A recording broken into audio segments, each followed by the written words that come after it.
I can't believe they did that. Seth, why would he even do that? Why would he smear dog poop on his shoe? I don't get it. I can't believe that Kylon. Stop right there, because I absolutely can believe that Kylon did anything. Yep. I can't believe that Tor just left us to fight those ogres on our own. There you go. Because of his honor. Something about honor. Yeah. Yeah, right. Oh boy. Okay. Oh God. So are you good there, buddy? I'm back. Okay. My poor computer isn't going to make it much longer though. I keep on like jerking it around and throwing it off tables and stuff, and it kind of pops a little bit now. But anyways, yeah. Tell me though, do you like? Let me ask more specific questions.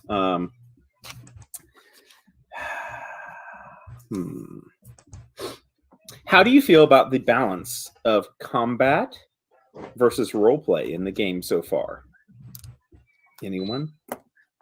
I'm honestly good with it because I feel like even our combat heavy sessions, which has been the last, like 3. 4.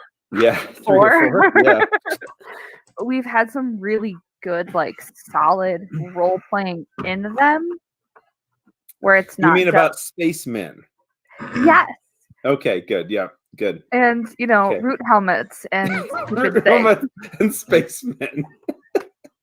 Clearly the important things here. Yes. Okay. All right. Yeah. Okay.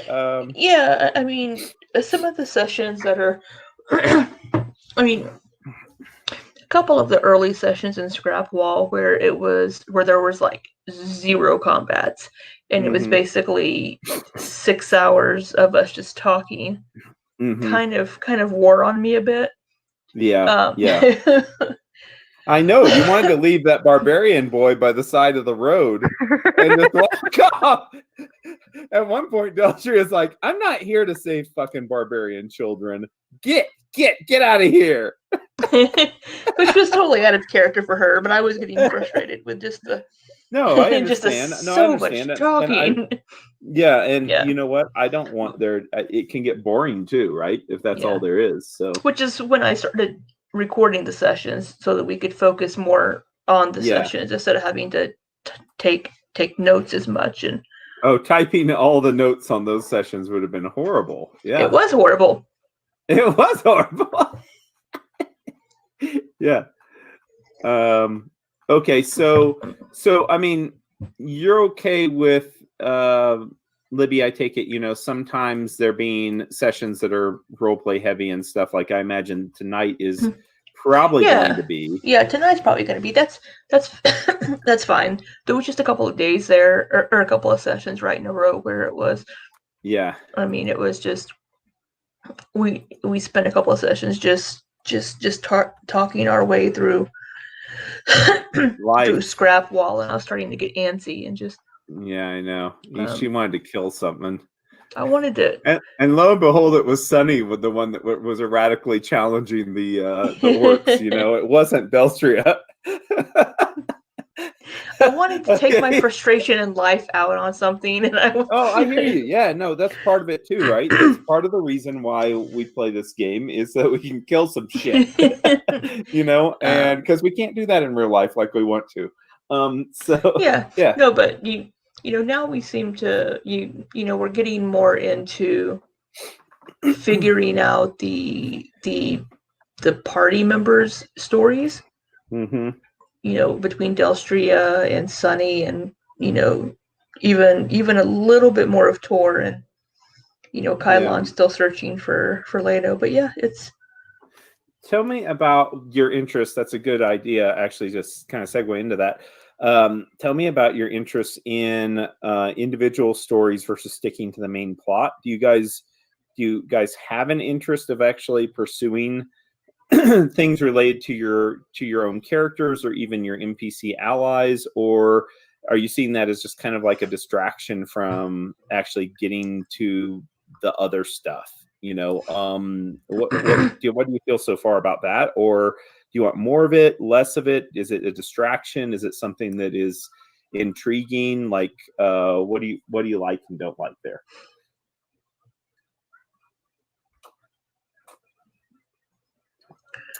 Well, Didn't it know this would seems happen tonight, huh?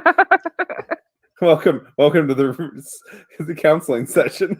yeah. Yay, Dr. Phil. Okay. Mhm. Well, it seems like that you've kind of taken at least Sunny and Delstria's backstories and kind of melded them into the main story of Iron Gods.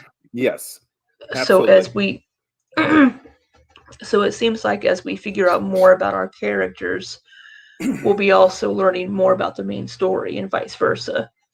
So Yeah. Okay, yeah, and that is absolutely true. There's Kylon been a and big, Tor, I'm not sure what the hell's going on there? I'm not Yeah. sure how Leto's gonna come into this. I'm really excited to find Leto. Like, I'm super pumped. Maybe Pop he's up leading super one of the randomly, barbarian like- tribes we're gonna run into. Yes. Leto has already been kind of slated for later on in the story because I didn't want to have the NPCs like encroach too much on what you guys were doing, you know. And I've already from book one, I already had a section where I was going to possibly have some clarification and possibly have some things take place. And it's funny because if you notice, there were 5 or 6 NPC allies that I had you guys choose from, and you chose these 2 specifically. Each one was going to have specific parts of the story that were going to be modified for them potentially.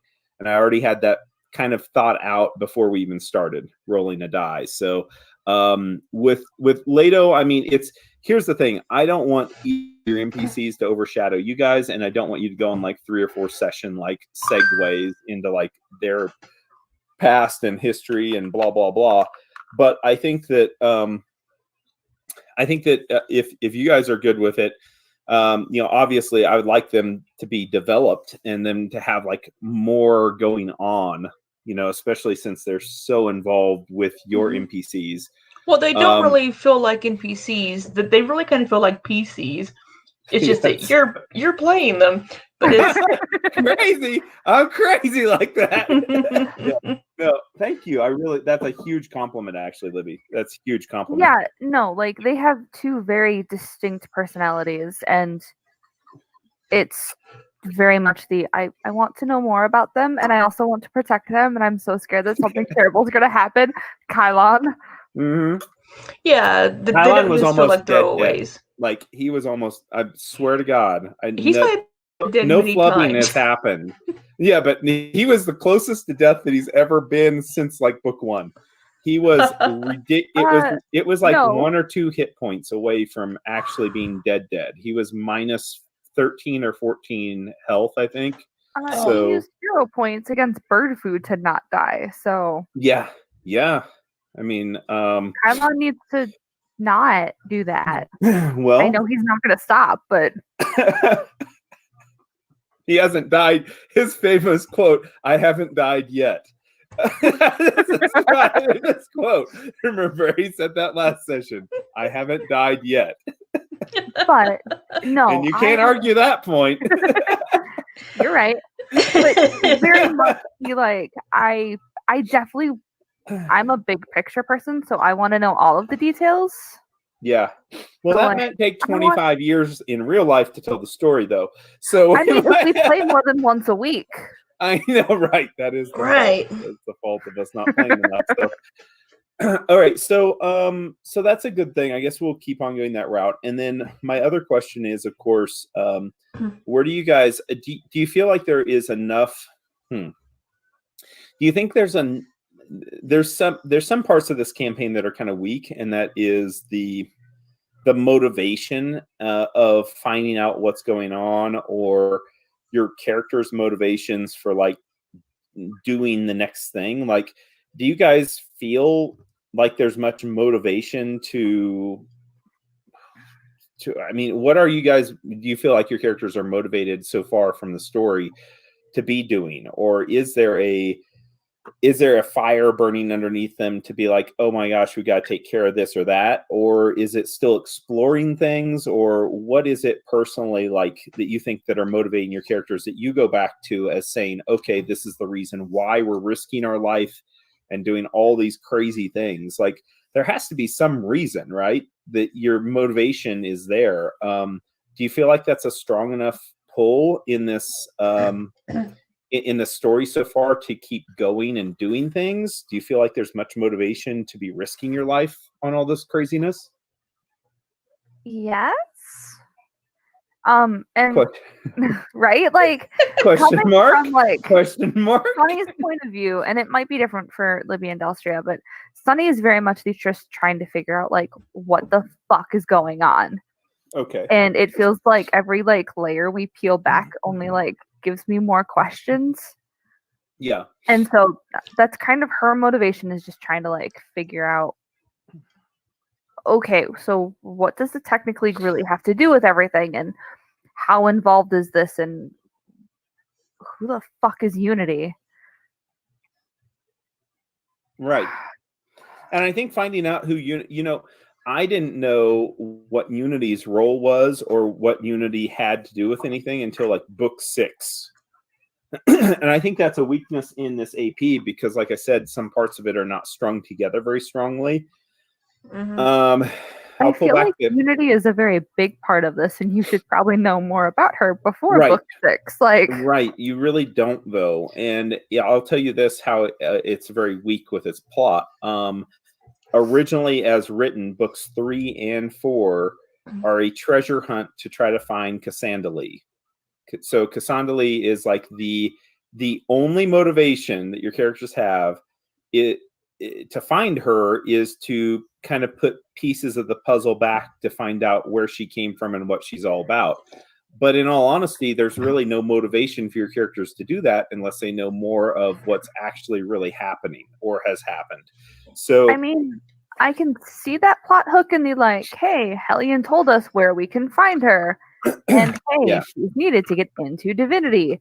But she's not been particularly important so far to the story. Like, not at all. Not at all. And she isn't until like, I mean, it's kind of thrust upon you as a group to be like, hey, you've got to go find this person and rescue them or whatever. And it's not something that is, it's very strong as far as like why your group would want to do that. So I hope to maybe help with that and make that a little bit more obvious, because you'll have to find out a little bit more about what's happening for that to be there. Anyways, what about you, Libby? Her has been on my list, okay? It just says the bottom of the list right now. There's so many things on your list, but it's like down on number 87 on your list. Pretty much. Like Delstria's, her first motivation was, knowledge and learning about these artifacts and what's underneath the torch. And that's you still have sold all the artifacts, though, pretty much. Yeah, well, you're like, it's good, and you chuck it. This is nice. It's. I'm just messing. She looks at it. I would be doing the same thing. She's not going to be belongs hoarding. in a museum, and then you're like, oh, 5,000 gold. Okay, yeah. Well, that's why we're selling things to Joram so they can study them, and that's why we're giving things to Joram so we can learn more about them.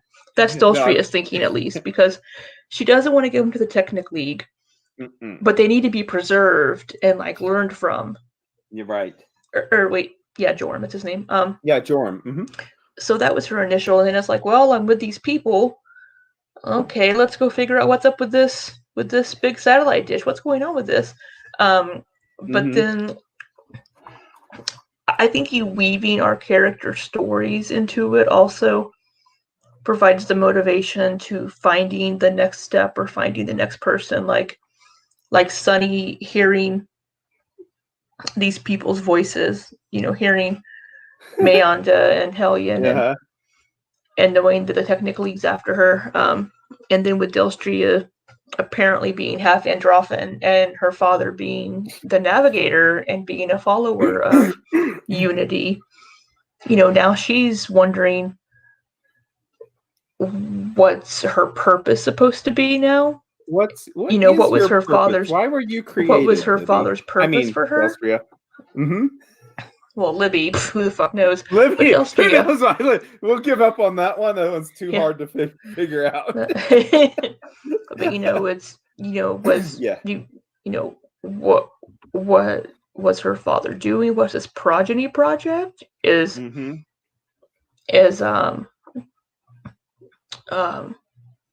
and who really is Unity? Because according to Hellion, Unity is this evil, awful thing.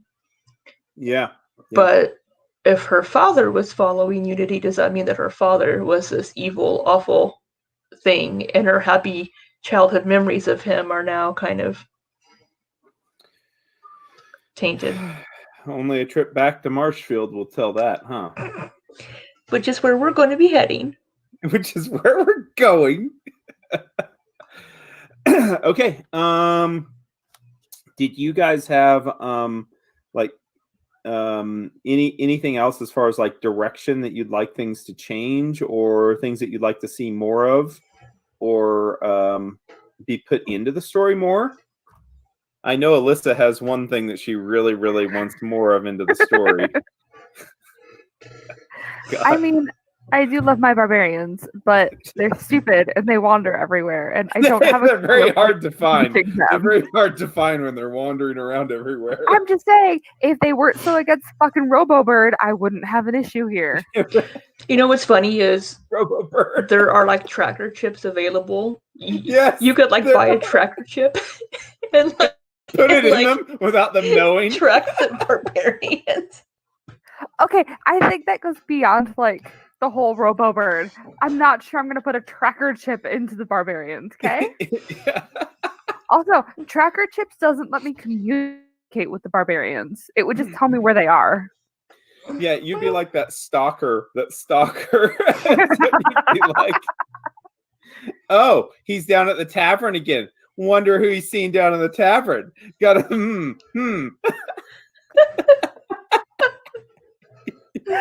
Oh my god, that's awful. No. Yeah, we don't need that. We don't need that in this game. My God. All right. So, okay. Yeah. So, But really, no. Like, I'm super happy with this game. Yeah. I don't like people texting me when I'm playing the What's game. that flashing light behind you, Alyssa? What is that disco light doing? That's my child's cup. When I first saw it flash, I thought there was like a police car outside. No, it's not supposed to be flashing when it's sitting down. There's like a sensor on the bottom that's supposed to stop it when it's on a table, and it's apparently not censoring, so that's whatever. Yeah, it seems like there's like I was wondering what that was all about, but I wasn't going to ask. I was just going to let it flash random colors the whole session. Look, okay? She was super upset because we couldn't find her PJ Masks cup, so this was the next best thing. Gotcha. Oh. Okay. All right. Fair enough. Any questions for me? Yes. You can't level up. You can't level up. You can't level up. You're not leveling up yet. No, that wasn't my question. Okay, I thought that was going to be one. That was one from last session, I think. It was. No, because you said would probably you said would probably level up after the next session, so that'd be this session. Yeah, we're getting close. That's for sure. Getting real close. So I was looking at the grenade launcher. Oh God, yes. Have we been doing that correctly? Yeah, but I can't remember. Did we roll for a glitch the first time I used it? I think we did, and it came out. If we did, you get to roll twice anyways, so we can say that it passed Okay. it. I don't remember rolling. Do we have to roll? So I was wondering, do we have to roll for glitches each time I use it, or only the first time it's used? Just the first time that's used, and if you roll a 1, I think you have to roll, like on an attack roll, you have to roll to see if it glitches. Okay. And then my next question about the grenade launcher was that it takes charges. Yes. To fire. But I'm wondering, because it says capacity 20, 5 grenades. So does it take 2 batteries, or is one battery give it 20 charges? That's a great question, and I bet you it would not even tell you one way or the other. It doesn't. Yeah. So I didn't know if like You I know, didn't know if- most items it's, well, I don't know. I don't know most items. I really don't know. Charges 20, but it loads 5 grenades. I would say that it takes 2 batteries and it can take 20 shots before it has to be filled with batteries again, is what I'm guessing. Yeah, because I didn't know if, I don't think they would take more than one. They might take multiple charges per shot. that's what I I was don't know. wondering. Okay, does it Yeah. take 4 charges to fire 1 grenade? Right. And I didn't know because on the grenade launcher, reading about the grenade launcher itself, it doesn't. Let's for right now just say that it's only 1 charge per shot, and if I find out something more or if I care anytime in the future, I'll let you know. But I really just don't think it's that. I don't think it's that big of a deal, and yeah, no, it should be fine. Let's just say it's 1 charge per shot. Okay. I don't know. It might actually be 4 charges per shot, but I'll figure that out later. Yeah, I mean, I could have Googled it, I guess, to see if anybody else had the same questions about a grenade launcher, but I'm sure they probably do, but I mean, honestly, we don't have to be too concerned with that. I did look through the sell list and everything looks really good. I did go ahead and I purchased some equipment for Tor and Kylon for, you know, during the time in Torch, the downtime that you're going to have, that will be done. Also remember that Tor has already pretty much prepaid him and Kylon for the adamantine weapons, but they weren't able to actually forge those in Denvaya's foundry. They just started working on some of that, but Tor is going to need more time to do that. It's probably going to be a total of about 5 days or so in Torch. And then selling the goods and stuff, especially your high-priced goods, you might actually even have to go down to the River Kingdoms and the border down in southeastern Numeria to be able to really sell those and make sure that you have people that would be able to buy them discreetly without alerting the Technic League. And all that would probably take about 2 weeks is what I'm guessing in total of downtime. But don't worry, there's things going on in Torch whenever you arrive back. It's not going to be a boring 2 weeks. Thanks. First of all, thanks for letting me create that Archer's thumb ring, and 8 is reasonable because like it's kind of the same as putting what was it for weapon impact, which is a +2 bonus for a melee weapon, and a +2 bonus is 8,000 gold. Well, according to that's what I was from 0 to that's what I was kind of basing it on, honestly, because I fell back to that in figuring out the pricing because I knew that 2,000 or 4,000 would not be an accurate price, but I think 8,000 is. And some person could argue 6,000 because it doesn't affect like your bow much because you're using a short bow, so it's not going to have as big of an increment. But you could take off that ring off your finger if you have a long bow, and it would, you know, it would be more effective as far as the damage increase. You know, so and there's no way to judge that when you're doing the item creation cost. You know, so I had to kind of go by impact is what I kind of went by. So. Yeah, I mean, because I could still use my longbow that I'm not proficient with, and it would be a 2d6. Yes, you could. The gift that was given to you. I mean, I could take proficiency in bows. It's only like 1 point, I think, to gain proficiency. Weapon proficiency. Also, right. Also, we have 2 weeks of downtime. 2 weeks. You could do so much like practice. I can practice with it. Pew pew pew pew pew. That's right. I'm going to say that the practice is what you've rolled in the log. That sounds like that would actually has been good practice. My God, look at that. And there's like critical hit with Sunny doing her machete attack. That's amazing. Of course. I mean, come on now. Yeah. It was that's my not short bow. towards anything, but yeah. Yeah. Yeah, and that's all short bow. I know that's short bow practicing. I know, right? Yeah. Not, the short bow though. I mean, if I have a shocking rapid shot, it's Mm-hmm. well, I can't select a. Oh no, it's good. It's definitely good. I mean, 36 damage maximum would be possible. Just remember, level 7 is coming up, and that is another feat point. Well, 4 feat points. Mm-hmm. So, it might be something you want to look at, because weapon proficiency has been made very, very cheap by Doug. Yes. Because I see no reason why it should be a fucking Mhm. 4 points to learn how to use a weapon. Like, that's stupid. So, yeah. Anyways, that's not fun. And So- we have a spider junk golem. that And I have you named it yet? Have you No. spray painted it? No, Like, so, have you decorated the sides of it? so I was Bless you. looking at junk golems, Yeah. and I saw that if you cast grease on the Mhm. junk golem, it gives it haste.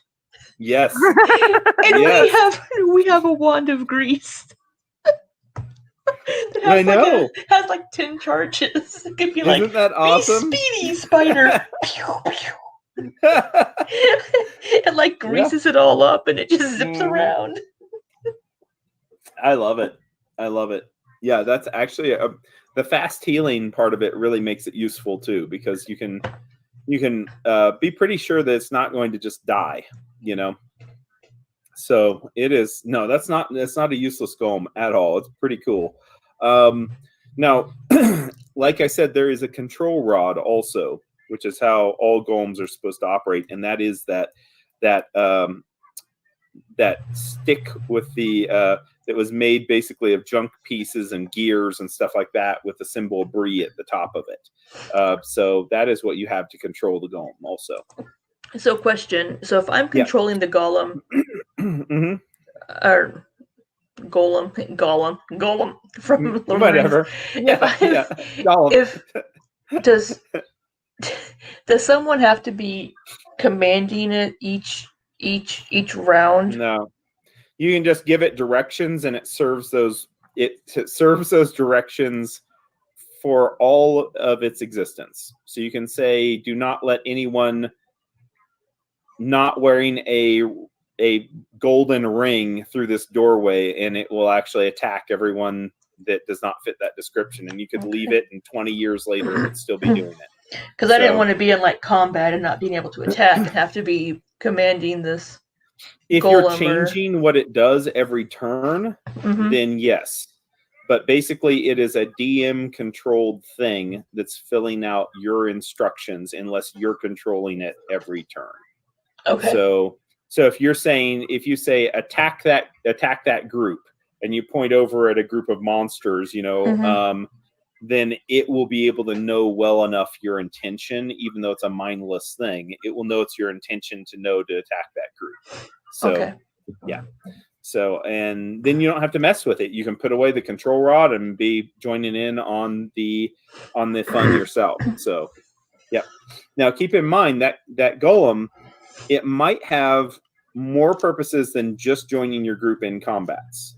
Although I am not going to say you can't take it into combats at all. That's not Right. the point of having a golem. And it's a really cool thing. But we'll have to see. When you go back to Torch, you might notice that there's all sorts of things happening. So Yes. So we're all marching back into Torch here, and we're escorting Dinvaya.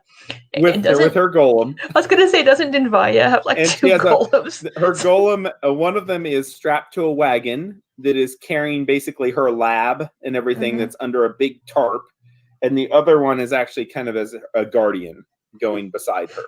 Yep. So here we all come marching. 3 to golems. Torch. 3 golems. Dinvaya and you. Yep. What a motley crew. Now,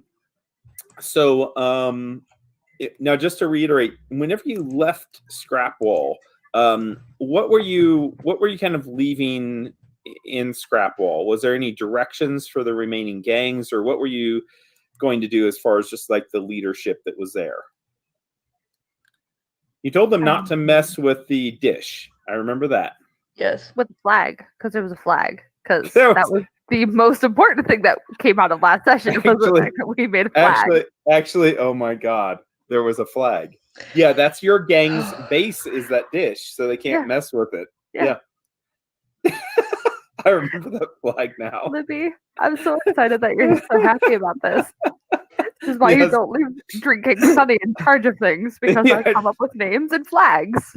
Yeah, drinking Sunny is the best Sunny though. She is. I love it. All right, yeah, okay, yeah. but Obviously, realistically, I don't know if I think we just kind of told them to Play chill nice. out. Yeah, like figure their shit out, and we'll be back eventually. We're gonna come back and check on you, and this place better not be a mess when we get home. Yeah, I'm pretty sure that's kind of what I thought was. No Oh wild my parties. oh my gosh. Well, do it's you making- seal off Helion's base, like the going down into the excavator, or do you just leave it as it is and just kind of leave? I mean, there is a big functional database there, and inner workings of computer systems and stuff that Delstria and Sunny both are like super rare, and even the monitors themselves. Yeah, we might want to close that off Sure, we can somehow. seal it off.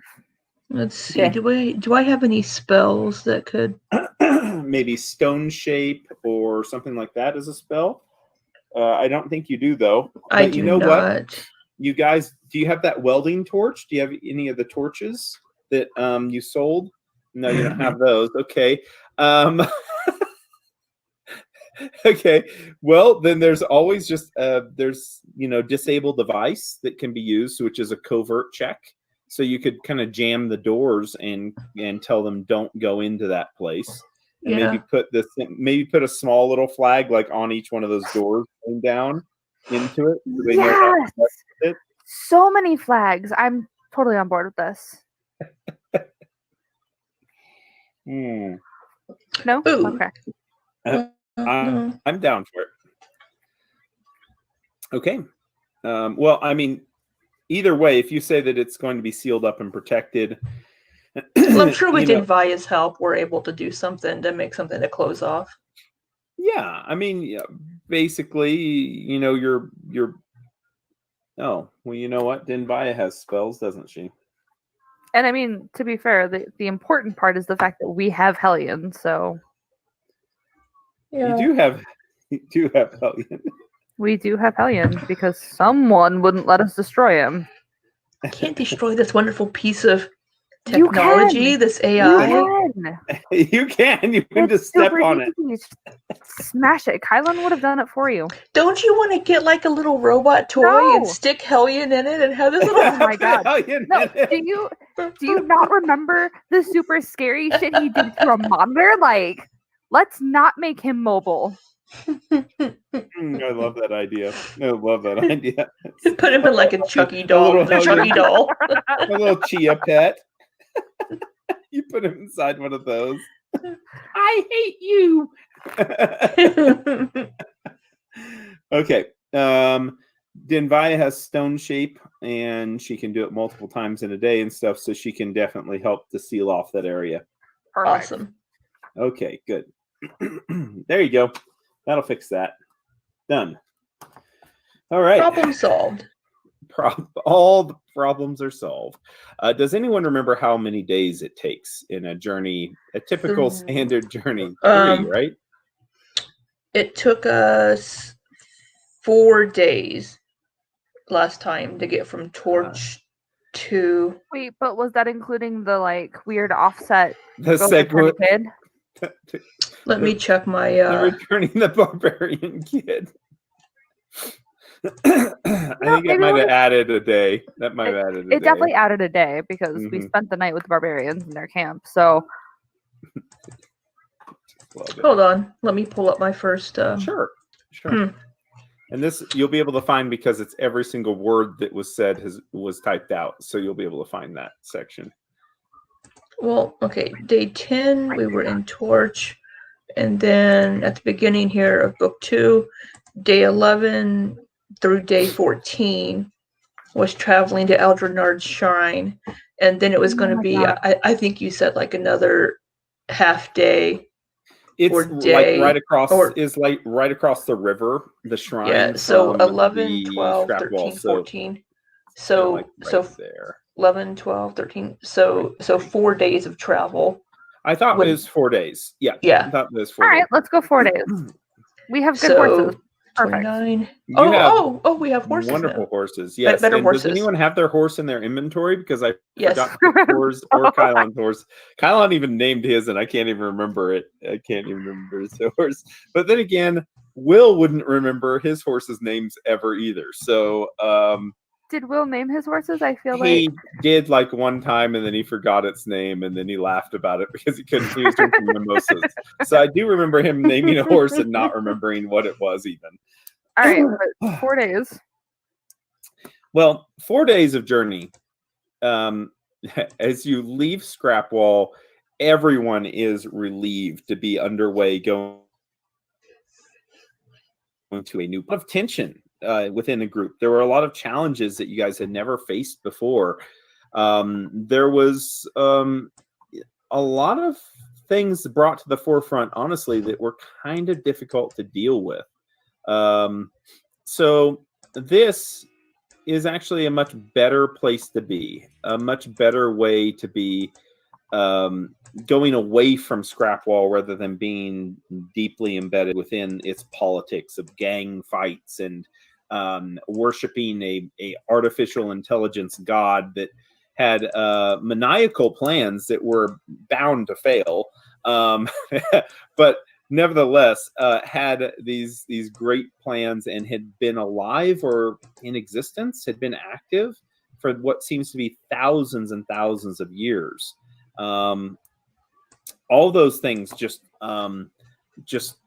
rolling through your heads, the confusion of the transmissions that you heard, Sunny, and Delstria, for you, just the every time that you look down at the clasp there on your father's cloak, just having the impressions still lingering in your mind, almost as if they were from your own perspective, seeing things as he saw them, and much more clearly before than whenever you'd seen impressions from other people. There's something about your gift that, since it was tied to your father, you think that things are coming across much more clearly than just those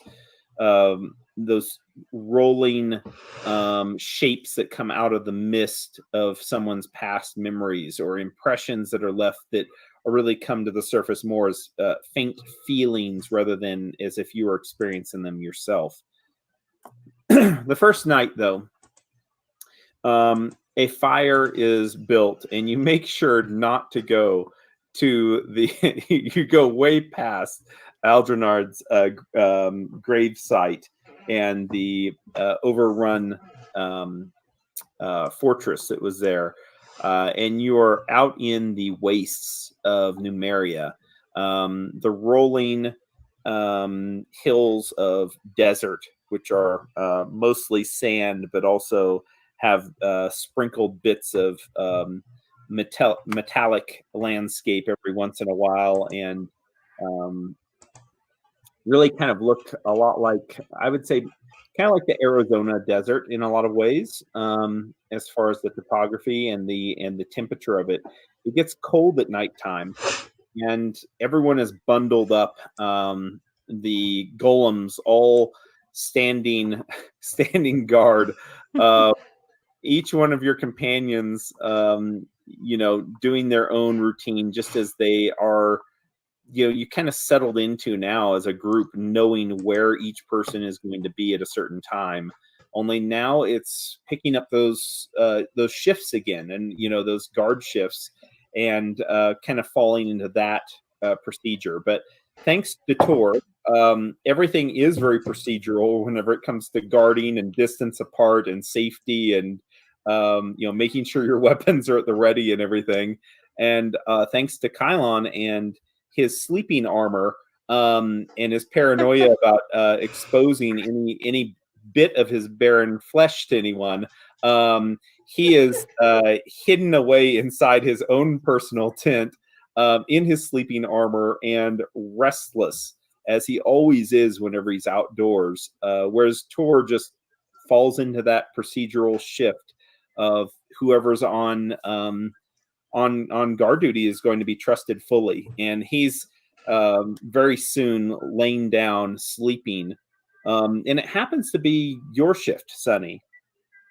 And your shift is the important shift tonight, because your shift, again, you tilt your head towards where Scrapwall, the direction where Scrapwall is, not able to see it in the distance.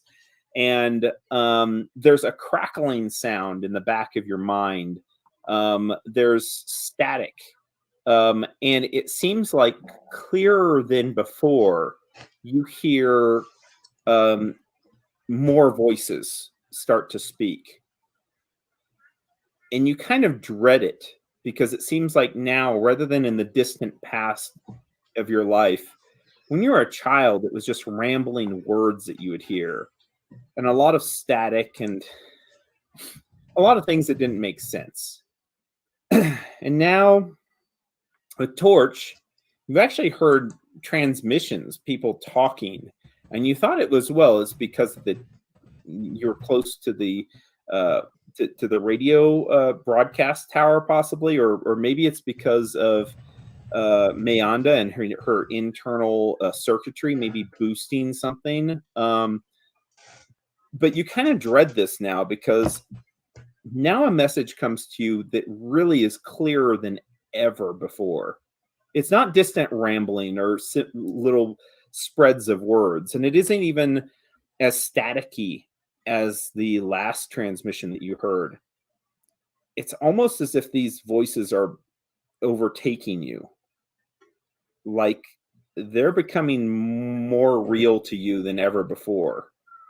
And it's almost as if you're becoming attuned to the transmissions in a way that, honestly, it scares you more than what the message's content does.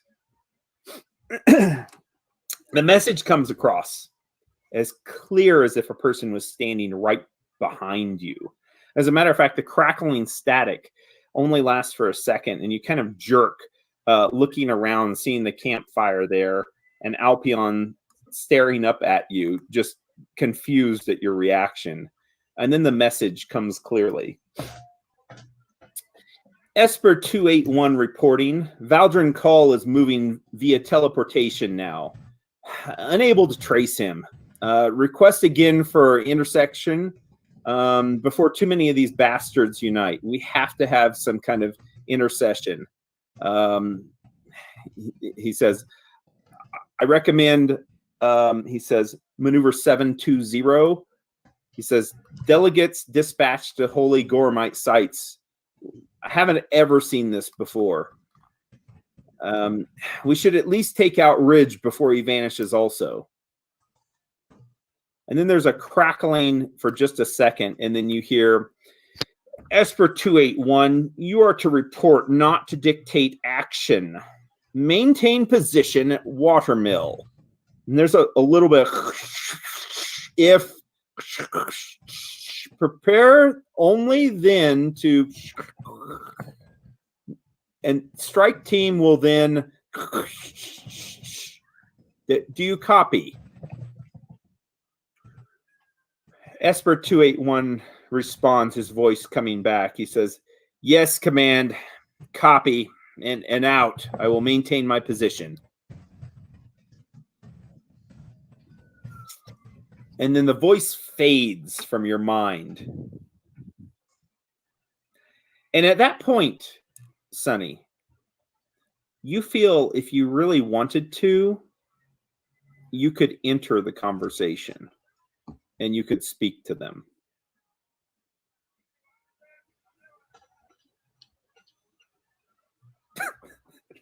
Nope, I'm good. I'm good.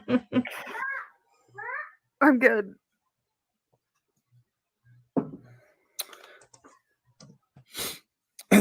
As the firelight there of the campsite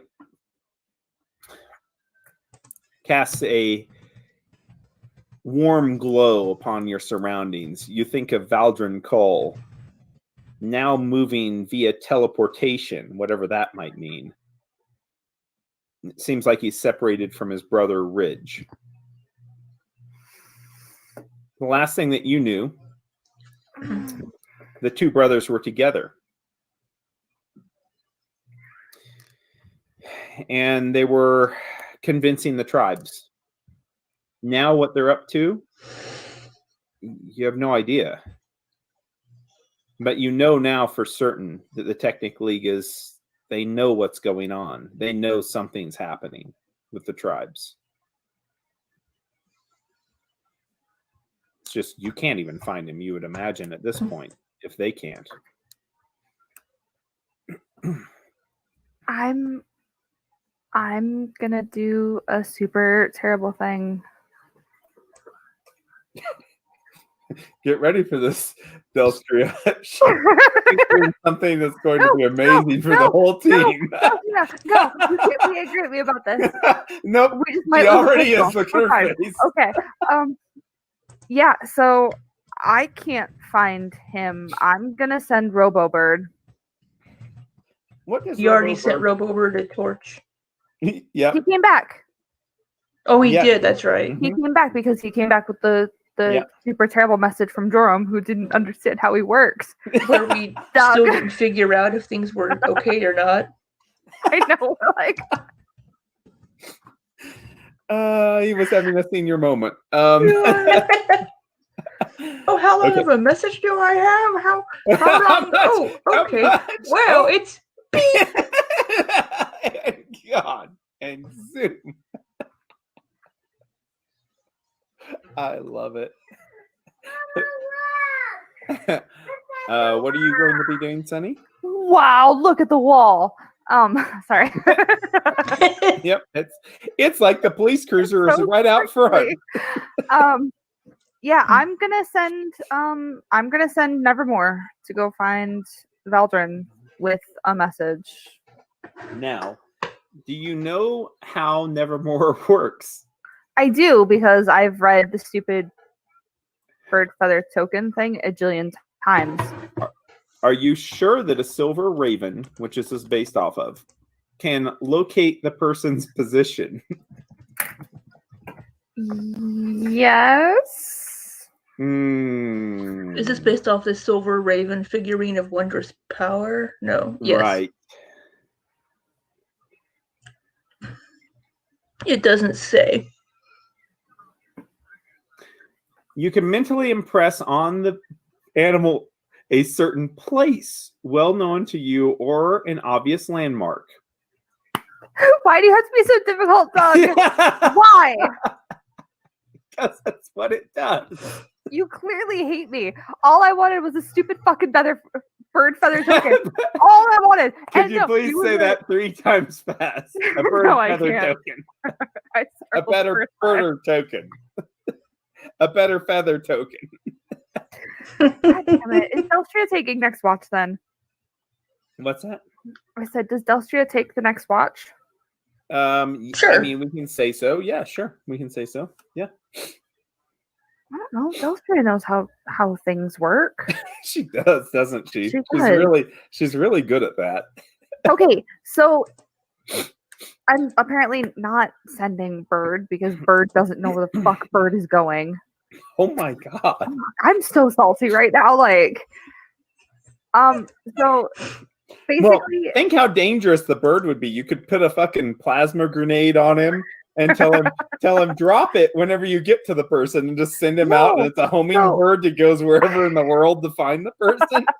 Like, think how horrible that'd be for assassinations. no. So I thought that it was Wonderful. working. It'd be I wonderful. thought that it was working as the bird feather token, which is to a designated target. That's a location also. But it doesn't say that. It just says unerringly to a designated target. Target could be a person. Just saying. There's the whole point I wanted this stupid token. Anyways. I'm so angry. So basically, I'm going to listen to this message, and then the rest of this watch, I'm basically like super antsy and waiting and holding off as long as humanly possible before I wake Deltria up because I don't want her to be angry at me. Why would she be angry at you? Because multiple waking times you up she's been way like, too early. hey, Delstria, hey, wake up, I've got a great idea. I can't tell you about it, though. There's been probably a dozen of those, I imagine.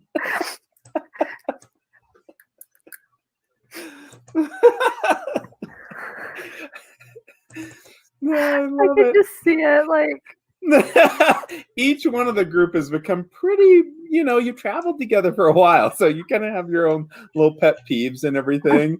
Sonny's like, I better not wake up Delstria. And I you're can't wake looking up over early. at the tent and you see her roll over and you're like, oh, is she awake? Oh no, she's not awake. I can't talk to Delstria until she's made her coffee. Yeah. exactly. There's rules. There are I am rules. aware She has of the to have her rules. coffee first. I also need to make sure that you're fully rested. So if I need you to do a woo woo thing, you can do a woo woo thing. So not Oh sure my what kind of God. woo woo thing you're going to do for me here, but I don't know. but basically, like, however long this watch is, 4 hours. Yeah. Okay. Let's say, At, like- I mean, nothing else happens during it. I mean, you don't get attacked or anything except that Yeah. your mind, you just feel like, once again, it's almost like you're holding a walkie-talkie in your hand, and now you can click the talk button and you could say something back, and it's terrifying. It's terrifying. This is so bad. Such a bad idea. I love it. Okay. Really But- going to get to be very interesting to see how you use this. But Okay. so basically at like 3 hours and like 50 minutes, like as long as I can possibly wait, I would be like, Delstria. By the way, Sonny, this is the most on watch you've ever been. Like, for the wrong reasons, because you're not really paying attention, like guarding, but you're completely I'm, like, awake. You're pacing completely and like, awake. Yeah. thank God I have Alpion with me because he's at least paying attention. Yeah, but, There's like, golems. Yeah, yeah, see, like, and the golems. Yeah, yeah. Delstria. Okay. Oh. Del, wake up! What? Is it my turn to take watch? But I have more important things to talk to you about. I need you to wake up. Okay. More important things. Yeah. What's up? Okay, so I heard another voice. Actually, 2 voices. You're hearing more voices? Not Different? important. Yes, the voices. How many always have voices been- do you hear? A A lot. lot of voices in her head. There's a lot. But this one's really important. Okay, I know, but I need you to like focus. Okay, so I think they're gonna kill Ridge, and Valjean's disappeared because he's using teleportation or something. And this is really bad. Are you hearing the barbarians' voices now? No. I'm hearing the people who are watching the barbarians. Are you sure you didn't fall asleep and have a dream? No, I am positive of that. Mm-hmm. I might be able to talk to them. I don't know. Kylan did say that I could like try to reach out, but they're kind of scary. And I'm not sure what they're going to say to me. But the important thing is that they're talking to each other and I can hear them and things are going to happen. So Valdron and Ridge are in trouble. Do you know where they are? No, I think it's just Ridge. They don't know where the Valjean is. They said that he's moving teleportation. How far can teleportation go? What do you know about teleportation? Well, let's make a I feel spellcraft so bad. roll. She's like, Jess woke up and she's just like, She's like, what? what the fuck are you What talking do I know about? about teleportation? 26. everything, You know about clearly. teleportation? So you could look up teleport, the spell, if you'd like to read it and figure out about it. You'd know about its limits, what it can do, how accurate it could be. Well, how could well, I How guess could he a could use a barbarian teleport? yeah, I don't know how Valdron could teleport unless he has an item, but I mean I teleport don't know. could be up Can- to 100 miles, up to depending on So how he could be strong the like caster is. anywhere. So it's Okay. 100 miles per caster level is what it is. Yeah, and it's So I But mean, I it- don't think that it we could speak be- in caster it's a level minimum. It's a minimum then, depending of 500. Well, 400 for a summoner. Well, it's a well. Remember though, you don't cast the spell level except for every 2 levels. So you'd have to be 3rd level before you cast the 2nd level spell, even if you're a wizard. Oh, that's right. Yeah, so like Yeah, 300 so- minimum. Yeah, so I mean, he could be hell. I mean, look at the key here on this. Is there a key, or did I cut that off? No, I cut that off. That was really smart. Anyways, he We're could be anywhere in Numeria. Let's just say that. Great. Uh, But like, what about Tin Killer? Could she cast a teleportation spell? you know who could? Who really did believe in magic, but not technology? Are the Ghost Shit. Wolves. Yes. Yes. Wasn't the Tin Killer part of the Ghost Wolves? She was part of the Ghost Wolves. Yes, she was. Yes. Mhm. So I think it's Tin Killer. I'm pretty sure it's her. She might be in on this.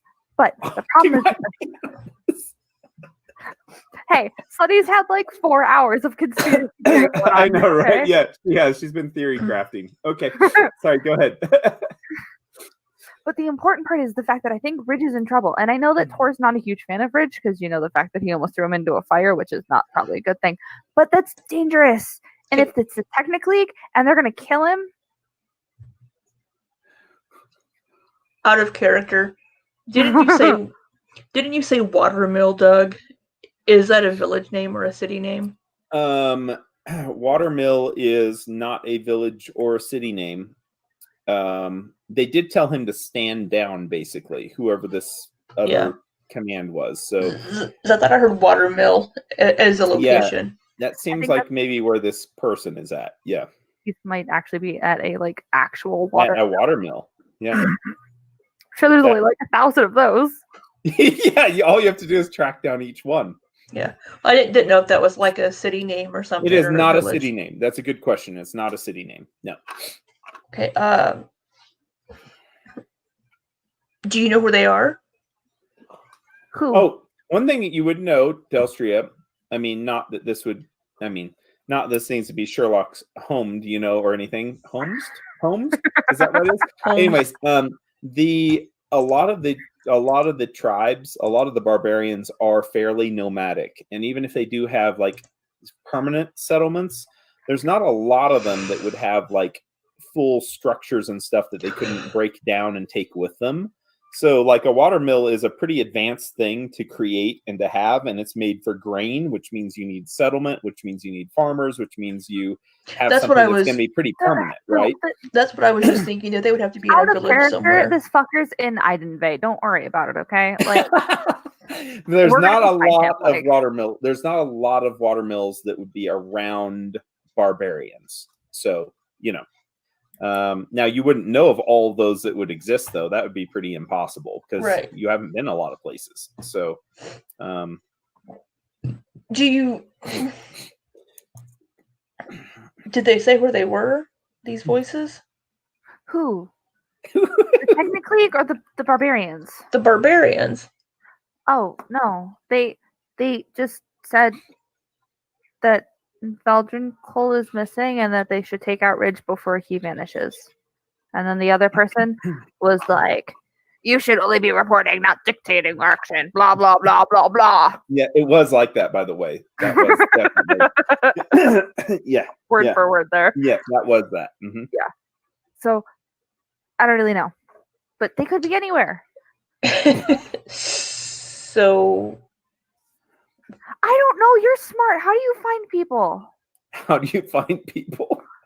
How do you? We have find- a stupid bird that apparently doesn't do anything. It said the nothing bird to looked do. at you. It looked at you very angrily. I'm If sorry, never there's- more. if there's somebody Right, in that's scr- weird. in Torch that could scry or use the dream spell, you could see Ridge or Valdron in a dream state and give him a message. I don't do know that? if there's anybody that can scry or anything in Torch, though. I mean, there's the magic shop, but I don't know. Well, there's Connor and then Joram are the two like people who could probably do the most of the magics in that town. And Connor, last time that you were around him, he was kind of mentally fried. But and Joram is definitely a cleric, but he, as you can tell, he kind of had like a limit of like basically 3rd level spells, I think. Jordan So struggled with the like remove disease spells. I'm not because he had sure to do it 5 times a day on you fuckers. Oh my god, you were always diseased while you were Well- living there. You were like little plague rats. it was awful. Well, there is the tempting tonics store. I don't know. Ooh, tempting indeed. I don't know who runs that shop. Or... Yes, a Okay. seductively dressed swingers couple. That's who runs it. Okay, but like Both of them. Oh, so you like some tonics. That's what it's gonna be. Like some hippies, like some 60-year-old hippies that are swingers. That's the couple that runs it. yes, Tempting tonics. no, I'm totally up for it, and I will take Kylon in there because it'll make him You know- so uncomfortable. You know what I'm picturing? Do you Why guys haven't watch? we met this couple before? Do you guys watch Bob's Burgers? Yes. Mhm. So there's the episode where the kids start working on the weed farm. Oh, I love that. I love That that. old Yeah, that would be couple? great. Yeah. Yes. That old couple that runs the weed farm. That's what I'm Yes. picturing. Yes, that's perfect. That's actually perfect for that, Libby. Perfect. Okay. I don't know that. You know, some things you can't act on immediately. But telling any one of your characters this is just I know, right? Like, it's just not gonna work. I that's mean, not a personality trait that Alyssa has, so that's not a personality trait. You know, characters have. Sunny, it does cross your mind that maybe if you pushed that talk button, you could find out the location. Maybe you could act like you were someone else. Don't do it. We're gonna hold off report on that. location Esper 281. This is base again. Could you tell me where you're at the watermill? Where is that watermill at? Where is the watermill? Can you give me coordinates of last known location? Like, Yes, I have a bird I need to send. Where is that? Report the last known location of Ridge Coal. Mm-hmm. totally work. I'm totally up for it. Okay, but there's okay. Okay. I Well, guess it's your watch then. I guess it's your watch. try to get some rest. We'll find the barbarians eventually. We'll cross paths with them. I mean, I don't know what we can do right now, but okay. Wow. and Delstria is going to make some coffee and take shift. Yep. Alpion turns around and he walks back out with you, knowing that he's supposed to be up for all the shifts. And you have the control rod there right by your hands in case something happens. You have the golem. And Denvaya has said that, her golems are basically just kind of like in a standby mode over the nighttime. But she sleeps with the control rods there to her golems also. So needless to say, there could have been some things that maybe circled around the camp at a distance, some predatory animals and such, but most of the things that survive here in Numeria know whenever they can smell the machines and see that there's mechanical big creatures moving about, that they probably need to not mess with them. And in this case, throughout the night, nothing messes with you guys.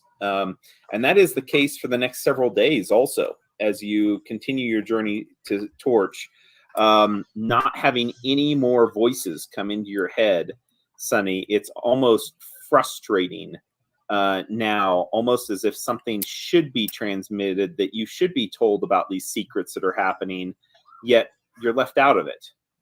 and you're not sure if there's a way for you to get involved more with finding out about these secrets, and you feel like you'd have to be crossing a path there, a boundary, and possibly opening up something that you might not be able to close again. Till we rip that thing out of her neck. Wow. While she's No. sleeping, Taurus holds you down. Delstria's back there. We good. We good. I'm not talking to anybody yet. We good. Hey, I can take some craft skills where I could make stuff. No. Oh yeah, No. you could. Absolutely Yeah, you could not. make technology even. Mhm. Exactly. Actually, Yep. you have like a jillion pluses to your shit. So like of our group, you're definitely the one I want doing it. But the answer is still no. Yeah. So She could make like a Power Ranger golem thing where it assembles itself from golems into this huge creature. You know, she could do all sorts of shit eventually. I know. Seeing these seeing those body modifications like dermal plates and things Mhm. just reminds me of the Sega Shadowrun Yeah, that's such a cool game. modding. Such a cool Love game. it. Love it. Yeah. Yeah, Cyberpunk is a really cool like I really like that genre of like game and stuff, that dystopian future, you know, that's high tech and it's really cool. I never really played the main story of that game. I No. just kept doing data runs and just Yeah, it's a lot of fun though. A lot Yeah. of fun. Yep. And Shadowrun, they had the role-playing game, and it was based off of Cyberpunk 2077 or something like that, or 4077. I can't remember. Anyways, that was like back in the early 80s. That was the first like game of that kind, and then it blew up from there. But yeah, and they have a video game coming out, a new Cyberpunk game that looks really good. it looks amazing. I'm Yeah. so excited, and it keeps Yeah. getting pushed back, and I'm so angry. Yeah. Also, Keanu Reeves is in it, so Yeah. What's that? Really cool. And I wish the Shadowrun role-playing system was better, but it's just like tons of D6 dice, and you roll them all, and then you roll for dodging, and then you roll for your armor soak, and then you roll for the damage finally, and it's like 10 minutes even to do one attack on a person. It's like a hot mess. It's a hot mess. But it's got tons of great flavor. It just the system. you're a hot mess, Doug. Oh, I wish I was. I just wish that I'm just the a mess Xbox now. 3 I just wish that the Xbox 360 Shadowrun wasn't a capture the flag kind of Oh, it's horrible. It was big garbage. arena game. Garbage. It was bad. Yeah. That was one of my most disappointing game experiences, like, because it just from the youth to that was just like, oh my god. I was like, oh right, Shadowrun, and then I played it, and you're like, yeah, I could have warned you that it's an arena game. Yeah, it was horrible. Yep. All right. So on the morning of the 5th day, So day You make it to- 33 for you- me. you make it It's to a the different day. outskirts of Torch. And it's very important that time passes. I won't tell you how important it is that time passes, but it's really good that we don't like go through the entire game like in a period of 2 weeks in your time. You know, it wouldn't make much sense. So so you get over to Torch on the outskirts of the city. You can look upon it from the desert, and you can see that even looking from the wastes and the rise of the hill, looking onto the to the what do they call it? You know what? We have it right here, don't we? Let's Is the just pull torch that- still lit? I was gonna say the torch is lit. Okay. Is it still like a Yeah. jillion feet tall? Very important. And I was just trying to get the name of the hill, the Black Hill. That's the name of it. You can see looking onto the Black Hill, you see that the torch, the beam has now, it's just a small burning fire that looks like it's just a light on the top of it, like a beacon. So it's not this cascading light that shoots up into the sky. And you also see that the city itself does not look like it's been burnt down and destroyed. Good. So that's a really good thing. You do see people moving around in the farmlands outside of the town. And there are some farmsteads that are pretty close to you if you want to divert yourselves before going into Torch, just to kind of get an idea of what's going on in there. right then. Otherwise, you can go straight for the gate and location number 1. I'm So going to gate. I have no desire to go talk to farmers. They hold no interest to me. I got shit to do, man. Let's go. and the farmers are kind of looking at you from their fields. Everyone stops working because they see these golems like trotting along, and pulling a cart, and then they look upon your group, and obviously you guys stand out as warriors. At this point, it's pretty obvious. This is not just a normal caravan, wandering around. So you are getting noted by them, but you don't see any small little children running into town to alert everyone. So that's a good thing. Hmm. That's good. Probably. 'Cause, Because No she's longer- dead not still. sure we're gonna do that again. Because No longer trust children. Killer. I'll never trust children again. No, God. fuck this shit. Like Bear's gonna go get her this time. Not dealing with this. Okay, fine. The idea of Bear running down a child in the middle of the city would have just been hilarious to play that out, but I don't think that would have worked out the best. That's why Del's It would've been like, fine. we can't send a bear running after a child, Sonny. No, we can't. We really can't. Hey, put a pause for like 2 seconds. I need Sure. to go get apple juice. Sure. Oh, that's very important. I'll make a cup of coffee. Mm. Mm. All right. Be right back.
Mhm.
Okay.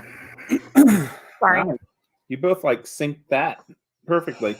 Because we are on the same wavelength right now, Doug. Okay? Yeah. An unstoppable force. Something like that. Ouch. All right, so you make it to the front gates, or the front gateway, the front passageway. I mean, that's not really a gate. There never has been a gate. There's no wall around the city. Hell, anyone can come and go as long as they can crawl up the side of the hills. You make it to the front entry area, though. And a junior guard that had just been a fresh, wide-eyed recruit from whenever you had entered this city the very first time. He is standing there with another equally aged young female there close to him, also in a guard uniform that looks as if it was possibly borrowed and piecemealed together. It seems like he is now teaching her the way of the junior guard. He's not so foolish as to step in front of golems and what looks to be the saviors of Torch coming back. He definitely can recognize you.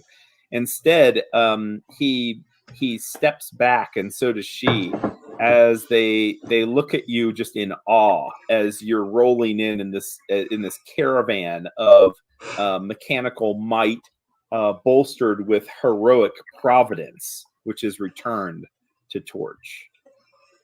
Yeah, you kind of do that like a little wave, and he just smiles, and he looks over at the girl, and she waves back to you as you go. There's like not even a word like about let's check why you're here, what's the nature of blah blah blah, nothing. He just kind of looks at you just in awe as you go rolling through. And that silence does not last, though, because as you go through, people at the general store doing their business step out, and they notice you along with those around in the stable yards. And pretty soon now, we'll need to stable our horses. And your golems, stable your golems. People start now going out, like trotting down the streets, some of them yelling, they're back, the torchbearers are back, and they go running down the streets spreading the news about your return. And it isn't more than another 20 paces that you take before you see, coming from a place which is very familiar to you, the Foundry Tavern, you see Val running around the corner. And she has these knuckles that are wrapped, much like the former gang had wrapped their knuckles for melee fighting. but you notice that her wrappings are actually bright pink on both of her hands, and you know that she's actually on her center of her chest. She's actually dyed. It looks like the symbol of Bree on her chest, on her leather armor that she has on. They don't know us as the Torchbearers here because we didn't have that name yet whenever we left. Yes, we did. We didn't get that name until we were in Oh yeah, Scrapwall. you did.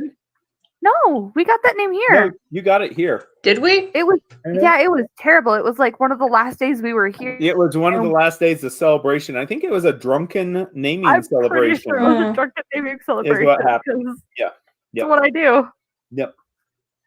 Yeah, I'm So almost funny. was here that it was named. Yep. Okay. Yeah, you still hadn't determined who the leader was until it was finally determined that Sunny was the leader. And now we have a flag. And now you have a flag. Of course, not many people know about the leader. So No, that's okay. Well, we'll get there. yeah, we'll get there. We'll get there. Oh my God. Look at Libby smile. She's like, yeah. Val runs up. She says, guys, she looks back and forth. She says, wow. She's like, those are so cool. And she points at the golems as they come crunching down the street. And she says, and you're Denvaya. And she points up at Denvaya riding on the golem carried carriage there. She says, I wanted to meet you forever. Dad said that you might be coming back soon. He said that you might be. And then Vaya just looks around. She kind of smiles faintly. She says, "Well, I am back now." She says,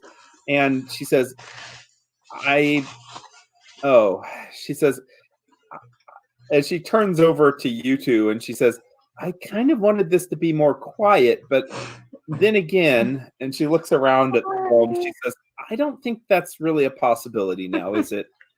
No. As now she sees like now a mob of people coming down each one of the streets to meet you.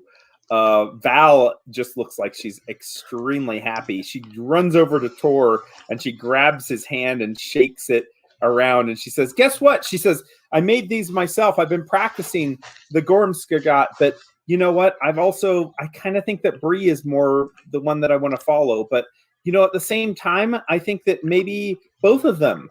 She says, "But I could follow both of them, right?" And Tor looks down at her, and he looks down and he says, "Maybe." And she's like, "Well, let's talk about this more. We'll do prayers and stuff. And you know, I can actually take better hits. I've been practicing with some of the older boys, and I've knocked one of them out actually the other day, and I knocked two of his teeth out. And he won't pray with me anymore, but I think he's learned about Gorham."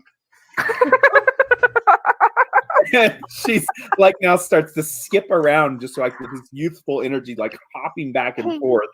Hey, Val, She looks up. She says, "Yeah." She says, are we good to put our stuff back in the foundry? She says, "Yeah, of course." She says, "Yeah, Dad and I came back." She says, "After they technically ransacked the town and took most everything, we came back." Well, I'm really glad that you guys are here, but let's put our stuff down and get a chance to settle in. She points at the people and she says, "Yeah, good luck with that." She says, "Look at all the people coming."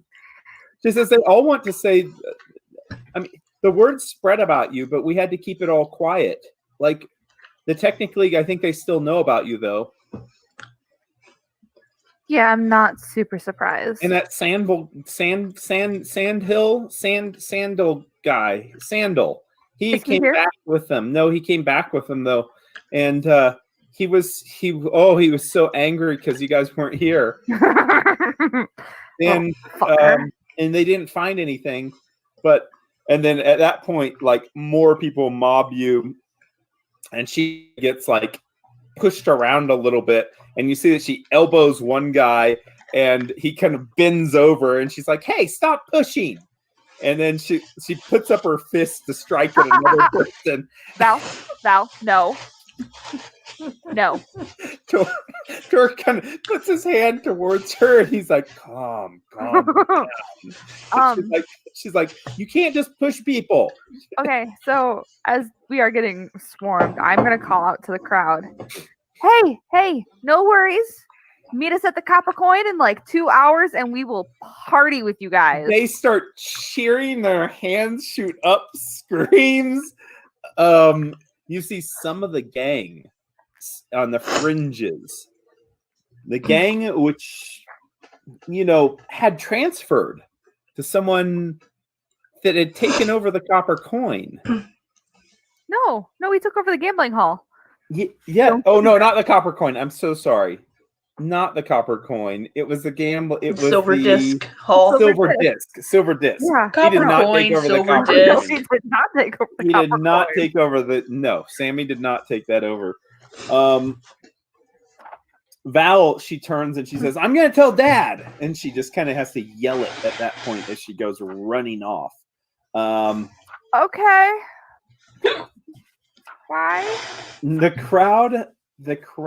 She runs the direction of the foundry, and the crowd starts to kind of thin out. Some of the rope fists are still like on the outskirts of the crowd. People are yelling just random questions like, "Where'd you go? What happened? Did you find out anything more? Also, did you have problems with the Technic League? They're looking for you. The Technic League are looking for you. You better watch out." Like, they're yelling all sorts of things. Yes, all of them pretty good natured. And eventually you get them to kind of depart as you pull up to the Foundry Tavern, and Connor Bain comes out of his workshop there, rubbing grease off his hands as he comes walking up to you guys, and you see looks like he's been restored completely. Before, he was restored technically when it comes to his mental abilities and shorting out the nanites that were running rampant in his body, and also physically. But now it seems like he looks like he's more of a complete person, as he doesn't look like he's just filled with worry and doubt. And he smiles at you as you pull in towards the Foundry Tavern, which you see the tavern itself is still closed. It looks like to outsiders, and just the foundry itself is being worked. And you see lights from within his small house behind the tavern that he and Val share. The crowd kind of backs up a little bit, and they wish you well as they go ahead and they start to spread the word to the rest of the town. Some people just kind of hanging out, talking about you guys from afar, looking at the golem and stuff, just kind of gawking at the whole situation, but none of them are in your face like they were. Connor steps up to the group, and he smiles fully towards you. It looks like he's very relieved. He says, welcome back. He says, it's so good to see you. Good to see you too. I'm glad you and Val are okay. He smiles back. He says, "Yes." He says, "We had to leave for a little while, but we were safe." And he says, "It's very good to see you too." And he looks up to Denvaya, just now noticing her. He says, "I've heard about you before." Denvaya says, "Well," she says, "I'm really not much." She says, "I'm just an inventor." He says, "Yeah, but you can actually create quite a bit, can't you?" As he looks back and forth at the golems, he says, "I have a feeling we're going to need that here eventually. Might need that pretty soon, actually." And he Why says, do you say that, Connor? He says, might want to talk about that inside. There's been a lot happening actually while you guys have been gone. Hopefully you have good news though about what you were able to find out about that transmission and where it went. Yes. He waves to the citizens. He says, "Hey, we'll meet you down." He says, "At the Copper Coin." He says, "Give us a little bit of time. Let them settle in. We got to catch them up on everything." And with that, he kind of gets closer to the group. He says, "You can stay here in the tavern. Same as before." He says, "No better place to probably get some privacy here in town, honestly." He says, hasn't been reopened. We just got back in town about 3 days ago and got caught up on everything that was going on. But Joram will want to see you for sure. He says probably the whole council will, honestly, just to try to get your take on what's happening with the barbarians. He says, anyways, he says, "Why don't you get unpacked? I'll help you with anything that you need help with, and love to hear about these things too." And he points over at the golems. He says, "They look spectacular." He says, "Great craftsmanship." He says, "In the forge," he says, "I'm not working on anything really important in there. So if you need to take it over and work with it," he says, it's yours to use while you're here." Thank you, Connor, for Thanks, everything. So, We appreciate the hospitality. he smiles again. He says, your reputation has spread here in Torch. And honestly, to tell you the truth, I'm quite surprised in a lot of ways, but the people here in Torch really have your back. Whenever the League was here, they offered quite a bounty for your whereabouts or for information regarding you, and no one spilt it. As a matter of fact, even that worm himself, Sammy, he actually kind of enthralled them from the sounds of it, got them tied up with the gambling establishment, offered the free credits and reeled them right in. Seems like he technically has a very large gambling problem. And he smiles. He says, anyways, he says, you might want to talk to him anyways. Connor kind of shakes his head. He's like, he's a little bit different than what I remembered him, actually. I don't know. Maybe the power didn't really go to his head the way I thought that it would, but a good replacement from his predecessor. Yeah, that's not fucking suspicious at all. All right.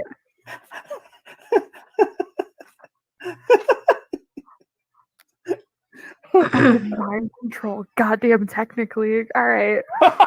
Let's fucking mind control. Goddamn. Oh yeah, like I got like conspiracy theories going on here. There's so many new theories. This might just be theories upon theories here pretty soon. All right, Connor welcomes you in though, and the tavern is very much in like almost the exact same state as what you had left it. Like some of the chairs have been moved back to the tables, away from where they were kind of cleared off where your sleeping areas were. But other than that, they're back in the same spots. And pretty soon you can get settled in there, have the golems parked in the foundry, or in the tavern itself where that's safe. I mean, they're not huge creatures. I think they're medium size, each one of them. They're medium, yeah. Yeah. Still big for a spider, but you know. Yeah, that's a big spider still, but not quite like really a large size creature, that's for sure. So right. So with that, the first thing that Dinvaya sets off to do is to meet with Joram, to go straight there to him, to his temple. There's a number of different people that you could catch up with. It just depends who you want to talk to first and what you guys want to do. Well, we're already here with Connor. Okay. Yeah, I feel like there's just so much that we need to talk to Connor about. Let's just start with Connor. Okay. Some coffee is made from his own stock, which he says that Val has made him purchase from the general store, even though it's exorbitant prices here in town. But Val now is hooked on the coffee, and yeah, who made her do that? Yeah, and I mean, Connor, he made her worry about him. Yeah, right. It's his fault. Soon enough, though, a large pot is brewed, and you guys have been, enough time to Connor and Val, come in there to the tavern after giving you a little bit of time to get sorted and everything. Denvaya is already off, saying that she'll catch up with you later, but she has to see Joram. I'm you not could really tell- worried about her. Like, Yeah. She's left her golems there so they won't be Out in the she open for people to poke bring around. undue attention to herself, and they're basically just kind of like in a standby mode, to only defend themselves if they're attacked. So as long as someone does not damage them, they will not damage you. So Connor pulls out a seat though, and he sits down on a rickety bar chair that you can tell.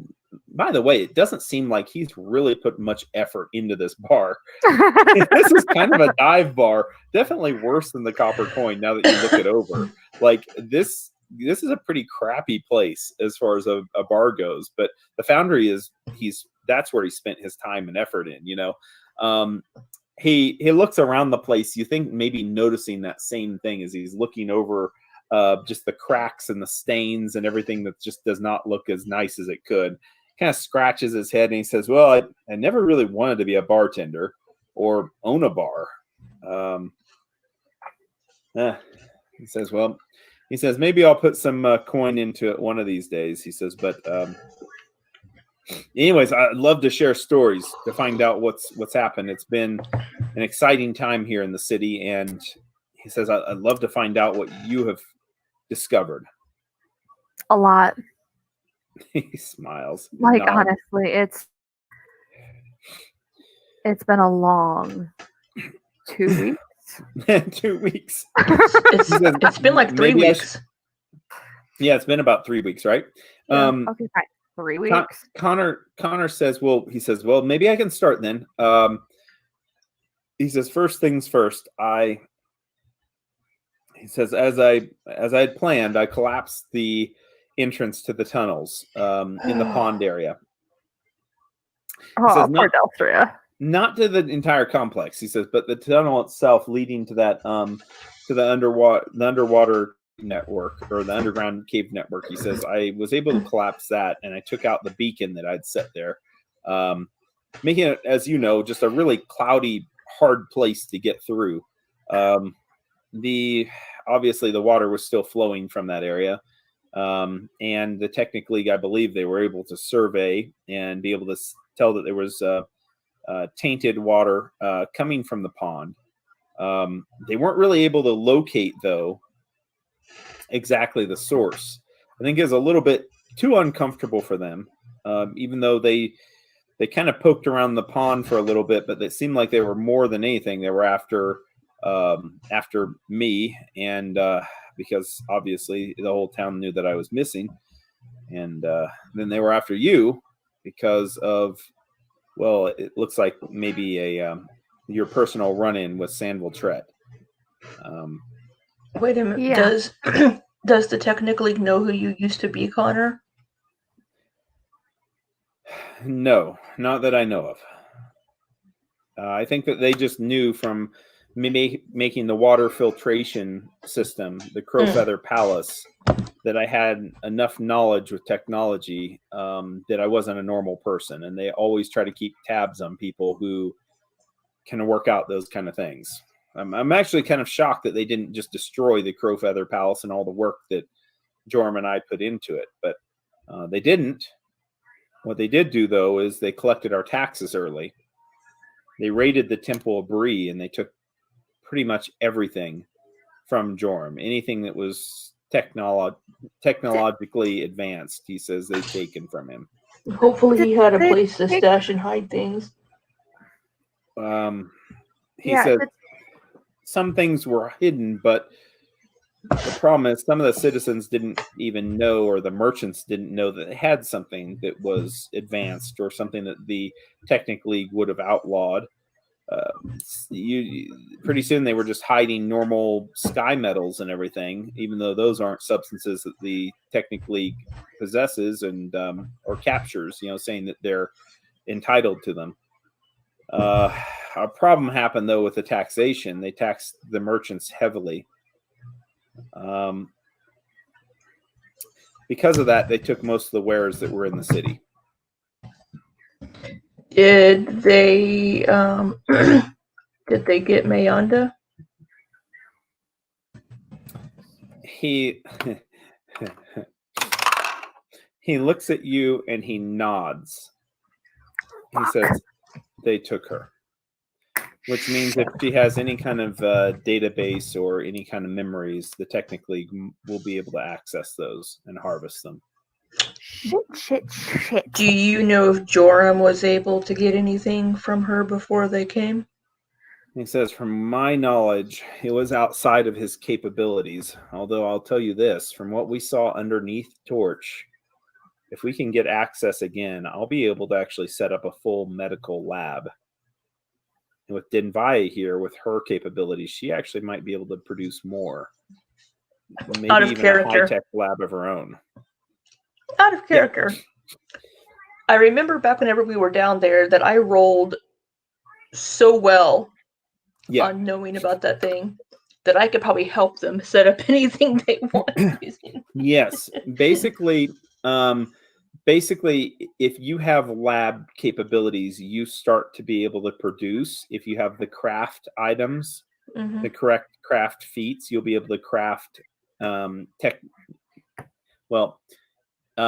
there are, I think, 3 different ones for technology. Yeah, there's like pharmaceuticals and things. The pharmaceuticals, and there was a robotics, I think, like robotics focused one.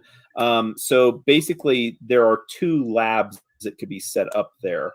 One is the pharmaceutical lab, and the other one is going to be not the weapons lab.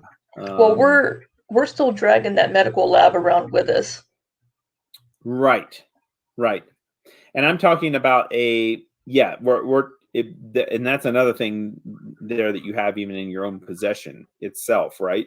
So like you have, once you get that full medical lab, if it's working correctly, where it's not sawing people into bits, you could do all sorts of restorative treatments there on people. Like pretty much you're going to be able to regenerate, like the 7th level spell. Regenerate. So you could put together body parts, you could do all sorts of weird stuff.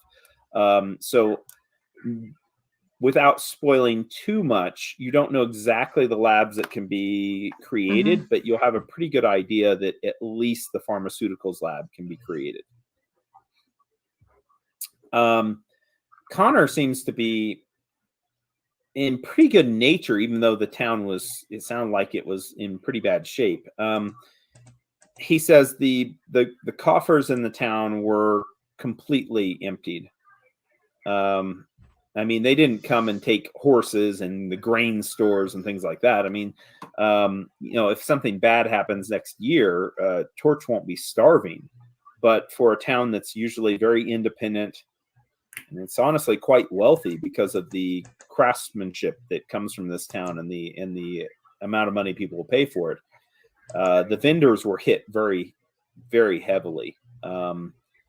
He says it was very hard for the town, and not only that, but there was a lot of people being roughed up. The Technic League were asking people questions under duress with spell effects in place. He says some information probably did get out behind closed doors about what you look like or what kind of weapons you carried. And the Technic League, only because of their laziness, I don't think they dug into Torch more. I think they already know that there's some technological site here, but they just haven't put it as a priority. It seemed like there was other things. Joram had said this too. It seemed like they were preoccupied, like other things were more important at the time. They knew that this was a site, but that from their estimation, nothing really new was discovered here, and they didn't have the resources or the time to dig deeper. But they were more concerned about people who had contact with the Coles. Well, Sonville knows what we look like and what we had, so he would have been able to give them a lot of information considering we had a fight with him. He says, absolutely. He says, I do know this. By the end of it, they were here for a total of about 7 days. From my best knowledge, they teleported into town. One of them had a laser pistol and seemed to be kind of an enforcer of sorts. They had 2 pristine gearsmen with them. The other one was their transporter, definitely a wizard. And I don't know from his description who he is. I don't recognize him. So he isn't a senior member, but strong enough, though, to be able to teleport the whole group of them. And then last one, from what I understand, was Sandville coming back. I'm gonna find him and I'm gonna fuck him up. Easy there, Sonny. You weren't the one rolling around in manure when trying to chase him. I'm not sure you can hold that against me, Delstria, but okay. Delstria jumps right into the pig pen. It's just like... She says, Connor says, he says, one redeeming factor is that it does seem like they were lured away by our gambling hall.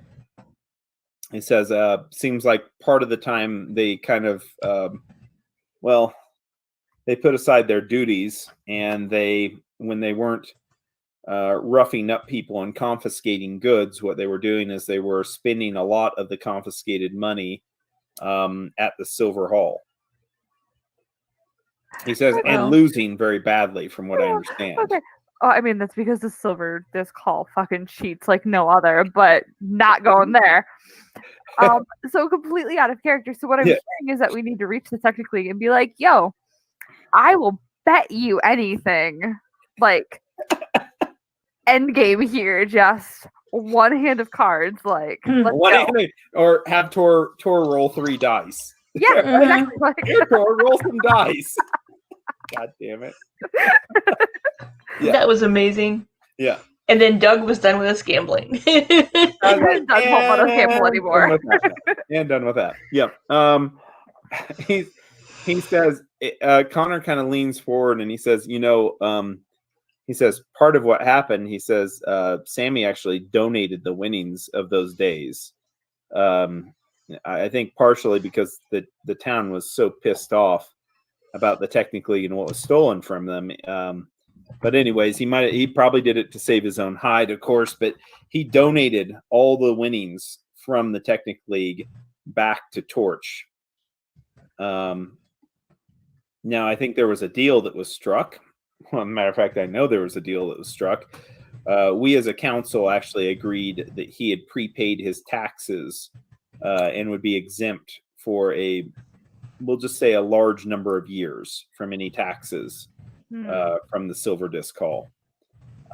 He was doing it, though, supposedly to help the city and to help restore some of its money. He says, but the real restoration actually came whenever Ridge Cole came here with a massive quantity of adamantine, a huge block of the stuff. Wait, how recent? He says, that was before Did you say Ridge? Back. He says, before I came back, Ridge. Ridge, okay. He says, about 8 days ago, he came here with a group of blood guards, and he actually left some of them here to guard the adamantine. I don't even know if I could quantify how much. He says a lot of money worth of adamantine. As a matter of fact, he's got the entire district working on making sky metal weapons now. He's paid in jewels even for full payment ahead of time. It seems like whoever it is has emptied most of their coffers in this project. The barbarians are mass producing adamantine weapons. Yeah, the barbarians are doing. He looks at you. He says, well, "Do you know more about this?" Kind of, sort of, not really. Okay, there's a lot to talk about. He says, and the blood guards are still protecting it up. They're up there on the hill there with the merchants. Did Dusick stay behind, or is it just? He says, "No, I don't think Dusick was around." He says some younger ones. He says, Okay. one grizzled veteran." He says, "But the rest of them left. I think they were headed towards the." He says, "I don't know where they were headed, but Ridge was off. After a little bit, he delivered it, and then he was off." Shit. Okay. He says, "Whatever he is, he's probably on one of the rivers with the blood gars." Okay.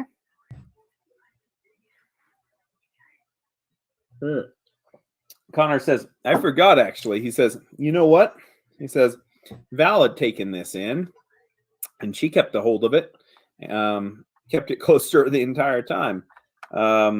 He says, "Let's see, where's it at?" And he goes ahead and he pulls out a scroll, and he hands it over to you, Delstria. He says, "Looks like you got a letter back from a carrier brought this from your mother." Oh, that's not who I thought it was. All right. I thought it was gonna be the little boy's like first like loot. Like, I mean, yeah. No. Oh no, that's coming. There's Emil is not out of the picture. You saved him. And now, Delstria, you're stuck with him now. It's gonna be your adopted son. Yay! They kicked me out of the tribe because I'm an asshole. Can I come stay with you? So you have a letter from your mother. And your mother's, the pronunciation of her name is Lava or Lava, or Let me look. it's Lavuh Lavu. or Lavu. Okay. Lavu. Lavu? Lava? I don't know. You've never said it, so I just. I don't know, I my haven't. name. Um, Libby, you gotta be really careful when I say next time to write a backstory. You know that? Gotta be really careful.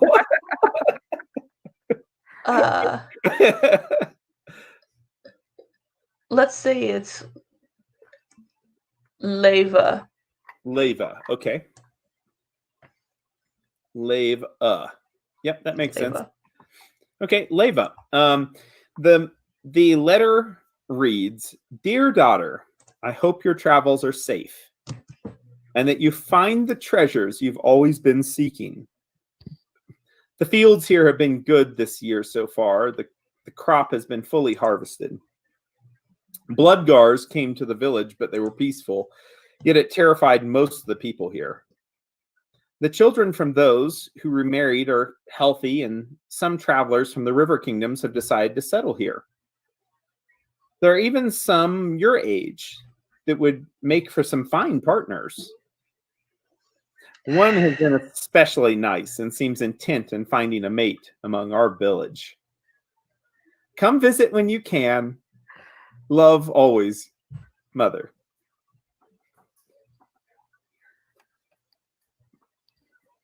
Still sure you can get over there. Are you ready to get hitched? Apparently, like Mama's playing matchmaker. Again. Lava Helmspear. Okay. Connor says he says I didn't open it, but I think Val might have. As you look there, and you can see that there's possibly a seal which has been resealed in wax on the letter. I love it. That's great. Apparently, some Bloodgars have been to my village, and some have settled there. That's unusual. Kylon says, "Well, he says they're all over the place. These barbarians." He says, "Hopefully, they aren't going to try to." He says, "Find." He says, "Well, he says, who knows what they're going to do?" He says, "Aren't the blood that always raid and pillage, and they get back in the rivers, and they're terrorizing all the other countries around here, and then they run back into Numeria. I've heard of some in Brevoy even. We had to actually have special troops just to guard our waterways." Oh, shit. What, my love? Yeah, I don't. he says, I know that Sonny seems to like the Bloodgars, but I just don't understand. Just because they treated you nice doesn't mean that won't stab you in the back the next time they see you. They're not very honorable people. Not very nice. Yeah, I just don't know why they would settle in my little village. There's nothing of importance there. I mean, there was a lot of importance there. Kylon looks over at Connor like Connor shouldn't be hearing this. Oh. And then he kind of shrugs. Connor's like, well, he says, let's see what else has happened. He says, well, he says the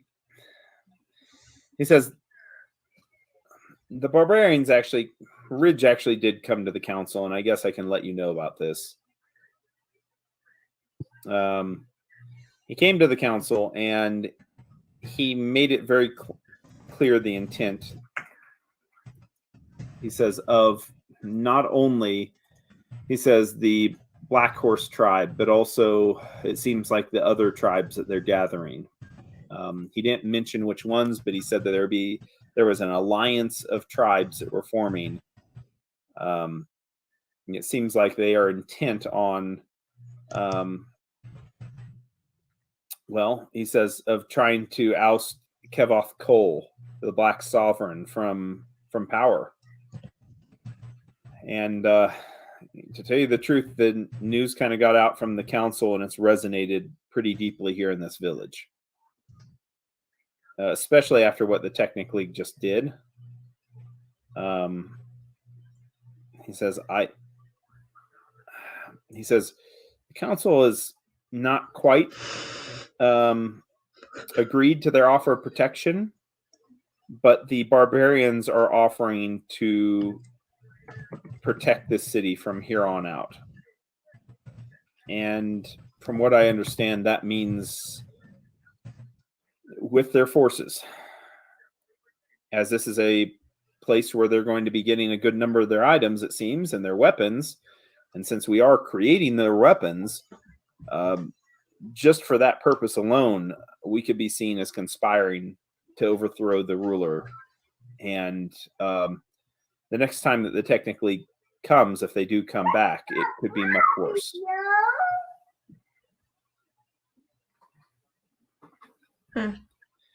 That being said, I am in the city for a reason.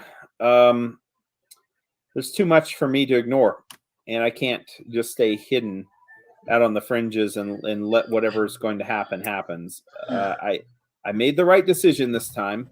It kept Val safe also, but in the future, we're going to have to take sides here. This division is too deep. There's going to be a conflict. And I'm pretty sure I know what side Torch is going to fall on. Hopefully the right side. He nods. He says, well, who's to determine that right now, though? The Technic League have huge advantages over us. The Technic League is stupid. The Technic League is stupid. Tor nods at that, and Kylon says, well, yes, they're stupid and they're evil. I mean, they're not going to win. Evil is not going to win. Yes, yeah, Kylon. So, Connor, do you know if we defeated a god? Kylon says. Did. And Connor's like, what? We'll get there. We'll get there. Let's take this one step at a time here. Do you know if the Technic League left anybody here in the city to keep watch, or if they've put anybody in the city on their payroll? Connor says, I can't be completely certain. As a matter of fact, there could be a good chance, especially with merchants coming and going to the city. He says that there could be someone from the league that is here right now. He says, I don't know. he says, I do know this. We are much more watchful. And the council, along with that meeting that we had with Sammy, we are willing to compensate him if he finds out any agents that are working for the League and exposes them. Connor. Do you have a watermill in Torch? No, they don't. And you would know that. You would know that. He says no, you wouldn't even ask that. So you know. Well, you could ask about the outlying farms and stuff, and they're he says no. He says there's no watermill here. No.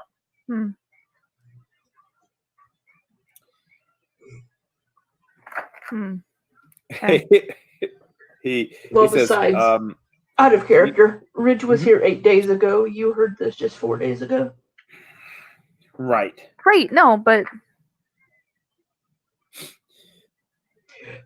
you now know that he may just be within 4 days' travel yeah. of Torch Mm-hmm. Yeah. when you heard that message. Connor says you might want to ask the Bloodgars. I have tried to stay away from them. I don't really have a good relationship with most Yeah, range. We'll go talk to the Bloodgars. I like them. They're good. They're good people. He says, from the best of my knowledge, they don't know that any of the Numerian fluid pools at the top of the torch. So we're safe for now. Great. Cool.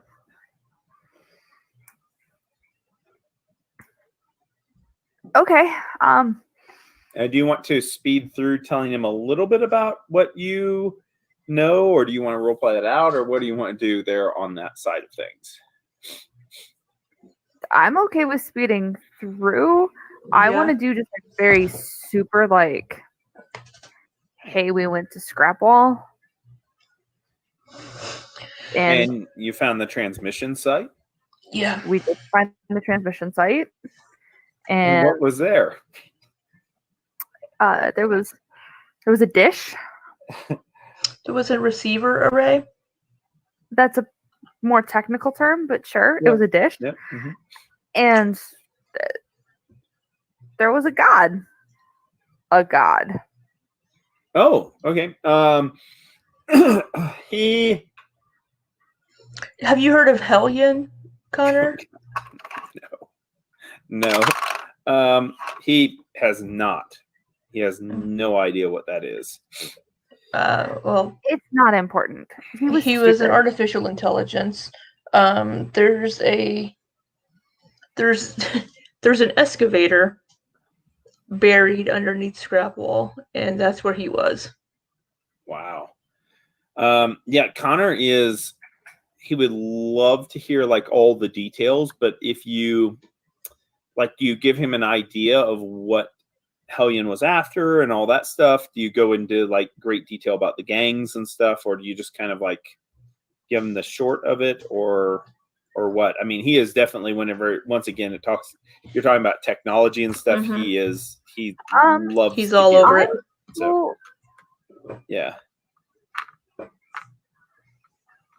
Ruby, what did you say? Do you want to go through all of it with him? We could just give him a high level right now, and then later if we want to. Sure. I mean, I think we can trust Connor, but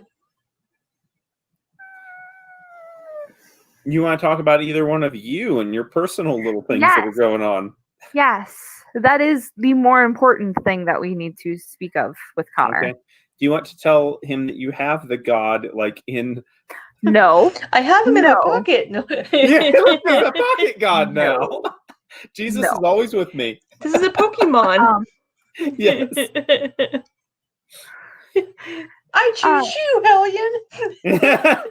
So you defeated Hellion. You stopped him from his ambitions, and you kind of broke down you defeated the bad gangs in Scrapwall. Is basically what you tell him. Okay, got it. Yeah. Okay. Yeah. Connor, we've heard bits and pieces as we were going through Scrapwall. Do you know what Project Pathfinder is? Oh.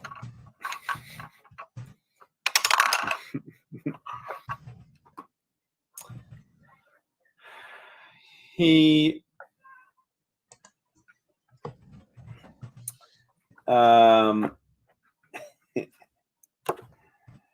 he is going to know about that.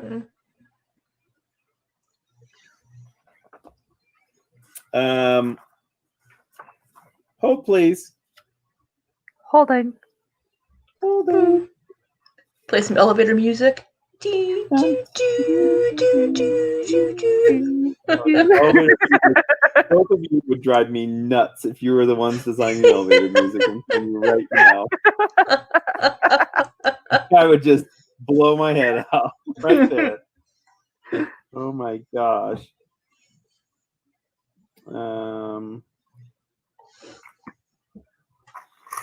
There's a name of a person that I need to know that I just don't ever remember, but it's very important for me to know, and I don't know. Huh. Okay.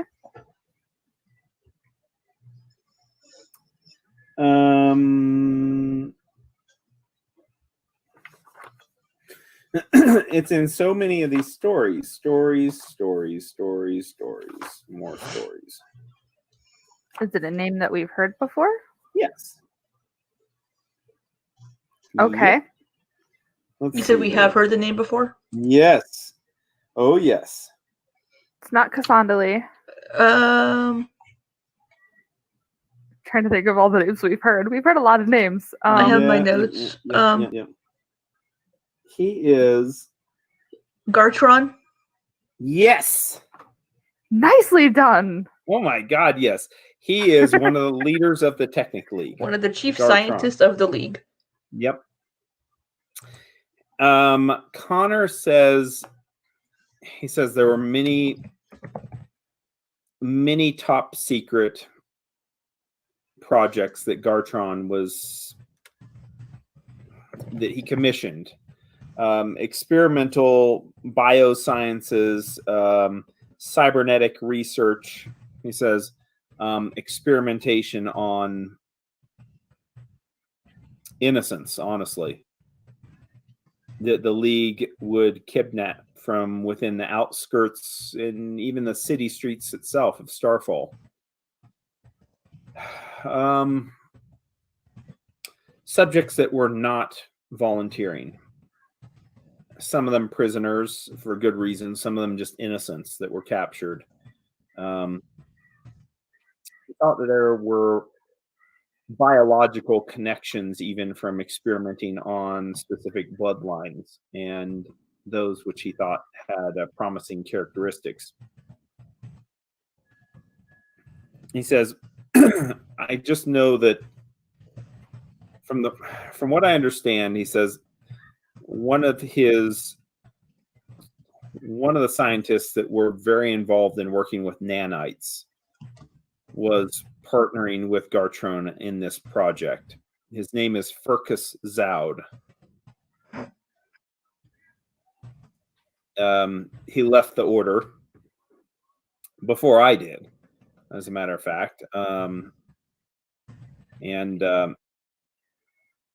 left it through some strange circumstances. It seemed like he actually stole a large amount of journals and Technic League information specific to nanite projects and some of the experiments that were being run there. And he destroyed the lab that he worked in, making some of the projects where they could not be repeated without many, many years of research and additional work to try to recompose what was lost. He was a brilliant mind, but he was insane.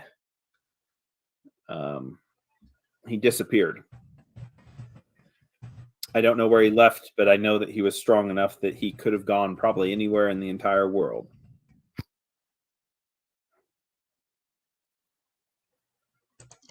I know that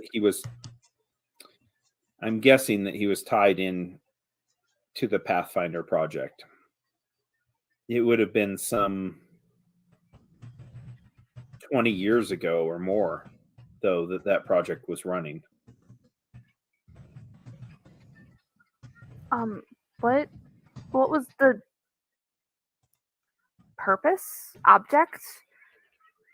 Says, I don't know. I just remember hearing the name, and I believe that it had to do with experimenting on he says, he kind of stops a little bit and looks down. He says, I believe it was one of those experiments that were not known to the majority of the Technic League because it had to do with unwilling participants.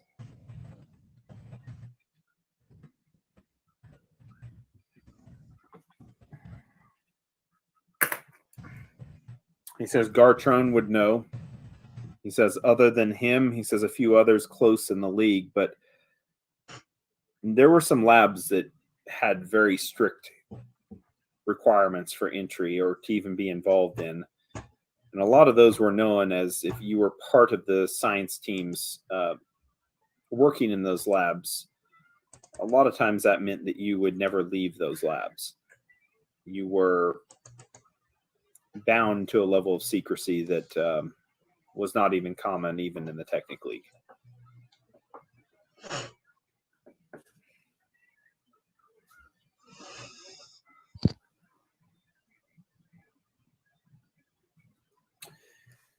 He says, I know officially, though, that with Firkus Zaud, that lab that I talked about it being destroyed, well, he, I believe, had faked his own death. Official records in the Technic League say that he died during that explosion, but I know that the Technic League was searching for him after that. I think there were members in the league that knew that he didn't die, but I just don't think that they thought they'd be able to catch him or that the cost would be too high even trying to track down the madman. So he could literally be anywhere, like you, just taking on a new name. Oh, he says, maybe worse, maybe better. He was obsessive from what I remember, completely obsessed with his work. In addition to that, he was definitely crazy, but in all honesty, he had more experience than me and was, he says, a much better mage than I would ever be. He could control magic like those in the Technic League headquarters itself. Says he was quite gifted, but I think if he is gone, it's even better for everyone. And whatever experiments or journals that he took with him detailing those experiments, it's probably better that they stay lost, honestly. It's not the kind of work that we'd want repeated.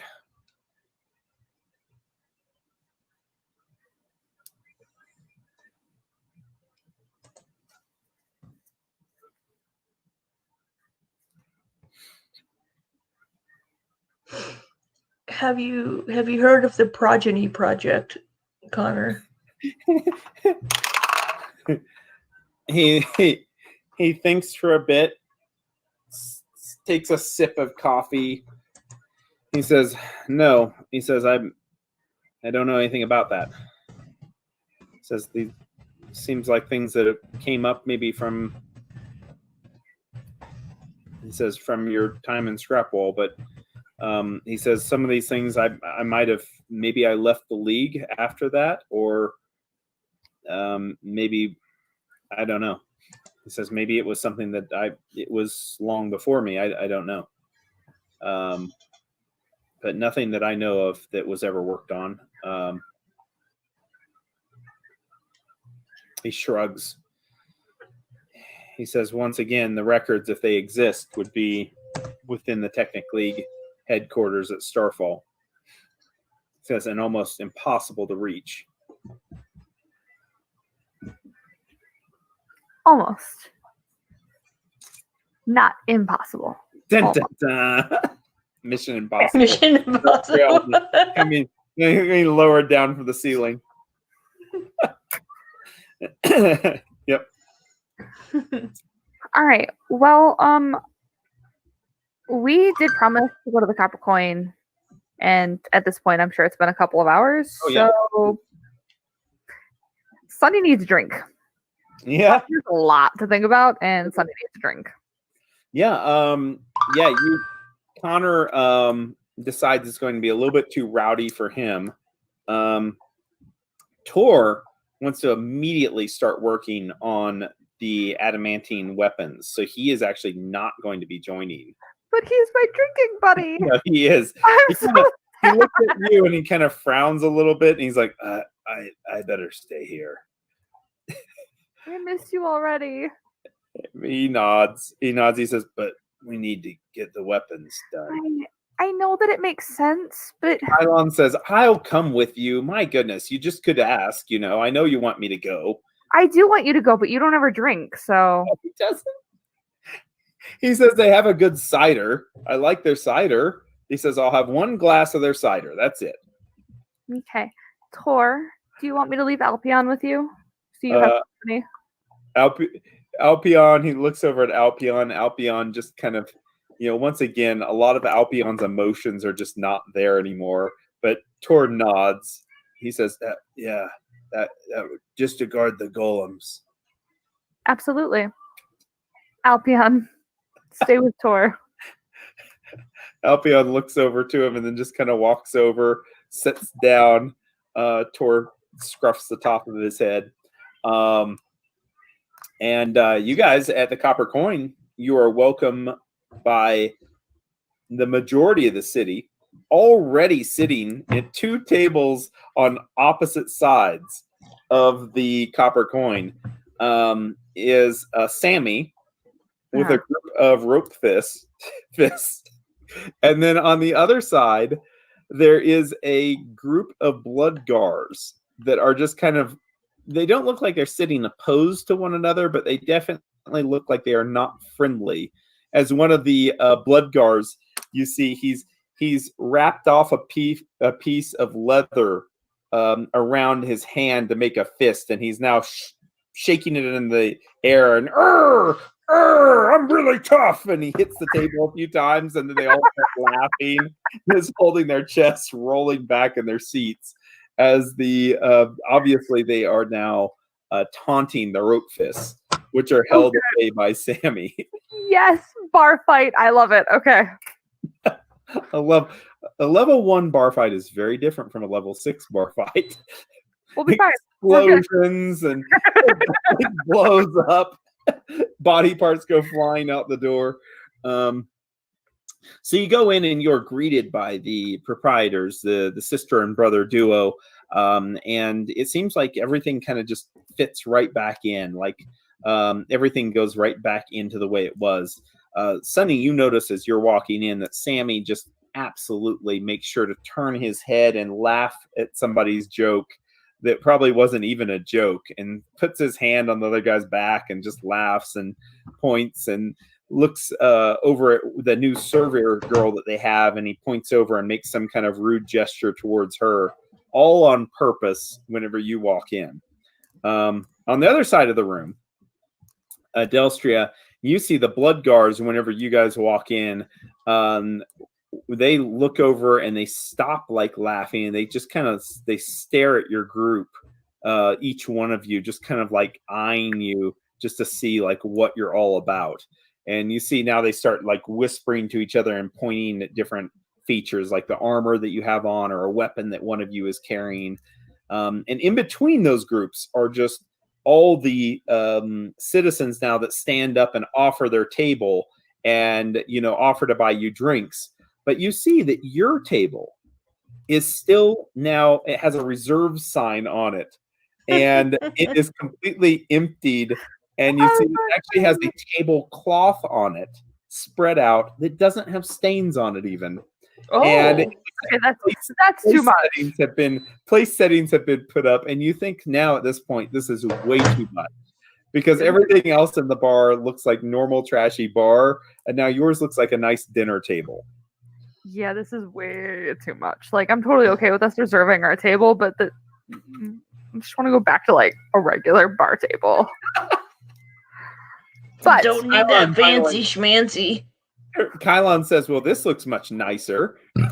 As Jesus. he says, what? It looks a lot better. This is what they would do in Brevoy. You wouldn't have the tabletops barren like this with the cracks in the... He says, this tablecloth makes it look a lot better. He waves at them and smiles and sits down. Orders his cup of cider. And that leaves a lot of seats at the table there for you if you want to invite guests over, or if you'd like to be involved with finding out more of what's going on in the city, of course. I'm gonna grab a drink from the bar. Uh-huh. Yeah, rounds Yeah. plentiful. They already have, like, for each one of you, they know your order, and they actually have them already coming towards you right as you're standing up to order. Cider for Delstria as well. Yeah. Oh Okay, my yes, God, absolutely. Absolutely. Absolutely, she has the cider. Kyle nods at you, Delstria. He says, the cider's really good here. No, I feel like this is mom and dad like chaperoning like Yes. the child, like, Sonny, you can have one drink. No, one drink. Well, remember that Delstria got really sick after that first night Oh, that she yeah, had a he drink at did. this bar. Oh, it was bad. It was really bad. Yeah. Now All right, she's wary of the drinks in this. Fair very enough. cautious. Kylan's just a wuss. I'm gonna grab my first love it. round. Your first of 20. Okay, yeah. Lawton is the male, of the brother sister duo, and Katina is the female. And they both wave to you, greet you, and they're busily scurrying about the bar. You get your first round, Sonny in hand. What would you like to do? I'm gonna kind of like cheers at Sammy, like, Oh God! From across the room. from across the room. When he finally notices you, which he does, you see that he's looking like right through like 3 tables full of people. Like he has that one little eyeball that he can see all the way through to you. You like bend down where you can see him back through the other side, and you hold up your drink to cheers him, and you see the immediate reaction on his face as he kind of disappears, as he turns around and he laughs at another joke.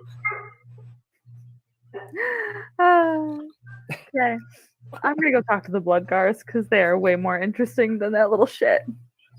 All right. As you get up, you make your way over there. Delstria, do you want to stay at the table, or do you want to join? Delstria's gonna just she's gonna listen for gossip Oh, very from good. the people. Make a perception check. We are rolling a roll. First. Oh no, it's not the first one of the night. Nope, It's pretty much. It's the 15. second. Okay. not very good. Yeah, but you're able to overhear just because it's so loud. A lot of people are. You hear that they are talking about joining a rebellion. You hear that some people are talking about whenever they take up arms and they beat the heads in at the Technic League next time they come to steal everything. You hear kind of like a camaraderie here in Torch, that now once their torch has been restored, that they know that they are hot shit.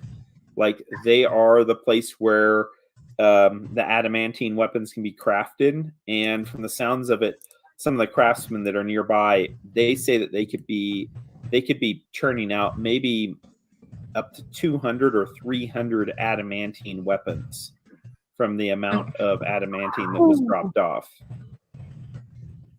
And quick calculations, that's a lot of money. That's a lot of money. Okay. Yes. A lot of money. So you're wondering just the amount of adamantine and where the Coles had even found that, and just the nature of this. And now it makes more sense that they would actually have a group of people that they would trust guarding even the raw material as it's being crafted, because that is a huge walloping sum of money in raw materials. And you imagine also it'd be extremely heavy. Probably something that only magic could really be aided in transporting, or maybe a large ship could be getting it close enough here to torch, and then the final journey maybe in a number of wagons to bring it here. But that's a lot of material. Sunny, as you go over to the Bloodgars, you are welcomed by one with a thick red beard. And like a lot of the Bloodgars, he has one side of his head shaved, and has kind of like a ponytail from the top and the side going off to his back, which he's growing out quite long. And he looks up at you with the star-shaped tattoo that he has over one of his eyes, and you see it matches with his scars. Looks like he's been raked on the other cheek by some kind of animal. And he looks up at you and he smiles. He says, "Oh," he says, "there she is. There she is." He gets up from his seat and he offers you his seat. He says, not many other places here to sit. He says, but he says, I'd give up my seat any day for you. You have a special place in someone's heart, from what we hear. He looks over to the rest of the group and they start chuckling. Thank you. I'll take the seat. I didn't realize that Dusset cared so deeply for me. They laugh back and forth. He looks over the whole group. He says, "Ah, yes, Dusset. Well, Dusset would have you for a night or two, but he couldn't keep a hold of you. That's for sure. Not from the stories we've heard."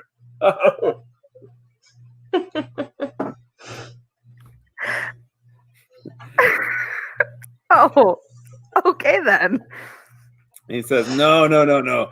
He says, truthfully, though, he says, you bring much respect. You aren't just a prize to be taken. He says, you're a good ally, from what we hear. He says, one that we'll need in the coming days. Well, you can count on us. We are here for you. And Nancy says, that's what your village says also. He says, the Coles think it's a very important place to protect, and we agree. We'll make sure that nothing comes from the rivers, from the south, from the east, nothing from outside. He says, just in case mercenaries are hired eventually. We'll imagine they have to eventually. Though the Sovereign himself won't have enough men just with the Technic League. And we'll be here to protect this side of the country. Oh, so that's why the Bloodgars run Mercefield. I'm so sorry. Did you say my village? Out of character, I think they mean Torch. Yeah. He says, yeah, Torch. He says, here. He says, your village. Makes sense. Okay. They don't know. They don't know No, you really that's well. fine. I was just super confused that we were going to have a fucking showdown in Eidenvale, like. Pew, pew, pew. Robots and lasers and everything. Yes! He says, tell me, he says, is it true? He says, is what the shaman says true about you and your group? Depends. Most things she says are true. What thing in particular are you asking? He says, he says, you know, shamans, sometimes they speak to their own benefit. Sometimes they actually speak the truth. Here in their Bloodgars, we don't trust them that much, but he says, we have to listen to those of the other tribes. He says, especially the ones of importance. He says, she has done a reading. She uses those decks. He says, the Harrow decks, even. And she did a reading. You were in it, I hear. You were in it, you and your group, along with the Coles. He says, they've taken that very seriously, you know. Very seriously. I mean, fate has a way of entrapping us all. Do you know exactly what she saw for us? He says, a private matter. A private matter that some of it slipped out, of course, with a joke of Ridge's. You know, you know how he is with his mouth. He lets it fly. I think a taunt a little bit too much. Valdrin didn't like what was said, but something was said about your red hair and your group. He says something about, He looks at the others. They kind of shrug. He says something about Valdrin forsaking other advances. He says, anyways, he says, private matters, I'm sure. He says, got out because of a mouthy brother, but what is new with the Coles? Ridge will always give up the plans before they're meant to be said to everyone else. He says, all the tribes know this. It makes them a laughing stock in some circles, but, maybe now more trustworthy than ever before because their plans ring true. They aren't too natured like so many others. I mean, it's one of the things I've always appreciated about Ridge. Yeah, he is something. Yeah. Do you by chance know where he was headed after this? Upriver. The two brothers separated. I know. And he said, oh, you do now. I do know. He looks over at the others. He says, she is tied to fate, isn't she? Yes. Well, he says, what we know, Ridge is going towards the Tiger Lords. They must convince them. As stubborn as they are, the Tiger Lords are better suited for Ridge's fast tongue than what the brothers would like to admit.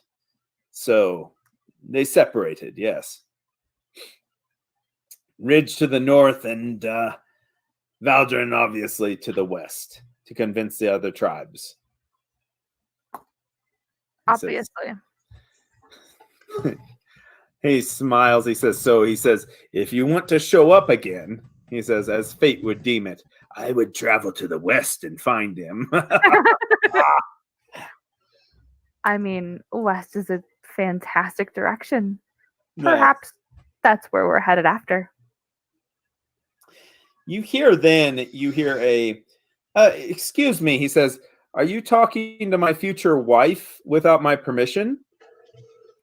Oh my god, I'm gonna fucking punch him. Holy and you shit. see back behind you as you turn, you see Sammy is standing there with his eyebrows now raised and his hair slicked back, smiling at you. He says it loud enough that other people stop talking and they look back as if he really is offended. And Delstria, you can see this too now as it's kind of quieted that section of the room. Mm. Oh dear God. The blood guard just looks up at him. The blood guard just looks up at him and goes, not from what I hear, not your wife. No, you couldn't catch one like this. Sammy's like, well, how do you know that I haven't caught her already, friend? I'd be real careful with that, Sammy. He says, oh, really, darling? Well, the last that I know, we've just temporarily disengaged our wedding, but it's still going to be on, isn't it? What? We've just got to find the right date. Oh, no. You decided that you no longer wanted anything to do with me after I made sure that you had the gambling hall. You can go ahead and walk away now.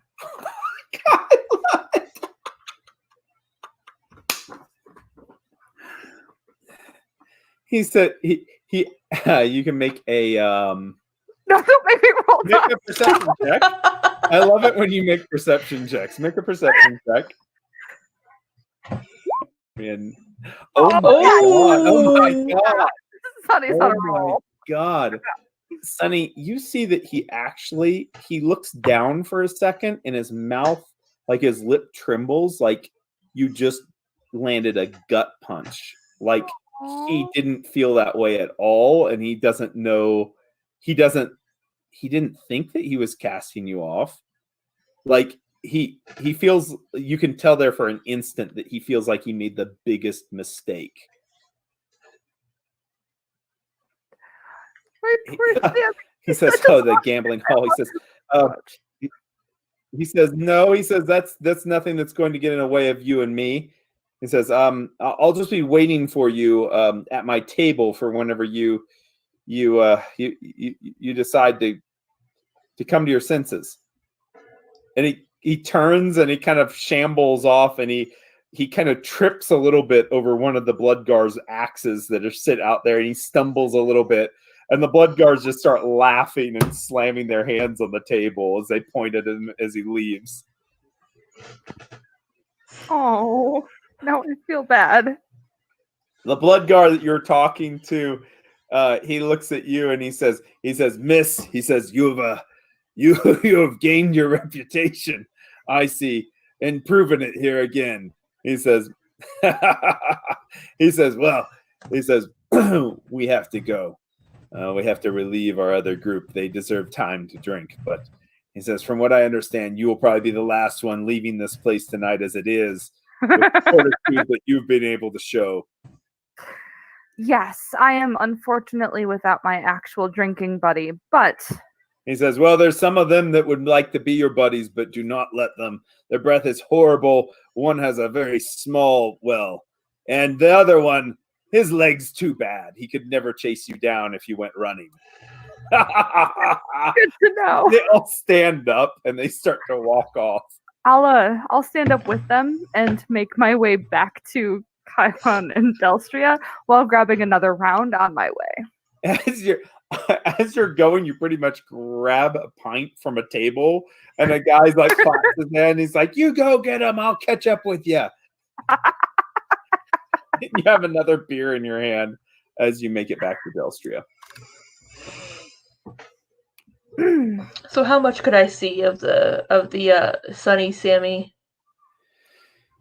You know what? You saw enough of it that it looked like he was really, like, obviously he was, even though he kind of rules the criminal element, he was outside of like his comfort zone, and you can tell just from the laughter that he was embarrassed on his way out. And rather than going to his table, you notice also that as he made his way to his table, he kind of veered off and left with some of the rope fists out the front door. So he definitely seemed like he was on the run, like he was slinking out of the place by the end of it. Oh. It looked like you wounded Sammy's pride there a little bit. He left. Oh God, Kylon was actually watching well enough. Kylon smiles real big.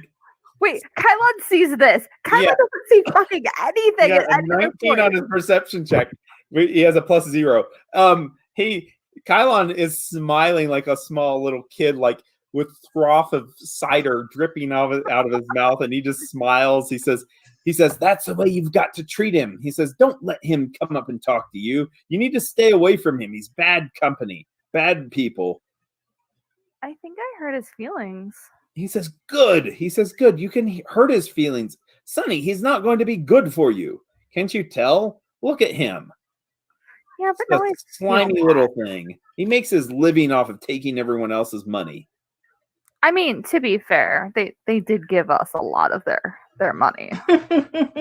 Thanks He to says, Thor. "Well, that's only because Tor was lucky." He says, "I don't know how Tor did that anyways." And he Because says, Gorum was looking out for him? I don't know. shakes his head. He says, "I don't know. It doesn't match up with the right god, I don't think." But he says, "Well, you, Sonny, here, the important thing is you've gotten that Sammy off of you again. Whenever he was slinking up to you, I almost stood up to talk to him myself, but I wanted to make sure that you could handle it." I mean, did you not see the table of Bloodguards I was sitting with? I'm He pretty says, sure. "Well, I was concerned about them happened. too. I was watching them, and I was ready to draw my sword on them also." No, Kylon, the Bloodguards are super. Look at them. He points over. Okay, so they're and you not see gonna one like. of them just slap the other one hard against the ear. And you can tell the other one like almost falls off his chair, like onto the ground. Okay, As wait, they're so they're, getting up to leave. Finally, they're they've not, paid like, and they're walking out. nice, but Right. Ah! they are great.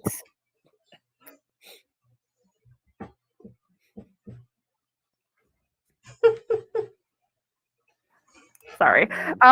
No, you're good. It's Sometimes appearances can be deceiving, Kylon. exactly. Thank you. Although honestly, you probably should be careful about the Bloodguards. They will probably murder you if they get a chance. Just Alan he scoffs at that. He says, "We killed a god." okay, Kylon. Never mind. Yes, Stop. we killed the guy. You're right. Stop saying that to everyone. It's Kylon. But so good news. There's some sort of, I don't know, rumor doesn't feel like the right word. We're being talked about. Well, we've been being talked about in Torch for a while. Yeah, no. Kylon says, "Look around you, Sonny. I mean, look at all these people. They're No, talking about us right now." Yeah, no, thank you, Kylon. You were so helpful. No, Tin Killer. nod. I think Tin Killer had another vision, prophecy. I don't really know what you call it because it's not what I do. So, but apparently she consulted some sort of deck of cards and it talks about us. Oh, well. Kylon says, "Doesn't sound like anything good to me." Doesn't necessarily have to be anything bad. Yeah. It might be us saving the world. You never know. Gosh, he says, "Yeah." He says, "Well," he says, "anyways, this Tin Killer hasn't told us anything before, so I mean, why talk about us when we're so far away?" And he says, "Anyways, if they want to talk about us, that's fine, I guess. Whatever." He says, "It doesn't change anything." Tin Killer did talk to me whenever we were with the. Kyle's like, "What? What'd she say to you?" Out of character, wasn't he there whenever she pulled me into her tent? No, Well, yeah, but he wasn't in the tent. And like buying stupid shit. He was buying horses. He was buying horses and trading. And a longbow that I can't use. Yes. Yes. He has no idea about the talking about bringing a child and all this other weird stuff that she mentioned. Yeah. I'm like, I'll tell you later. He says, "Okay." He says, "Well," he says, "we don't need to worry about prophecy." He says, "What we can do," he says, "shaping our own fate." He says, that's all that matters. He says, "I've had my cider. Delstria, are you ready to go back yet?" "Oh, we have to stay with Sonny, don't we?" Yeah, you can go back then, and I'll be here with her. I'll make sure that she's okay.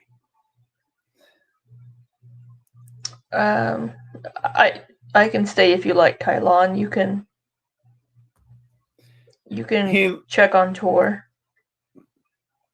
He says, "All right." He says, "All right. Well, yeah, I think once the Bloodguard and Sammy is gone," he says, "Yeah." He says,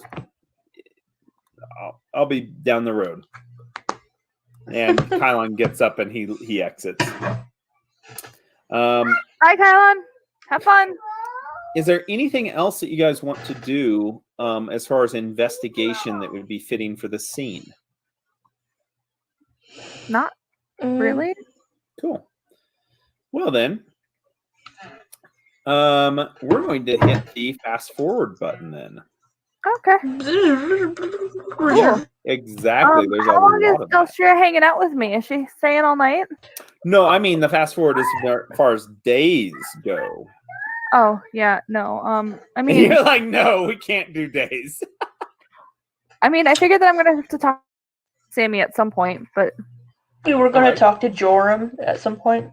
Yeah, Okay. like Well, let's skip like to those scenes as we go. well, as soon as it charges, you can have it again. Tori, she's just like, Mom, I want it now. I know. She gets it from me. I know. I love it. It's perfect. Tor will need to be crafting for about 8 days. That's fine. Here Tor in and Bear Port. can hang out. While we are crafting, is anyone else wanting to do any other kind of crafting during this time period? Connor is going to try to work on excavating the place where he collapsed and actually reopening the entryway underneath Torch. Denvaya is going to be working with him on that project because she is highly interested in studying the remains underneath Torch and actually possibly putting some of the technology to use. Delstria will help them with that in her downtime as well. Sweet. Awesome. Okay, good enough. Easy enough to get that opened up. And the three of you can actually kind of go on your own little adventure on there. Not, nothing that's too dangerous. Even if you do find any kind of environmental danger or anything like that between the three of you, you're able to handle it without a problem. And you're able to get to the lab section, and I can't reach it. Bring it here. it is found that several of those portions of the ship have been severed off completely. Those that were on different levels that the elevator didn't travel to, but still you have a large amount of potential excavation that could go on, even though it would take a long period of time. Denvaya is going to try to set her golems specifically to working nonstop, to working at excavating chunks of the debris that are in there that kind of severed off certain passageways, just to see if there is more ships still around or if it's just been obliterated, the sections that are gone or covered up at this point. Because of that, they will, Connor and Denvaya together will be able to work and be able to put together a lab or two in the oncoming period of time, which is maybe we're looking at probably more a month or two of their working on that, but that's something that they're going to start working on with fervor. Meanwhile, Joram, as all of you are going to be meeting up with Joram, you see that his temple had been ransacked as far as its decorations and the technology and even the bits of crafted metalwork. It would definitely be seen as a desecration of a god's temple. And for the most part, though, him and his acolytes are in pretty good spirits as they've reconstructed portions of the temple and have kind of brought it up to the way it was looking.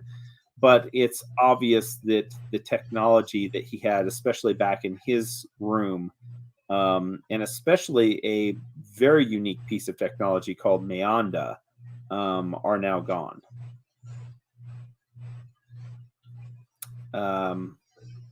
Joram, upon seeing you, though, he kind of gives you a beleaguered smile, and he says, "I am so glad that you came back. I heard from Connor that you had quite a bit of adventures up there in Scrapwall, and he says it's so good that you brought Denvaya back. I didn't even know where she was.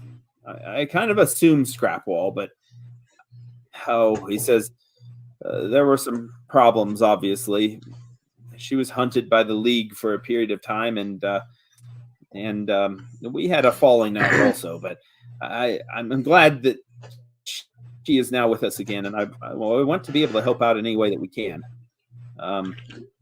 This is a faith. He says, what the Technic League is doing is just wrong. It's they think they're the only ones that should harness technology or that should be inventing anything. Bree believes in a free sharing of knowledge where we should all be able to create and be spontaneous and find the order of things and put things together that weren't put together that same way before. And the Technic League is against that, and I can see that they won't let even the Temple of Bree flourish while they exist, at least underneath this leadership that they're underneath right now. He says it took everything that I was working on, destroyed our projects. I don't know what to say, but I will help you in any way that I can. He says, especially if you're going to be recovering this technology and bringing it to our use. He says, and at this point, obviously, you probably have presented some of the items and stuff that you had found, and if you do so, it will get his mind off of the invasion of his temple that he had suffered and the desecration, and pretty soon his eyes light up kind of like a child's as he goes from one thing to the other, talking about it and how it would be activated and how a person would recharge it and what it does and internally how it's put together. And he is just absolutely like a child pretty soon at that point. So he recovers his good nature soon enough, and you've brought him back to a good place where he can actually focus on the oddities of the world and the things that came from outer space and it crashed here thousands of years ago. And he will buy anything that's basically 2,000 gold or less as far as technology goes. He will put his resources to use buying those devices, if nothing else, so that he can study them and kind of take them apart and everything. Technically speaking, you'd have a good number of your funds, I guess, available here pretty soon for purchasing things in your downtime and such. But some of those items that you would want would probably be better acquired outside of the country, just through trade, even with other larger cities or in the River Kingdoms itself.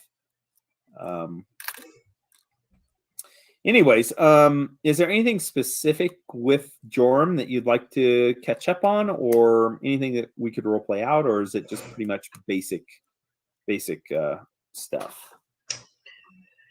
Yeah, I don't think Joram would have any knowledge of any of maybe the brain collectors. Would he have knowledge of the brain collectors? Ooh.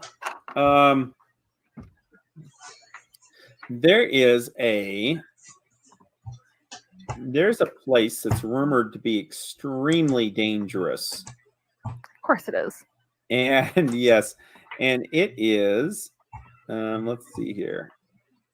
It's going to be in Numeria after I click off this dang thing. Okay. Oh, that's great. Thank you. Oh my gosh. I don't even know where it's at. I think it's right here on the map. Oh, there's a location called the Valley of the Brain Collectors. Not where I thought that was going to be. Okay. Well, flip, man, that's like super close to where we're going. Everything's on the way to where you're going. Well, kind of. He does mention that there's been rumors that there are annihilator robots that actually patrol the area. That looks like Hellion. That does look like a Hellion, doesn't it? Only these are massive in their size. It looks like they're kind of made in the same fashion, right? And you haven't seen any of these up close, so I can't really get you even better graphics here. But he describes these monstrous machines that just are kind of patrolling on their own volition, and there's a number of them. There's no settlements around this area because there's a number of them that are supposedly patrolling that area and destroying anything, almost like they're protecting that area. So what are the brain collectors? Are they a tribe? Are they... The Valley of the Brain Collectors gets its name from what Jorm understands because of some kind of odd creature, possibly from underground, that is spawned up there. And he doesn't know any details about what that would be, just because there's such limited contact. But it seems like there is a specific, not a tribe of humans, but some kind of an aberration or a creature that he would not be very common. We'll say that much. That's the best way to put it. Would possibly be a high challenge rating that lives there. This is the section on the map that's really hard to get to in the open world games. And once you get there, like all the enemies have like the red skulls over them saying they're really hard to beat. So what I'm hearing is that we can totally take it on. Let's just go. Yeah, you should honestly go there right now. Yep. Yes. Honestly, it'd be a great place to go to. Yeah, Jorm. Jorm doesn't know much about it though beyond that. So Okay.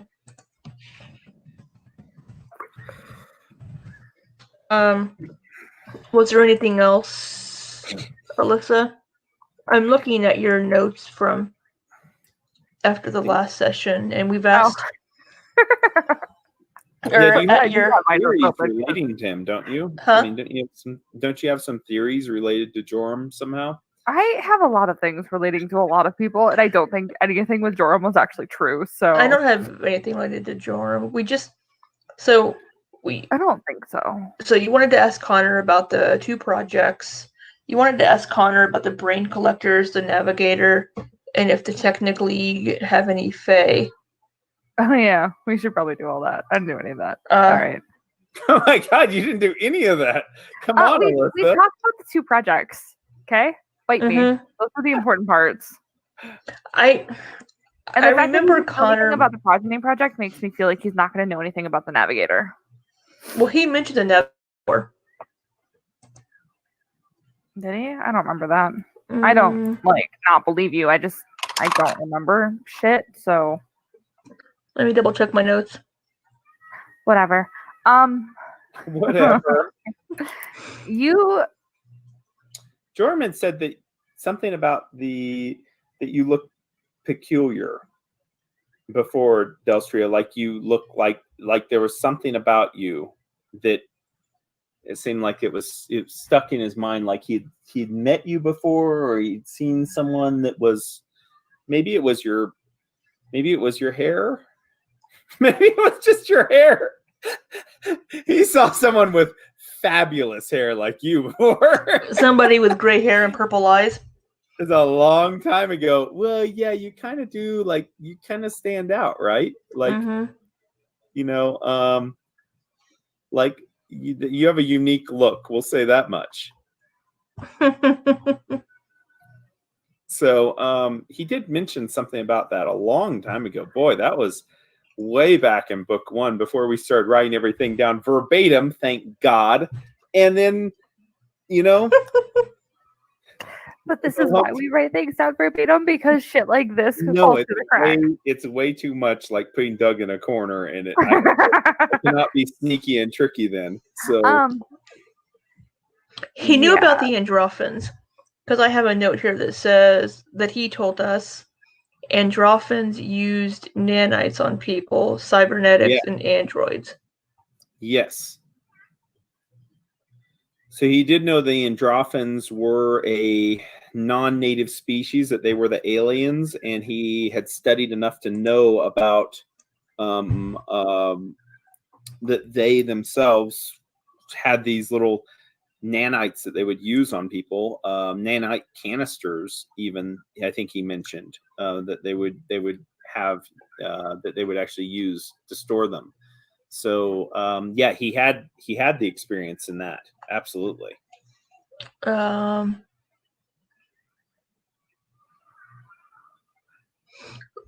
can't remember. I think I was able to tell how long my father had been dead, but I don't recall.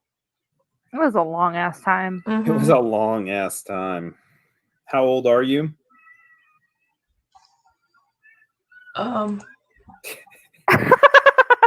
30. Questions that no one has ever had to answer since like putting them on their character sheet to start with, right? Right. I am 32. Okay, you're 32, and he left when you were what, 9-ish? I figured like 11 or 12. Okay, It's like 20 so a years. little bit over 20 years, yeah. All right, so I guess it wasn't actually a long ass time, but whatever. Well, I mean, that's a pretty long time. I mean, it's like a lifetime, so. It's just a lifetime, you know. Yeah. Okay.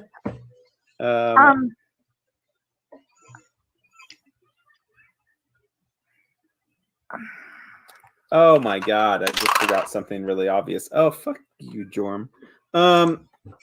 Is Jorm having another senior moment? Yes, he is. No, Okay. he's having a moment of clarity as he looks at Delstria. Delstria, you're wearing your father's cloak, correct? I never said Or do if you I have- was or not. Or do you have that wadded up and put into a bag somewhere where no one will ever see it? It's I don't We think she was can- wearing the cloak. I think she was wearing the brooch, though. I think I had the clasp. Yeah. And do you have your Because I own was- nice cloak, like in your I- picture? I have a jacket, like in my picture, that leather coat. Uh-huh. Uh-oh. No, this is great. I'm so excited. Jorm, what do you see? What do you know? Yes, I Tell have us. that. Your stories, old man. Tell us your stories. Shake him about. Tell Joram is going to look at the clasp, and you can tell Delstria that he's kind of stares at it for quite some time as he's kind of rambles on a little bit about the items that you brought that he was going to buy, and he keeps looking up at it, and he finally says did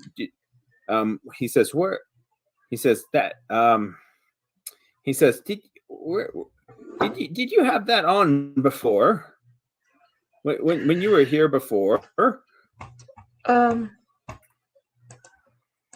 No. It's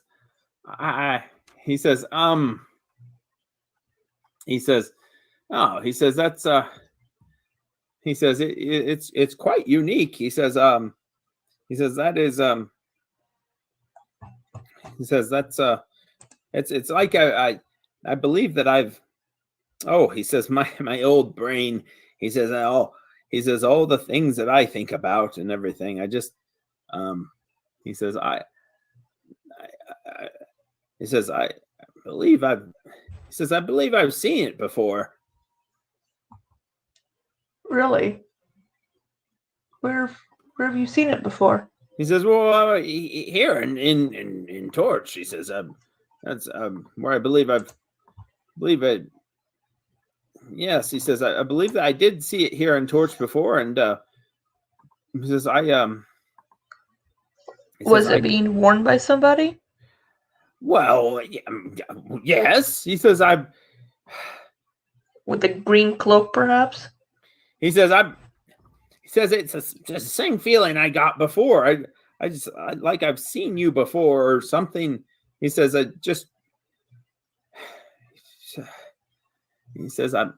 yes. He says, there's a peculiar person a long time ago that came through this town that he says he left he knew too much. He knew too much about everything. It made me feel very odd too, the things he was doing around here. I hadn't seen anything like it until you tried working the same sort of thing on Connor. It wasn't magic. It was something different. It was like you were trying to, I don't know, reach inside people and rearrange things, and he says, I haven't seen anything like it before. He says, I think says, I think he did it to me. Says, I was up at the top of the torch and showing him the area, and I thought that he was here to research or to look into the torch, and he had so many good explanations for everything. And it was then that I fell into the Numerian fluid. I've become horribly sick. It was a much bigger pool back then, you see, and it was unstable, and he tended to me. He did that thing like you did with Connor, but it was different. It would. Would you allow me to try to help you to remember?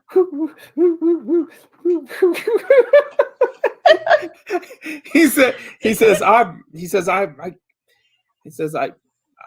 guess. He says it's just been gnawing on me the whole time I saw you to start with, and then now it's just come back even more. And that thing you have on, that clasp there, that he says it's just making me think about him more. I can't really recall much though. Well, here, come sit with me. Come sit. Come sit with me. You get your Madame Cleo, like your head wrap on, and your big you clip on your All big right earrings. now, Jordan. Your huge earrings. All right now, Jordan. Let's just calm down. Let's see what's going on in that head of yours, old man. All right. Would you like to do a woo-woo check? We're going to do hypnotism for recall memory. Oh. You can draw out forgotten memories from a willing subject.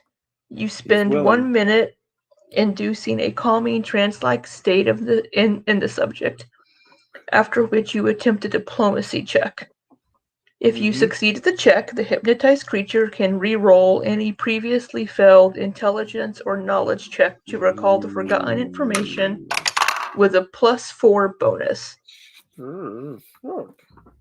The information must be something the subject once knew or was exposed to. Yes and yes. So the DC of a diplomacy check to hypnotize is 20 plus the subject's will save. The subject's will save modifier against mind affecting compulsion checks. But I'm wondering if they're, I guess even if they're willing, you still have to make the check for them to re-roll. Yeah, the 20 plus the will. How long does this take? 1 minute. Oh, well, Sunny, you and Kylon don't even get bored. It's not like it's a 30-minute one. No, I'm super excited about this because she did this on me at one point. So now I get to watch her do it on somebody else. Yeah, and think of everything that happened to you when she did it on you. Yeah, nothing bad has happened yet. We're great. Oh my gosh. Let's see, diplomacy. Is that influence? That is going to be an influence check, yes. All right. You have pretty good influence, don't you?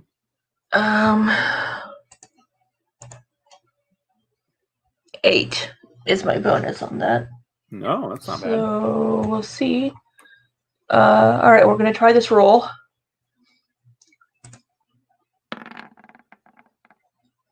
Oh. Burr, burr, burr, burr.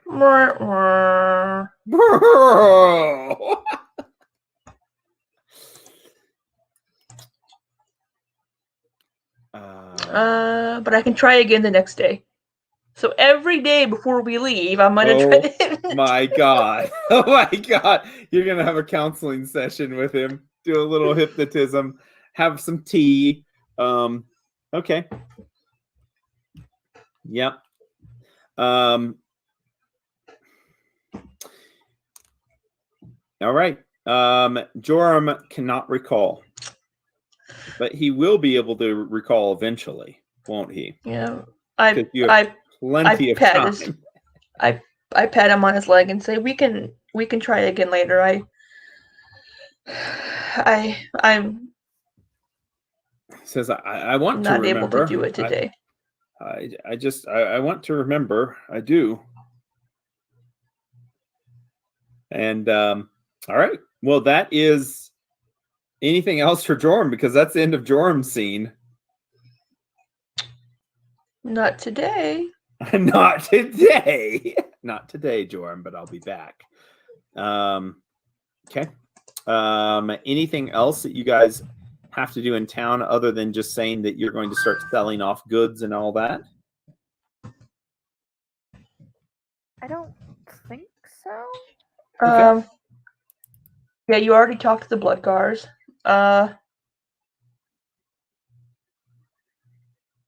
Did you want to go talk to Sammy? Yes. Yes.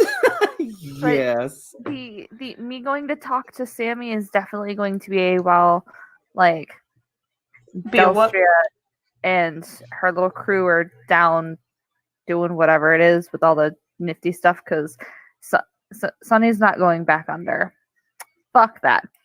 And Oh, okay. Yeah, that actually makes sense. Yeah. she really doesn't need Kylon to tag along because she's scared that Kylon's going to punch this poor guy in the face. So Honestly, Kylon he would probably feel obligated to go underground to help with the underground perfect. crew. And Does he Tor think is that I going to can't be handle shit? Working. What's that? Does Kylon think that I can't handle shit? I mean, I Yeah. took Yes. out. Obviously, he's the one that killed the god. Without him, took the out whole an group would probably be ogre dead. with And one honestly, arrow. if he's not there to take the hits, then someone else would have to take the hits. And See, that part is kind of true, but like no. I mean, Delstria is Between- pretty good with a bow. 3 golems, Delstria, Connor, and Denvaya. And he still looks around. He's like, I don't know. No. What if those gremlins came back? Exactly. Or the plant people. I've put it into his head that you The don't plant talk to the plant people. Or the plant people. We don't negotiate with plants. Okay. Sonny, what kind of ambush do you want to have on Sammy? I mean, he's in the gambling hall most of the time. Do you want to get him when he's out of work? Do you want to like send him a secret message to meet with you at the North Woods, like the little the place up where you had your last date? No, not doing that. Well, I'll definitely stop by the gambling hall and see if he's there and just talk to him there. Oh, talking to him Fucking at work with all of his secret goons messages. watching. You're fine. Okay. They Yeah, also sure. have private rooms. Like, They do. They what's his face? Garmin. Garmin. Later. Yeah. Yes, thank you. Yeah, Garmin Ulrith, which is now very dead. Oh no, he's not He's dead. not He's dead. not dead. No, Delstria He's just healed him injured. badly. He's just almost his spine was cut. Delstria out. didn't do that. That was Sunny. That's Sunny. No, was doing horrible. Delstria healed him. Oh, Healed yes. him. Healed Yeah, him. no, Sunny's definitely the one who attacked the shit out of this dude. Yeah. Stupid fucker Well, tried to kill chopped me. him in So, half. well, Well, you're going to find Sammy. He's very well hurt. enough. You make a sense motive whenever you go in and you are spotted by Sammy and Sammy sees you. As you see him, I should say, as you spot him. sense motive. Is that perception? That is going to be a perception check. Yes, you're really good at those. I am really good at those. Fuck Oh yeah, my I'm really good at God. I have a plus 8 to my Second one. perception. Like, Holy crap. yeah. She's very perceptive when it comes to Sammy. Right. Okay, no, it's because we're not doing combat. Because anything that like matters, I roll like You'd be 2 like a 1. threes. Right? Like, Okay, well, Sammy notices you as you come in, and you can tell that like he just stops talking to the person he was talking to behind one of the tables, and the person like is like, Sammy, what do you say? Sammy, Sammy, what do you want me to do? And Sammy just like pats the guy on the shoulder and he goes strolling across the room, going the direction that you're going. And he finally recovers himself again. As you're going over to one of the card tables, no, it's dice tables. It has to be a dice table. Must be a As dice you're going game. over to one of those, he comes up beside you, kind of slimes his way over like he does, just a very quick little sidestep, and he says, so he says, you aren't really a new person here to the casino, so you're going to have to play out of your own winnings, but since you're winning so much anymore, he says, I don't think that'll be much of a problem for you. Weirdly, I think I still have credits from the first time we came in. You do. I do. I have canceled so those. many because Skylar He had canceled- canceled. You do. You do. He He says- canceled all those credits though. He says, those have been wiped out. I hate to say it. He says there are clauses in place, of course, with the amount of time a person has to spend. We just can't keep the paperwork forever, and then with Garmin, all the records that he was keeping, some of those were just frivolous. So we had to kind of clear those out and do a reset. But Of course. I mean, that makes total sense. How is Garmin, by the way? he says, oh, he's retired. He's Retired. Mhm. Oh, good. Yeah, he's taking up farming, I believe, to the south, far to the south. Far to the south. Oh, Did he move to Marshfield? Move past Marshfield even further. oh my God! Wait, maybe he's the one that your brother's trying to set you up with. That would It's be great. canon. That would be Perfect. great. That'd be a great tie-in. Sammy looks at you and he says, Sonny, he says, I don't know why you're in here, honestly. We know that you don't really gamble much. You like to drink. You like to taunt me. He says, is that the reason why you're here?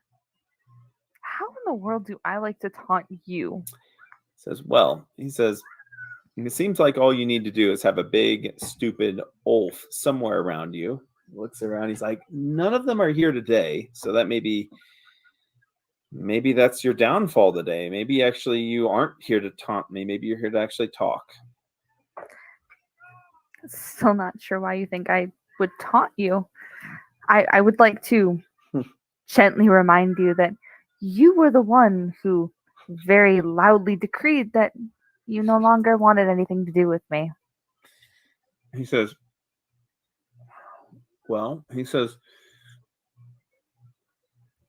maybe I do want something to do with you. Maybe you and someone like me, we're not too far from each other, like what we want and who we are, really.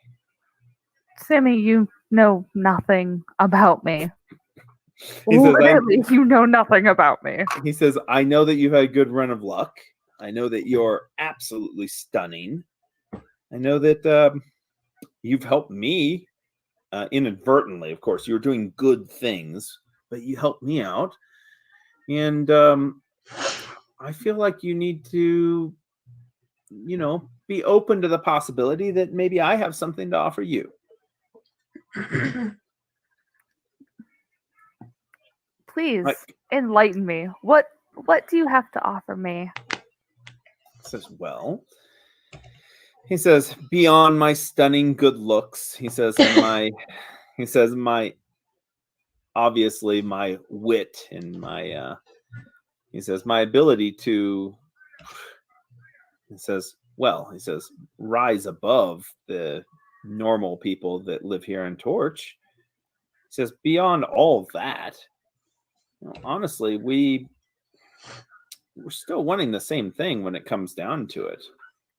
To become more than what we were born into, to shrug off those chains that wrap so tightly around us from birth. You and me, honestly, we're closer than what really you and the rest of your traveling companions are when it comes down to it. yeah, sure, they're going to be useful as your mercenary group, but eventually there's always going to be fractures that occur, and I can see it in your group.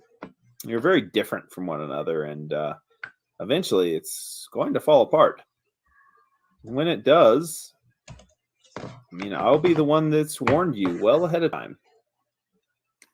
Now, you can't trust them completely. You can't put your faith completely in them. You need someone that's going to be here for you regardless. It can appreciate you and who you are. And that's Sammy here. Libby, are you good? Yeah. Libby falls down. Help, I've fallen, but I can't get up. I don't have my life alert button. No. I'm old. I'll mail you out one for Christmas, Libby. Just maintain till then. Uh-huh. Sammy's like, so he says, anyways, what I'm trying to say is, I think if you give me another chance, maybe another date, you'd be able to see that I'm genuine. I am who I am, and I have a lot to offer.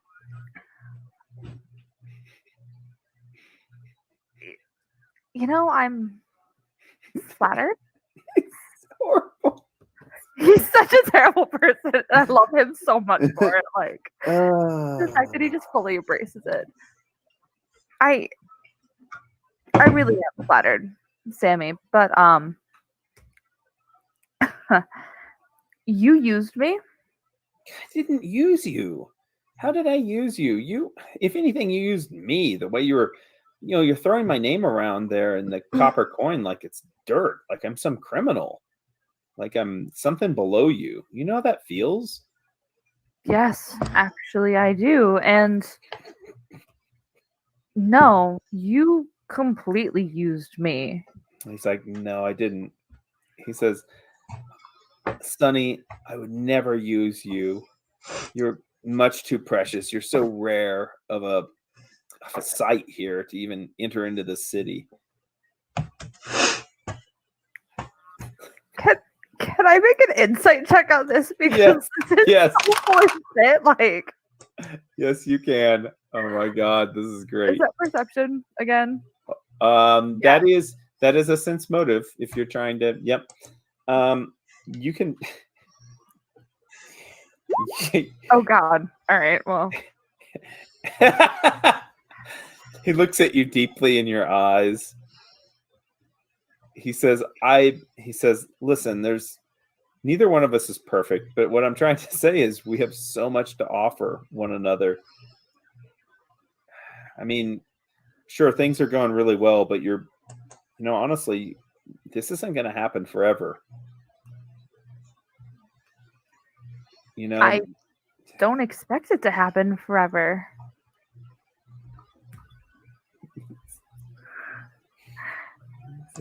He says, there's many places we could go in the world. Just you and me. Whenever this place falls apart, which it is going to fall apart pretty soon, I don't want to be around when all the blood starts spilling.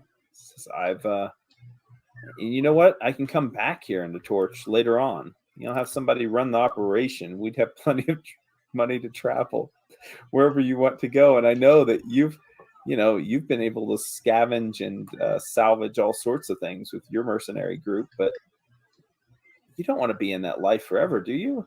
It's going to catch up to you. Eventually, something's going to land wrong. Yeah, like a fucking orc. Like an orc. Yeah. Orc.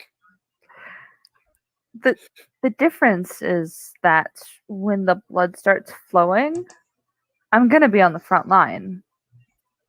He says, "Why? Why would you? Why? Because I'm gonna stand up for what's right, and I'm going to protect the people of this city and others."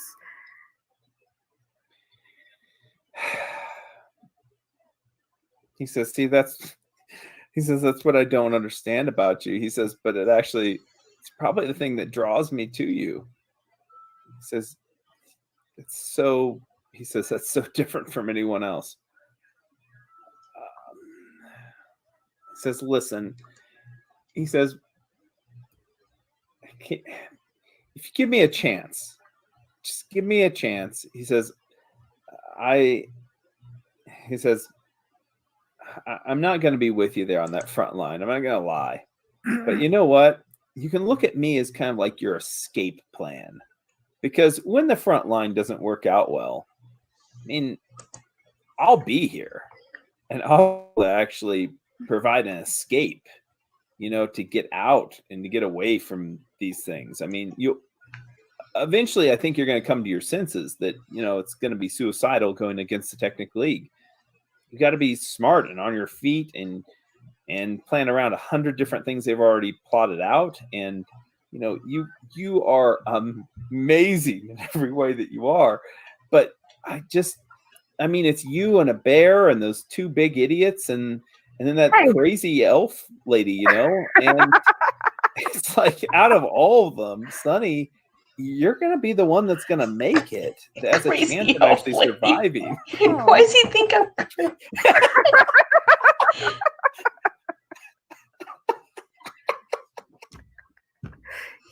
He has people who watch us, He's heard the woo-woos. Okay, so first off, the two big idiots in my group are like brothers to me, and I love them almost more than anything else. He kind of rolls his eyes. He's like, well, he says, okay. He says, everybody's got that big brother, I guess, and that's fine, but the really problem is that my two big brothers don't really like you. Well, maybe I just need to be introduced to them a little bit better. Maybe I can, let that one. I'll fix the dice game. I'll have some weighted dice. He can roll and win. Oh my God, they're never gonna come back gambling. Well, then, maybe I'll have some of the rope fists. They'll go out and they'll practice with that guy like out back, like he always does in the morning, and they'll pretend like they're following Gorm and stuff, and we can do that. I mean, he'll like me then. I really appreciate all of this. And I can fake a seance for the elf woman.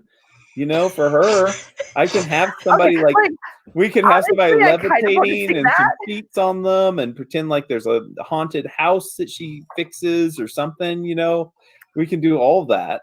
Unfortunately, out of character here. Drunk enough for that option to work, so I'm sure Delstria would be able to see right through that. Oh, like in a heartbeat, she'd be like, "There's wires here. That's an actor." Really? Yeah.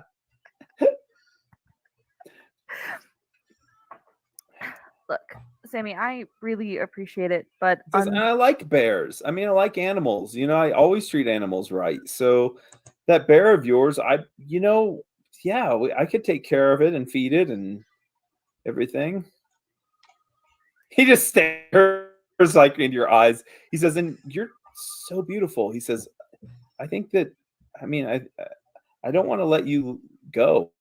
And I don't want you to get yourself killed. I mean, you got to think of this through. You've got options in life. And look at this. He says, look at this option. He says, hey, he says, I'm Sammy. He says, come on, Sammy the Slick. Yeah, no, I remember exactly who you are.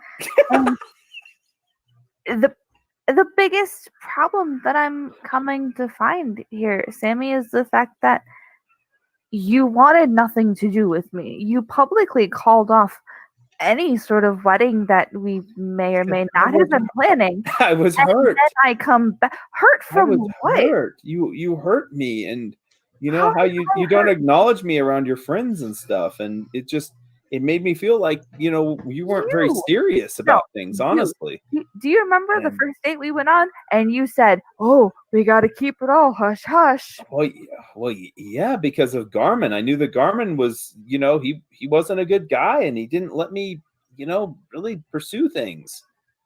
What's super interesting about that is the fact that Garmin actually told me that he could actually get you and I together. Isn't that kind of sweet? He says he wouldn't mean it. He was just trying to manipulate you. You know, I don't want to manipulate you, babe. I want us to be like together honestly, just because we love each other and because we're meant to be together. Can't you see that? He's loud enough now that the table dealer just kind of looks up like back and forth between the two of you. And you know, some of the guards have now like they're looking over. Okay, that was a big word that you just dropped. He says, "What?" He says, "I don't. What word did I use?" You can't possibly love me. That's not a thing. We've known each other for like 2 days. He says, "Yeah," but he says, "But," he says, "Well, let me." He says, "All I'm asking is for you to let me prove it." He says, "I protected the city when you were gone, just like you say you're going to, you know, and honestly, I know the people in the city better than anyone. If you want to settle down here, we could settle down here. I could get us a nicer house, and we could have a nice place up by the woods. Since that family owes us, the Otterbees owe us quite a bit, you know, and we could work out something with them." Sammy, I don't want to settle down. That's not me. Because then I can travel with you to the south. We can go to the south and go all over the place. I'll take you to all these places, like Razmir. The Razmirians, they're awesome. They throw huge parties, and he says, "What do you want? Let me find out what you want. I mean, just, you know, let me have a chance here, and you know, and pretty soon you'll be forgetting about the others. You know, the barbarians. You'll be forgetting about them. They're idiots. They're losers. You don't want to go with them. They don't even wash themselves. They live in tents. And your friends. I mean, I understand the mercenary group thing, and that must be really exciting. But eventually, you know, things are going to fall apart. I'm telling you." I really appreciate everything that you've done for the people of Torch. And it's not like it didn't come without any benefit for you.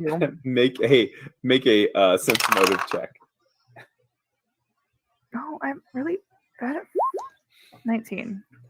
You see that he's like he like is balling his hand into a fist, and you see that the blood is drained out of his hand, and he just looks like his eyes are darting around, and he's starting to sweat a little bit, and you can just see that like he's looking around the room now, noticing that he's not going anywhere with this, and that other people are noticing that he's failing.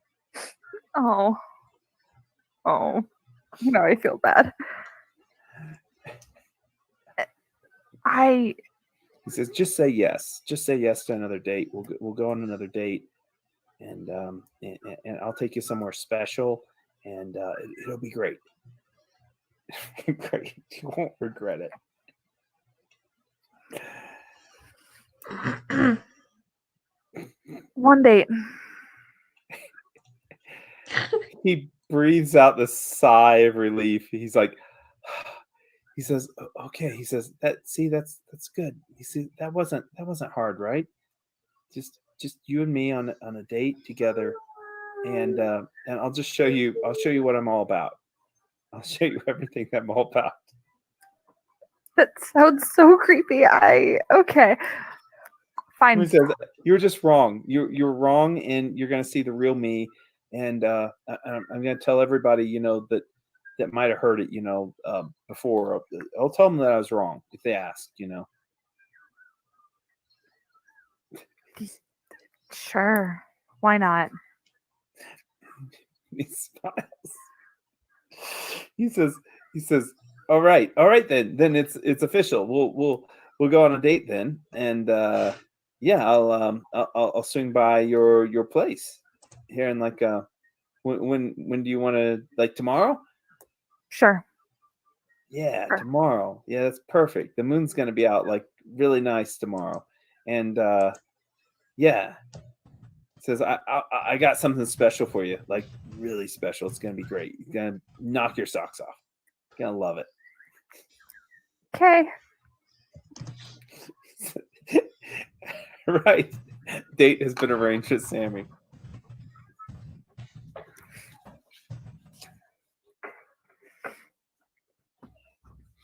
Okay. Do you tell anyone in your group about this date? Oh dear God, no. No.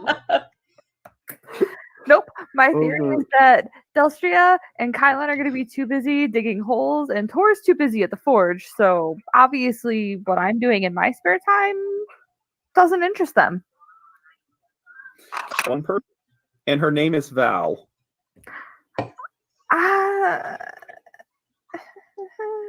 Yay. Okay. And as you leave with Sammy on your date, you see a face up against the window of Val. Looking at the window. And as you look back, you can actually see her look back, like with this disgusted look on her face once she notices who you're with, and she shakes her head no as you're going. And then the curtains close.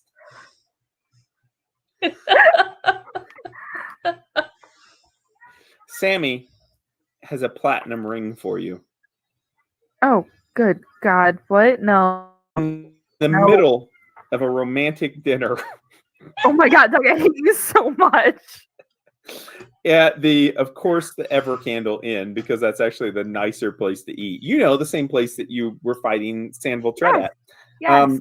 There is a meal that is prepared with 3 servers, with you being the only table in the entire place. It seems like he's rented out the entire dining hall. Makes me feel a little bit better. Music is being played. As the only bard group in town is actually playing music and singing. It's singing romantic, soft melodies in the background. Not the bar music that you like to hear necessarily, but it does seem to be setting a mood, especially with all the candles that have been lit. Many more candles than what would normally be lit. The lanterns have been turned down, and instead, plethora of candles throughout the entire area.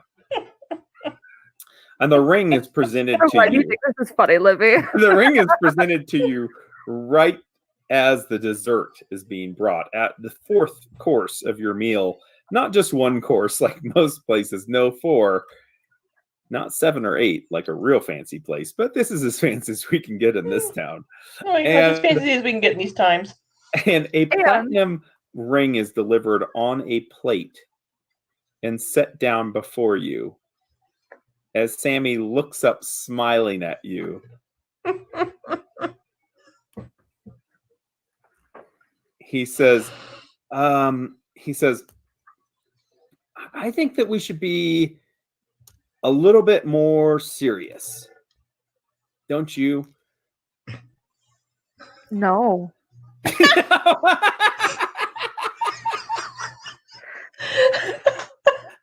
His face goes pale as he says, but the fish, it was really good. You said the fish was really good. He says, and you like the crunchy little roll appetizer things? No. No. He says, but then after that, he says the flank was perfectly glazed. You said it was. Sammy, it has nothing to do with the dinner. He looks all around. He's like, well, who was it? Was it the music? He says, oh my God, no. What part of I'm not ready to settle down did you not understand? He says, I don't want to settle down. I just want to make sure that people know that you're going to be with me, that you're mine. I'm and not. With that, the music stops now. As he stares at you, he says, I don't want some barbarian muddying the waters and making it not clear that you're with me and that we have plans together. And I don't want one of your friends, jumping in bed with you to hump you in the middle of the night whenever I'm like hundreds of miles away. And he says, and I don't want anything else happening. Like, who knows about that witchy friend of yours, that elf, what kind of spell she'll cast on you. I don't want any of that happening either with like her dedicating you to some other thing, undead creature or some vampire or something. What? He says, you're with me. You're mine. And you need to, everyone needs to know that you're a Sammy. And I have a ring for me too. I have a ring for me. See, it's on that stupid plate that idiot's bringing over here. And Okay, the server's coming over as quickly as possible with another plate. I'm going to talk to the server. I'm so sorry. He didn't mean that. You're doing a great job. The server looks Sammy. like around, like you can tell that he's one of his gang members that just has changed clothes, and he doesn't have the knuckles wrapped right now. So Sammy just looks over at him and looks over at you. He says, you need to put on the ring and I'll put on my ring. And then we'll, when you're ready to get more serious, then we can be more serious. no, so let me get this straight, is the fact that you didn't actually care about anything until you heard that somebody else was after me. Is that what this is? He says, I didn't, of course I just didn't know. He says, I didn't know that I might lose you. And you're just saying that you're just going to with whoever, and it's, I've never said that I'm going to with whoever. You're the one who's making remember that was what he's claiming before the first time I got so angry. So you're the one making these accusations that I'm jumping into bed with Kylan and Tor, and he says, well, whatever no, weird I don't you think I is don't happening think so, with but me I is think that, undead vampire things. well, he says, I don't know. I'm not there. If I was there, then I'd be able to, look after you and let people know, but I'm not going to be there. So they need to know. Do you want to come along? Is that what you're offering? Is that you want to come travel with us? Oh my God. He looks at you, he says, I can travel with you? Oh, fuck. Sammy gets killed first battle. Sammy has approximately somewhere between 6 and 12 hit points. I want you to know this. He says, yeah. He says, I would love to travel with you. I could travel with you. Say yes, it'd be hilarious. He stops. He looks at you. He says, so we wouldn't need the rings. You mean I mean that much to you that you'd let me travel with you? No, you told me that you didn't want to be on the front line, and no, I wouldn't be on the track. No, I wouldn't do that, of course. But I would be like, do you not I'd be at the camp. I'd be at the camp, and I'd make sure everything was taken care of, like the bear. Okay, Bear comes with me. He has no idea what the bear does. No, Bear comes with me. Bear protects me and bites things. You said you don't want to be on the front line. Do you not understand what we do? Do you understand that we went up against a Manticore? He says, I don't know what a Manticore is. He says, but it sounds like something that you could handle. And I could be back in the tent, and I could be taking care of the tent and be watching out with the boys, and I'd have them come along and they could chop the wood. No, and they could prepare everything. No. Out of character. No, we're not turning you this can into have a convo. tent husband. He is offering to be your tent husband. Welcome back, honey. As he's mixing a cake in a bowl. Yes, apron on. Not where I thought this conversation was going to go. No, Sammy, have fun storming the castle. I need someone who's going to be on the front line with me. I need to have someone who is going to have my back when she says, I don't know, darkness envelops me and these little things shoot darts at you. I would bring lanterns, and I would have. He says, I don't know. I'd protect you the best I could. I mean, I'm not a big guy like those other guys. That's not where my talents lie. But, if you get in a situation like a sticky situation and you need to grease some fingers, I could do that. If you need to talk to some people, I could talk with them and organize things and straighten it out. I mean, I could have helped in Scrapwall. That wasn't asked, though, because of our fight. Could have helped in Scrapwall. I think Scrapwall would have chewed you up and spit you out. It's bad. He says, I could be on the front line without being on the front line. I could be there with you, and that would be great. He says, I could learn. Maybe I could pick up some ways to help out and stuff beyond that. But, I'd be around you all the time. I could be there with you, babe. He says, I can see it in your eyes. I mean, you like what you're looking at. Like, you like Sammy. You know that I'm like one of a kind. You are one of a kind, and you know, you're not gonna find another me. So let's You're just right, put on the rings, and I can come with you, and then, you know, this ring is so fucking suspicious. And like, there's a part of me that wants to put it on because I want to figure out what it's gonna do to me. But like, I don't trust this ring. I don't trust Sammy. Sammy, I can't. This. He goes and reaches for a piece of the roll, one of the dinner rolls, tears it off, takes a bite of it.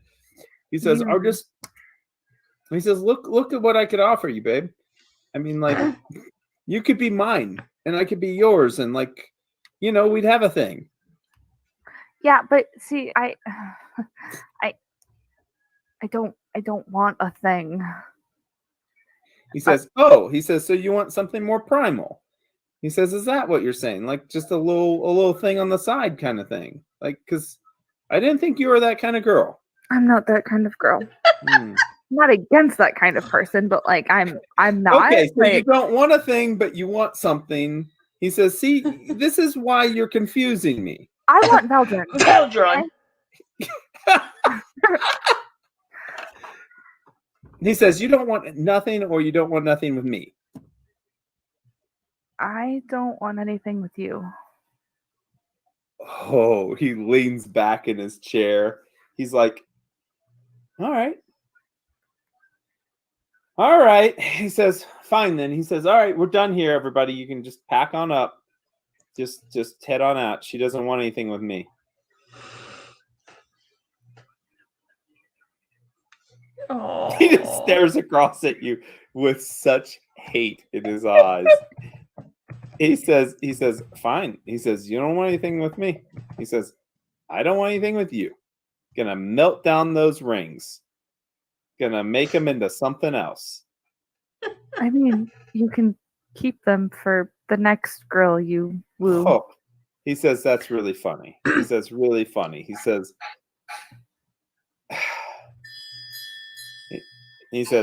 fine. He says, you know what? Whatever. He says, you're out of my league, obviously. You know, you're better than me. You don't want anything to do with me. He says, you go find yourself some other guy that's you know, a big tough guy wearing all the armor and chopping up people and whatever. He says, that's what you deserve, right? You're gonna be adventuring. You're gonna be conquering. You're gonna be getting all these robots following you around and all that stuff. That's fine. He says, Sammy will be here. You know, Sammy will be here, actually living a good life by himself. Doesn't need you. Doesn't need anybody that's gonna play me like you.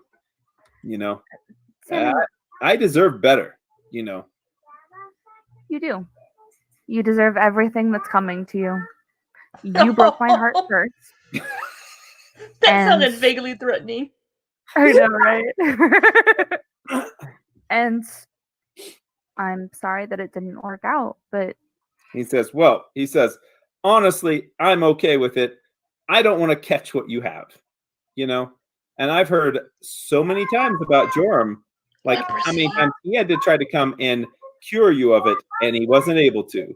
So, you know, glad that you didn't give it to me.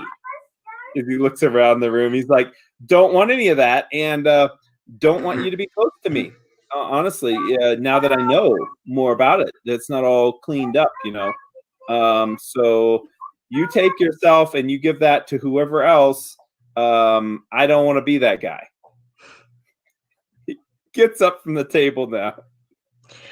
And he says, and you can escort yourself back home since you're so tough, you know, and you can take yourself back there to your big strong men and you know, have your fun with them. So I'm out of your league, obviously.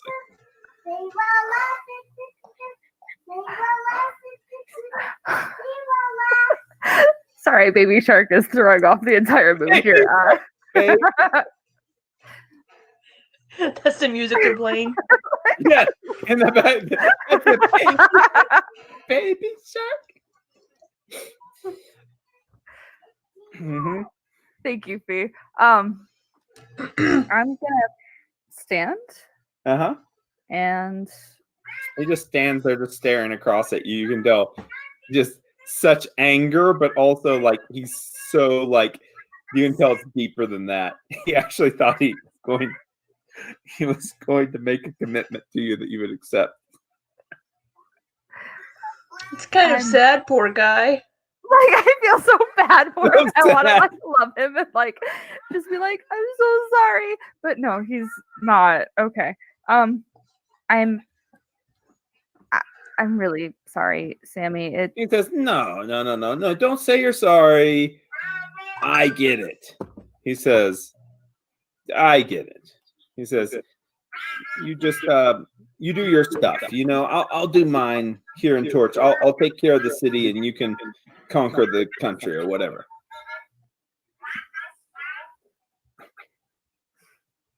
Thanks for a lovely meal. Oh yeah. Just a great meal, great date and everything, you know. Maybe why you shouldn't propose to someone on their second date.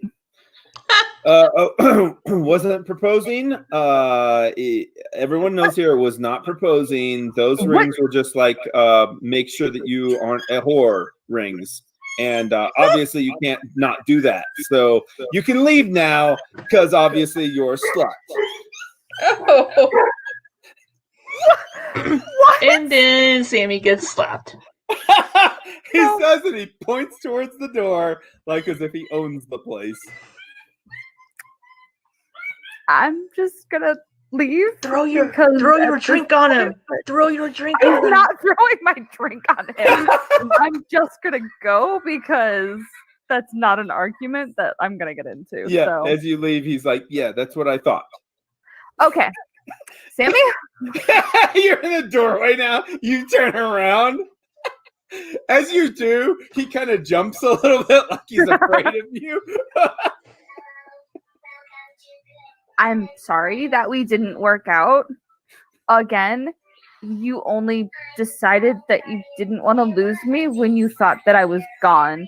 You didn't care about me the last time I was here, so remember that this is your fault. Okay? His mouth is open now as he's looking at you. And he's like, whatever. He says, whatever. He says, it's not true. And you know what? You just go. Just go. Do your thing. Whatever. I'm just gonna go. I'm gonna walk back. As you leave, you hear one of the guys say, he says, you're better than her anyways, Sammy. I mean, you're so much better than Sammy's like, oh, shut the fuck up. Get everything cleaned up. We're going back to work. We've got more money to make. God, stupid fuck. You're just starting to rant now as you're leaving. My poor Sammy. Okay. I'm gonna go back. Okay.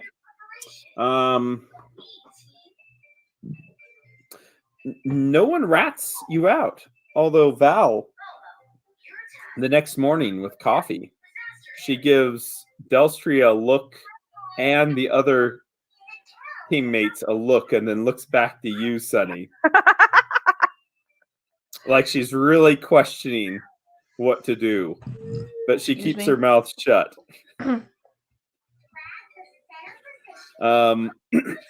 You guys spend your time in Torch, and by the end of it, you have adamantine weapons, and you're able to do the trade down south to liquidate all of your assets.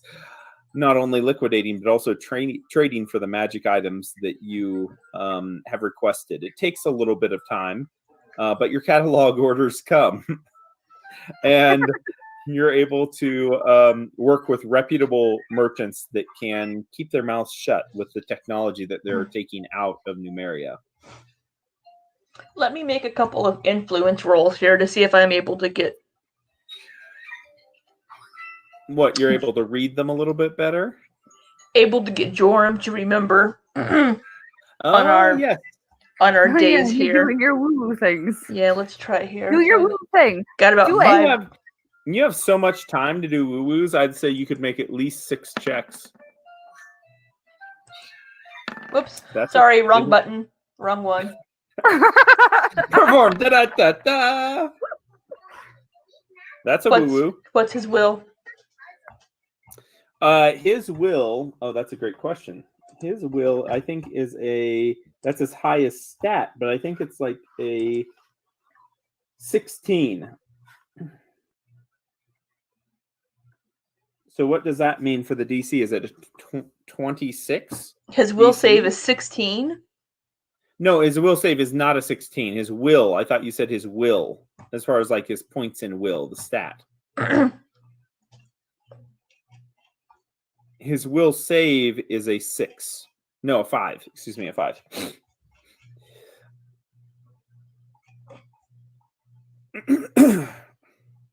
The subject's will save modifier. 5. So 25. Okay. Close. Oh, but- wow, that's high.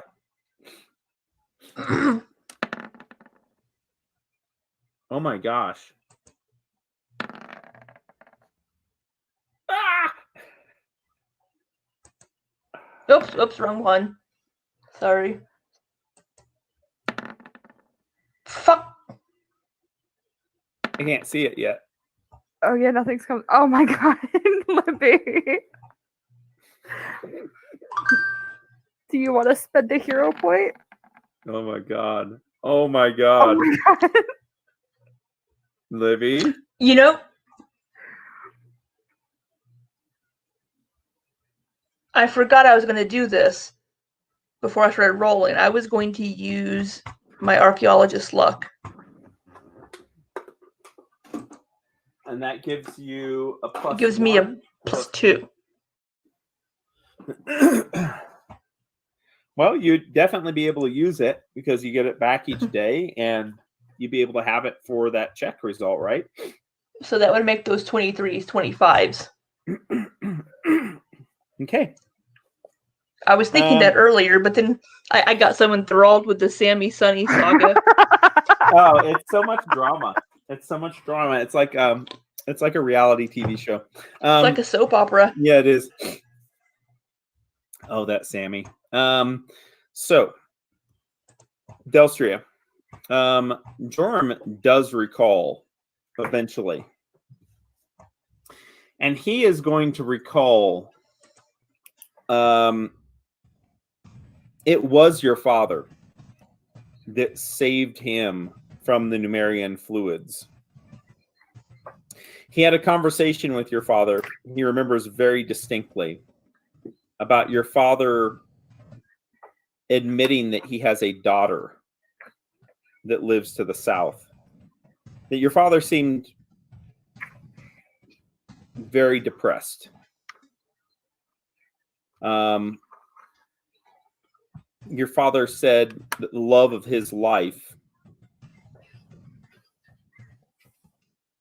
what he thought was the love of his life, turned out to just be a cruelty beyond his imagination.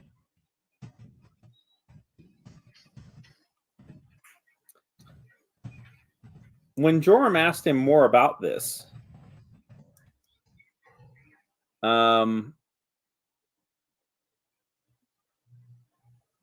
he conveyed that he was tossed aside like something that had been used up and that was unwanted. That he tried for a very, very long time to reconcile and to win back the affection of his love.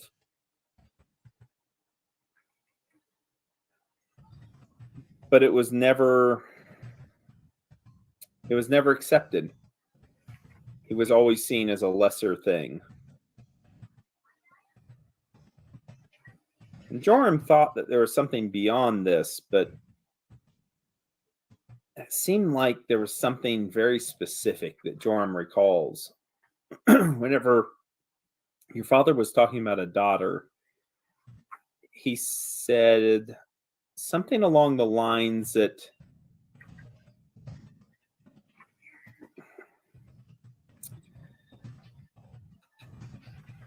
that the best that he can do to help out his girl that's cursed because of his ancestry, the best thing that he can do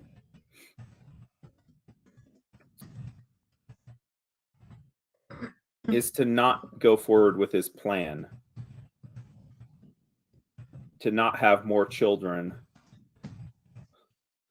The best thing that he could do for her is to allow her to live the life that she was meant to live rather than to be a slave.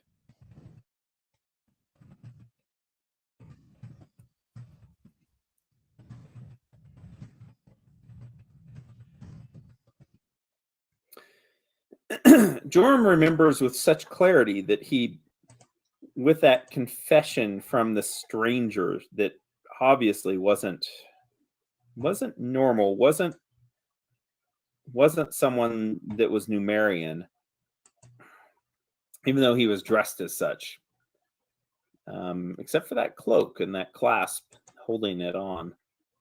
He distinctly remembers that your father seemed to have some kind of peace about him, that what he was doing was the right thing, that what he was doing was the right decision, to not complete whatever task he'd originally set out to do. He also seemed like a man that was heavily burdened, though, with choices that he had made. And he seemed like he was wandering, trying to maybe find himself again, according to Joram's words.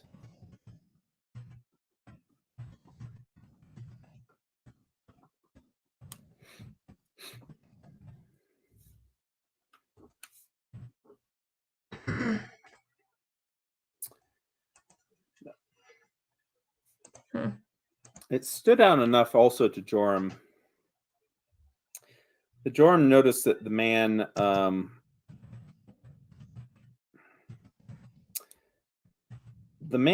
had, it seemed like, very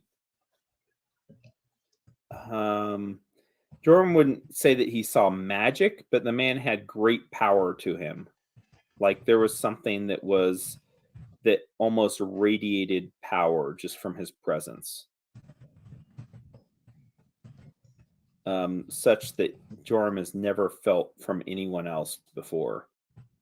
Not even from like the Technic League wizard that recently appeared, or others that Joram had seen in passing. Like this man had great power.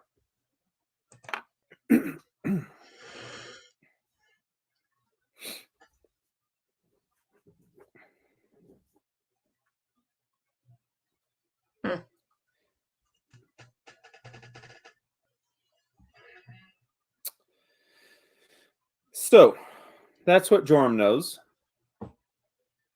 The rest of the days pass. You're able to craft your items and get those that you traded for. So everyone is well equipped with the gear which you guys sought out. No problem getting any of it, obviously, with a period of time there spent and trade with a nearby country. And you're kind of set there at that period of time with a team meeting with within the Forge of Connor, with Kylon and Tor and the two of you and Alpion sitting there, and your golem close by also. Kylon looks throughout the room and he says, we have all the gear. Tor's gotten everything. We made that trip to the south and we traded away everything.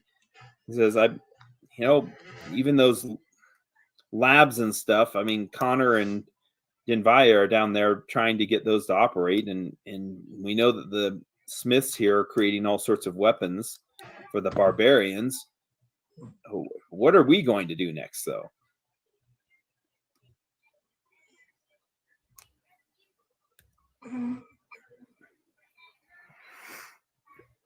Well,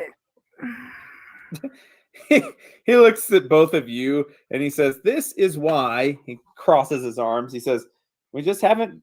He says, "What's been up with both of you? Both of you been acting really strange the last little bit." I'm just getting antsy. We've been here for a while, and I think it's time for us to continue on. Hans says, I think so too. I think that we need to leave. I mean, Torch is great and everyone's says nice things and we get those fresh baked goods delivered outside almost every day and fruits and you know, I know you and Tor just love the tavern.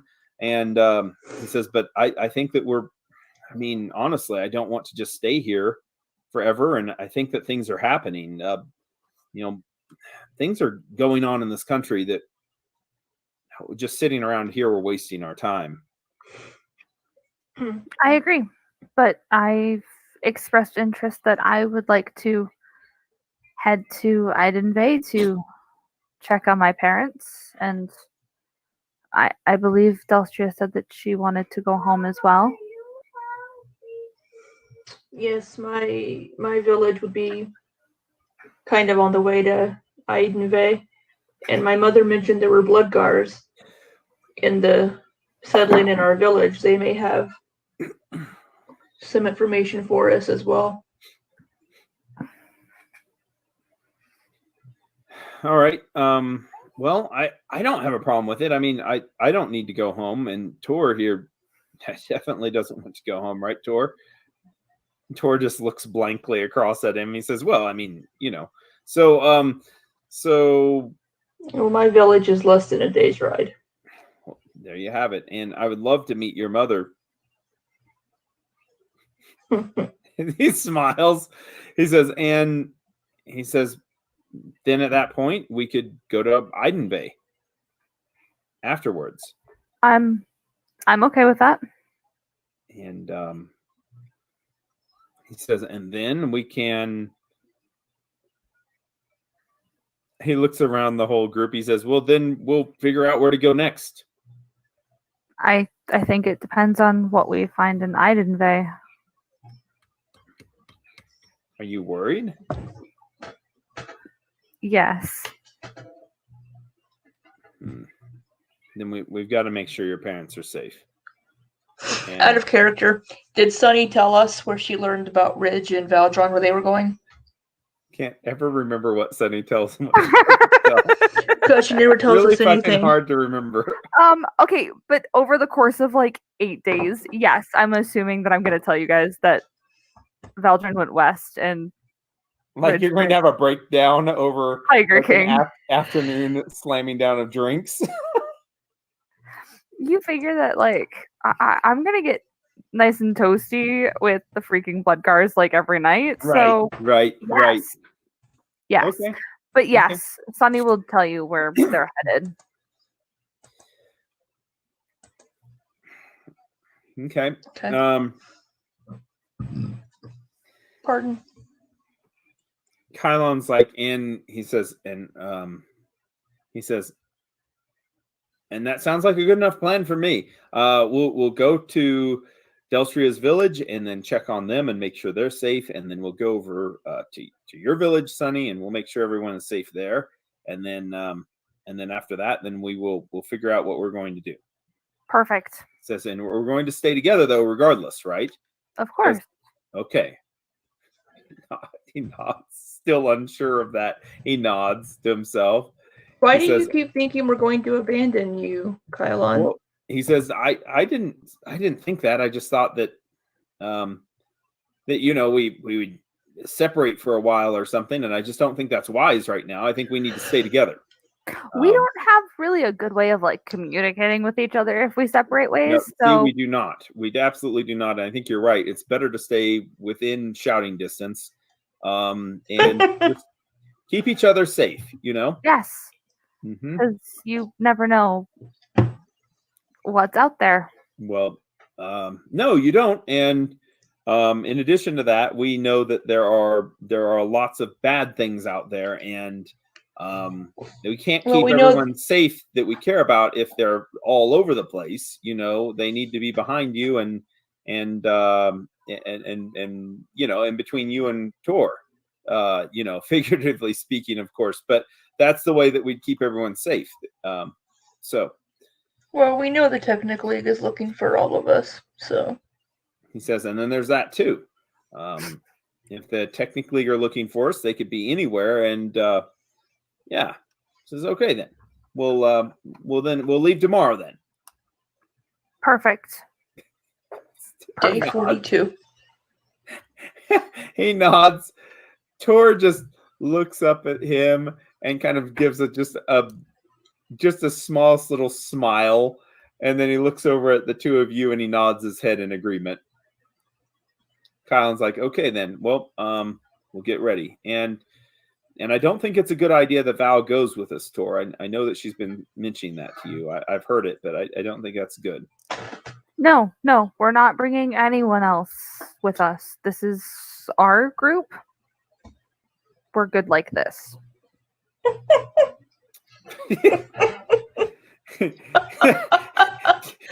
Kylan's like, well, who else would we bring anyways? I mean, we have everything covered here that we need. Everybody is here. It's a perfect unit. Iomade wouldn't be able to compose it better with her own hands. I mean, she probably did shape us together this way. So, yeah, this is the best way. Yes. All right. Well, Tor just says, I was going to tell her she had to train by herself here. I wasn't going to bring her. It's too dangerous. Good. Colin says, all right. Well, I'm going to change into my sleeping armor then. And I have this nice little nightcap that this nice little lady made for me. Mrs. Martin, I think is her name. And it's just a cute little thing. And it keeps my ears really warm at night. So, does Mrs. Martin have a daughter? Mrs. Martin does have a daughter. Shocker. He says, she does have a daughter, and I was introduced, and honestly, she was just a little bit too much. So I took the hat, but I don't need the daughter. She's going to stay here. She's going to stay here. All right. Because we don't need tent spouses. No. Sunny's repeating all these things that no one else knows about. We don't need tent spouses. Okay. Yeah, everyone's like kind of looks back and forth oddly, like, okay, sure. And I'm the crazy one. Yeah. You're the crazy one, right? So the journey the next day. Going to Marshfield. We're going to Marshfield, everybody. Whoop, whoop. Going to meet Delstria's mother and her uncle. Delstria's mother's gonna be great, and the perceptions of Delstria's village. Oh God, I love it. It's just a little farming village. It's just a simple little. First off, could you describe your farming village as, say, everyone is? Oh, are you taking your golem?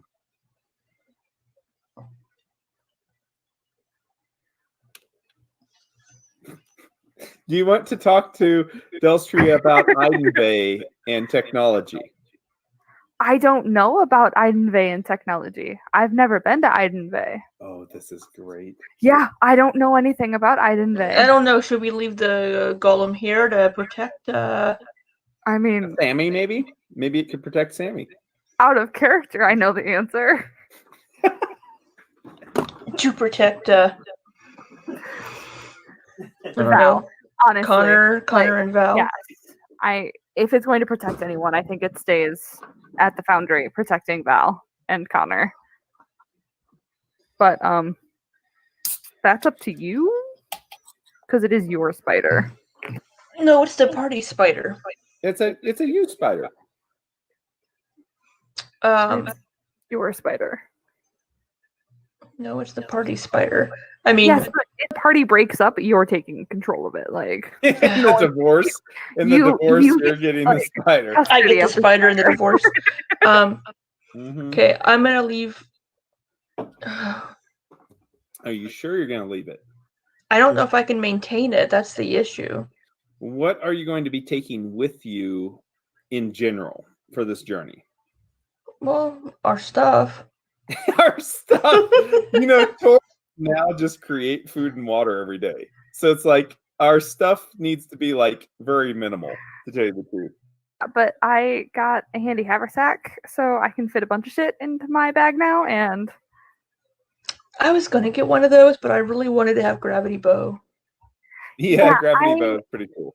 I wanted to get a bag of holding, except that I knew that something was gonna pop it, and like all my shit was gonna vanish. So Oh, well, that's a good idea. I could do that Yeah. with a handy haversack. That sounds a good idea.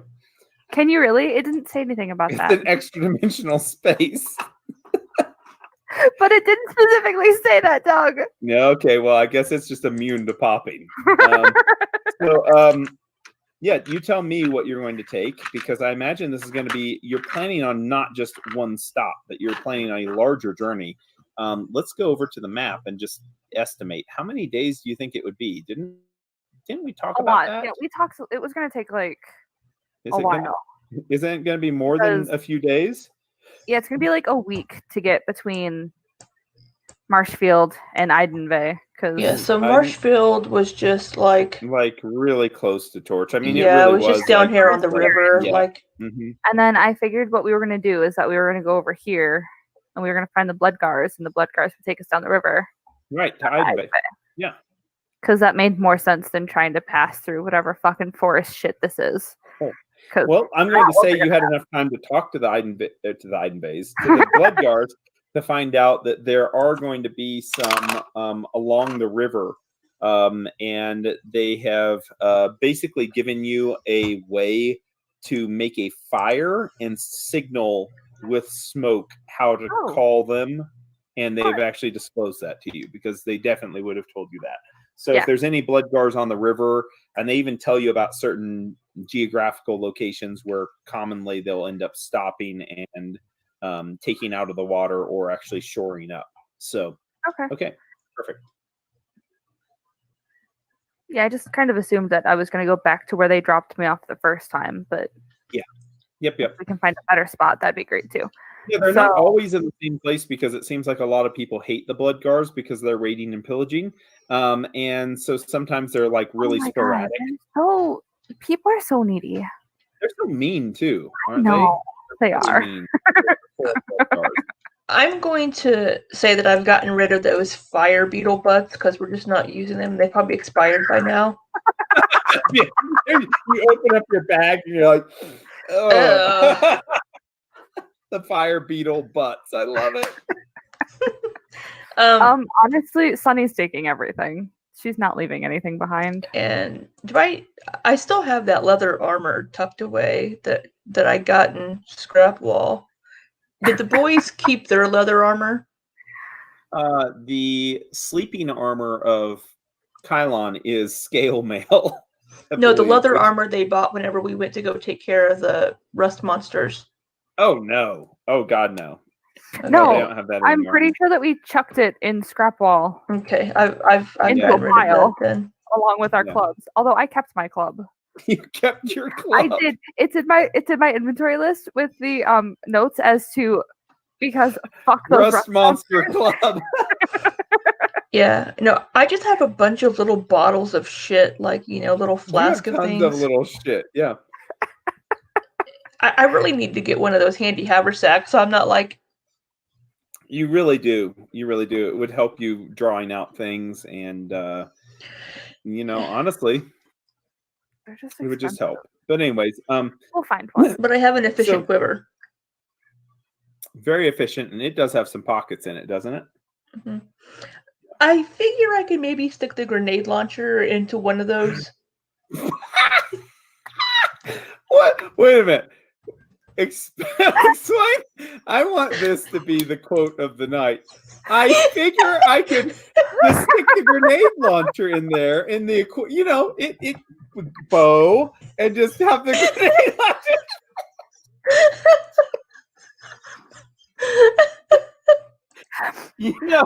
I love it when players come up with these great ideas. That seem like I figure I can just stick the grenade launcher in the vision clearer. You couldn't even say it with a straight face, Libby. No, come on now. Yeah. I figure I can just stick the grenade launcher in there. Okay. Well, we'll say that you thought that maybe that was a possibility, but then you quickly found out the grenade launcher is not a bow. Well, but it can hold up to 18 objects. Right, 18 objects. Of the same general size and shape as the javelin. And the third and longest portion contains as many as 6 objects of the same general size and shape as a bow. Okay. Alyssa, would you like to draw out a bow and then draw out a grenade launcher and then show Libby the difference in their shape and their size and shit? Yes, I will take care of that as we are traveling to just because a resident artist is going to draw them out. Just because it says it's a bulky weapon and there's a picture of it. But I'm probably actually sticking some of the extra arrows into one of those other compartments because I have lots of arrows. Those would fit no problem.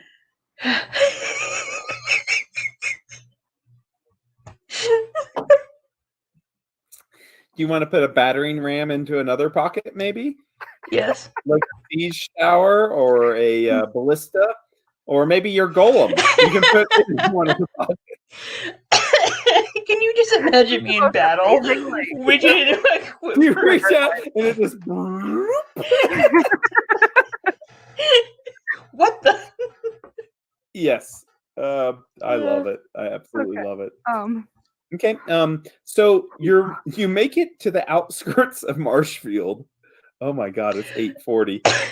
You make it to the outskirts of Marshfield, and Libby, since you're on a creativity roll here, could you describe what the town of Marshfield looks like?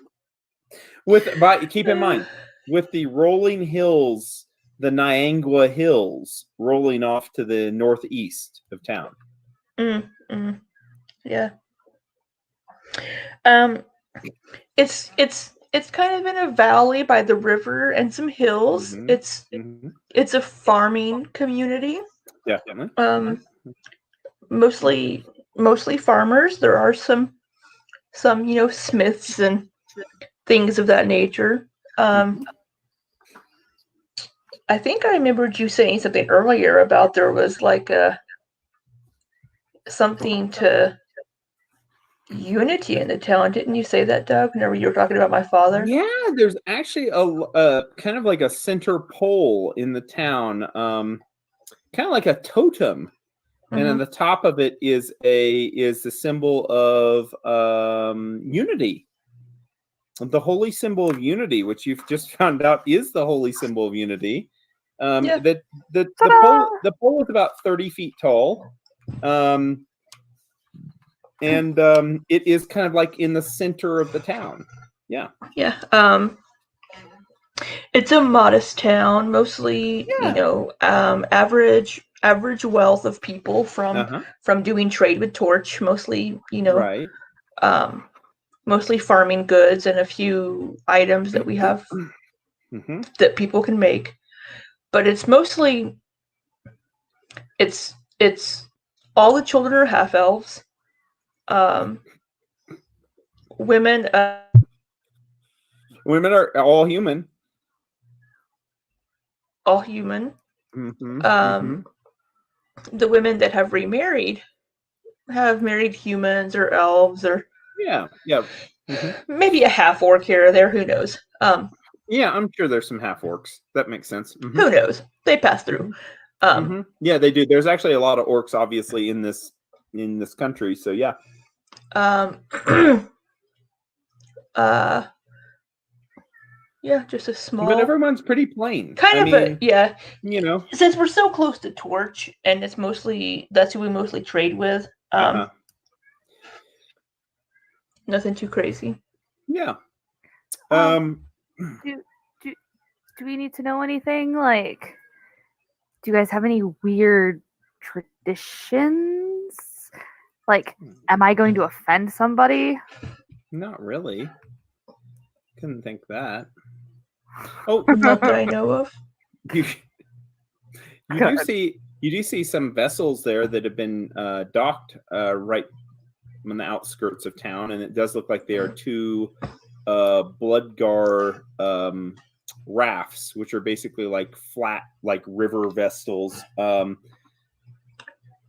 And they are there, and they are flying the tattered Bloodgar flags from the top of their rafts, which they're proudly proclaiming them, which usually doesn't happen too often, but that also might be a good sign because that isn't a raiding party. It looks like they've been there for a while, probably. And you do see several barbarians like walking around close to their ships, and it looks like they're talking with townsfolk. So that's a good thing. They're not pillaging the town. That's good. Silver linings and whatnot. You see your mother's house that is off, like kind of nestled into some of the trees and such. Not really in the outskirts of town, but we'd say it was kind of outlying house that isn't really situated in the best farming area, but is in a nice place there with some fruit trees around it and such. And the trees really have all kind of grown here, even in the bad soil. They've grown well over time, and there's a good amount of produce that is produced there also in the farm. And your mother always had a few farm animals there too, along with having the orchards that she would tend to. There's not a lot of people there. How many people did you say? About 200 or so, or around yeah, that? Probably about 200. Yeah, around 200 people. So I mean, it's just really just a small little village. Small little village. Nothing of import. Nothing important about it at all. Would you like to make a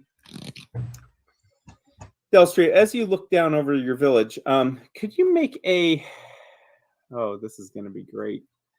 You're going to be making a number of psychic woo-woo checks.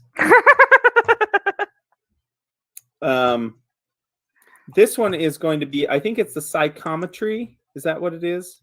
Where you're actually able to get the feel of an area of significance. Is that what it is? The psychometry? Yeah. What's called? Okay. Yeah, you can make that check if you'd like, and just have that up just for reference because it might come up one or two times. I can only do it once per day. Oh, well, normally, yeah, but you have something with you that's very special. It might not be just all you doing this anymore. Yeah, this gives me flashes of insight regarding the subject's nature, ownership. Perfect. Oh, hold on. I have a video playing back here. Close. Oh, I hate that one that does that on that site now. Yeah, on D20. Yeah. Oh, it's so annoying. Yeah, so I can get. Yeah, whatever. Yeah, whatever. So this would be whatever. Yeah. This would be an appraise check. So which one do you want me to do? It's going to be a society. I think most of these will be society because they're going to be based on knowledge. History is what I'm kind of thinking that they're going to be tied to, but obviously appraise in there. Holy crap. You are so good at that.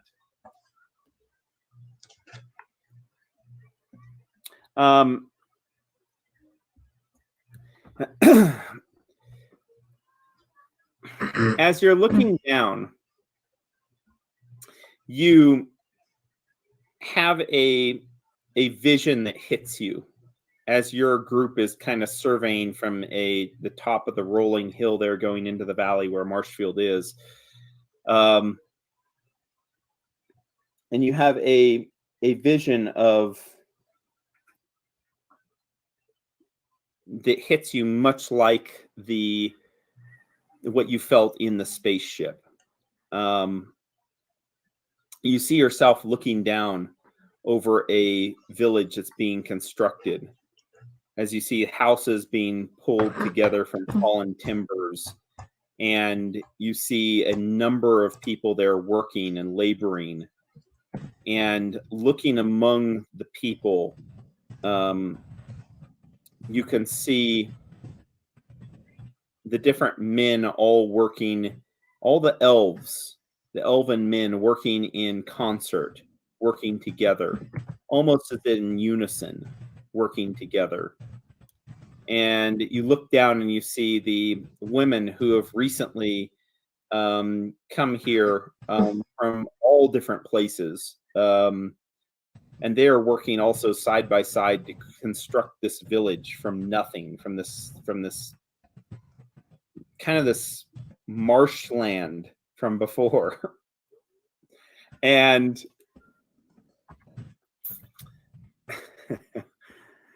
I'm trying to find a signal fire. Let me know when I should move.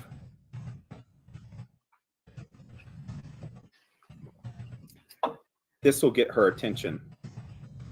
This is what she wanted. This is the way you will return. And that vision comes to you and then leaves just as quickly, leaving you startled.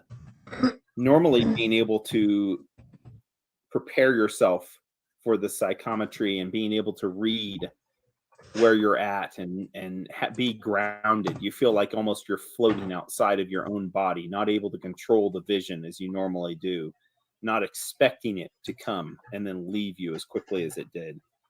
And looking down, you see that your clasp itself, it seems to resonate with power, as if there's something else there. But you know you detected magic. There was no magic there. But there's something about it still.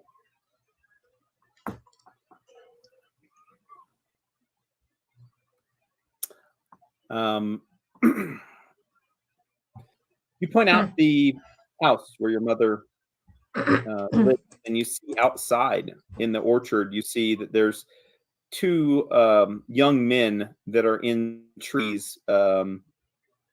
It looks like getting the remaining harvest, the rotten fruit down, which sometimes can actually be used for the ciders and other things, not fit for consumption this late in the harvest, but this kind of spoiled fruit can be put to its own use, if nothing else, just to feed other animals and to be used for the seeds, possibly for the next year. And they're kind of plucking what remains out of the trees. And you see that your mother is out front, sweeping the front, watching them do their work and kind of pointing and directing one of them.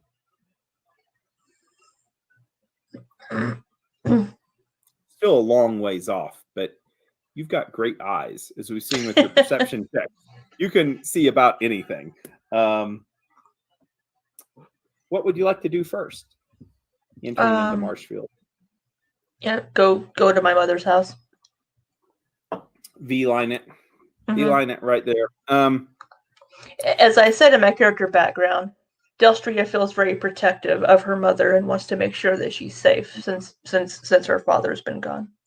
Right. Absolutely. You start making your way there, and Kylon brings it up too. He says, "Is there anything that we should be concerned about? Or, I mean, I don't want to come off as a rude or anything to your mother. Is there any way I should act, or?" Oh, just be yourself, Kylon. Smiles. Well, and he kind of puts back his shoulders and puffs out his chest, and he says, I am an emissary for Iomedae. Well, maybe take that down a notch. he says, well, he says, okay. He says, I can do that. He says, you know, Delstria, I mean, I really was kind of raised in the monastery to Leto as it was, you know, as many of his children were. We were orphaned for the most part, not having a mother or with our father being gone. He says I've come from humble beginnings also. I don't mean to be I mean, he looks at his armor and everything. He says, all this is new to me too. Yeah, it's fine.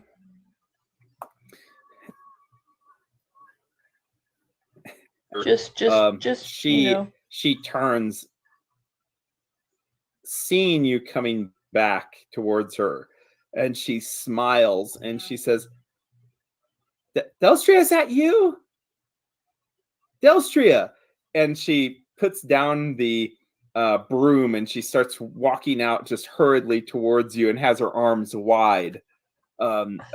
Just a giant smile crosses her face as she says, you're back. She says, oh, she says, honey, you're back. She says, it's so good to see you. Come.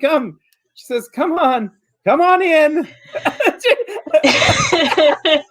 She motions you in. And she gives you a big hug, grabbing you tightly. She says,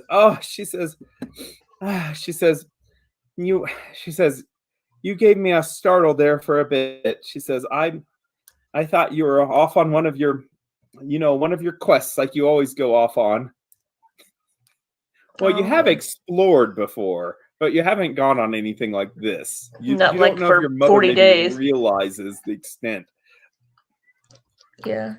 Well, I've been gone longer than I meant to, Mother. I'm sorry to worry you. It hits you right then, as you can make a second roll. Which one? This is going to be society again.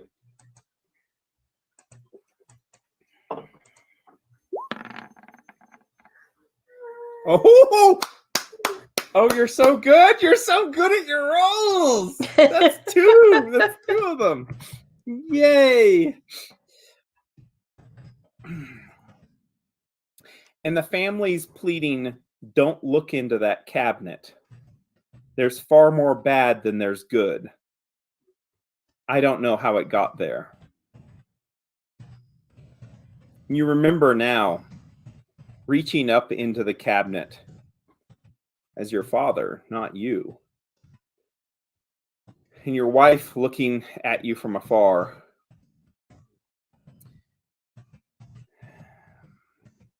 She'll see you put this up here. She won't know what it means, though, exactly. But somebody else will. Maybe.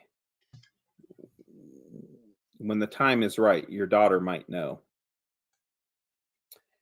You open a metal box. Metal lined because, well, that's going to keep the scanners from detecting it. And no one will detect its magic either. It'll shield both. And you put a white key card inside of it. And as you shut the lid, you hope actually that no one does find it. And you shove it back into the back of the cabinet, and moving a sack of flour in front of it and another box to the side of it, you shut the doors to the cabinet as you turn around.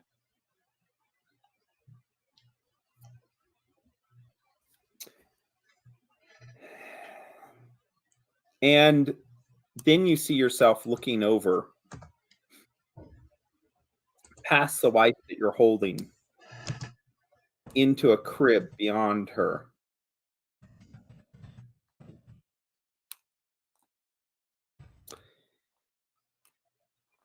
It's baby Dell. It's baby Dell. She has the same streak of hair there. You know that she's going to be special.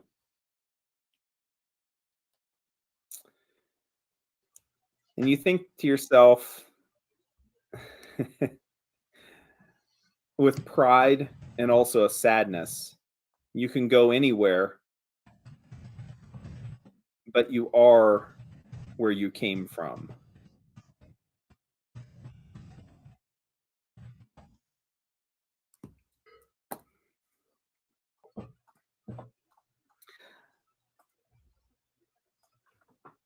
And you think to yourself again, that little girl,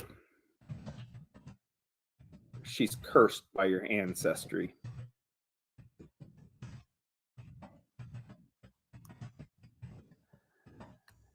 You come back to you as Delstria, holding the same woman that you were holding just like your father had. But as you look past her, you see inside the house and you see that same cabinet in the kitchen, barely even paid attention to, and you know what's shoved back into the far corner. Your mother says, "Oh, so good to see you. Who are these, your friends? Did you?" She says, I'm so sorry." She says, I didn't hardly even notice you there, just seeing my daughter. Kylon says, I'm Kylon, and this is Tor, and this is Sunny, and Alpion. He points down. She smiles. She says, you have a bear with you." She says, wow. She says, okay. She says, well, come in. She says, have you any of you eaten? Come on into the house. She says, I could make you up something here really quickly. Welcome to the village. Thank you. We don't want to put you out. She says, well, no. She says, it's not putting me out at all. I haven't been able to cook for anyone for a while. I mean, there's some of those boys there that are working up in the trees. They get hungry every once in a while, but it gives me something to do. Come on in. I would love to hear about everything that's been happening. Yeah, I'll help you prepare dinner for us later, Mom. Yeah, these I take her arm and lead her into the house. Mm-hmm. This is the party that I mentioned in my letter to you that I met in Torch, and we were able to find Connor, and I'm sure you saw the torch get relit. She says, I did. I heard about it. She says, the word came here pretty quickly. She said, they said something about you. I mean, it had to have been you, Delstria. And you know what? They did actually describe these others too. The word is spreading around. I mean, everybody's getting to know about you. I can't remember what they called you, but they even had a name for you. What was it? Kylon's like, the torchbearers. They call us the torchbearers. She's like, that's it, the torchbearers. Yep. She says she says, well, it just, that's great. I mean, everybody was suffering just horribly with that torch being out, Delstria. If you guys were able to relight that, I mean, you've done everyone a lot of good. I'm so proud of you. As she smiles at you and she looks at you, you can make another roll. Oh, Society. Delstria, you're having a great day back already with Mom.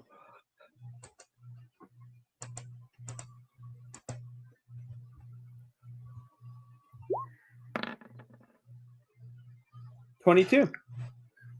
Mm-hmm. As you look at her, you see your father looking at a woman that is in love with him. And you see him look outside.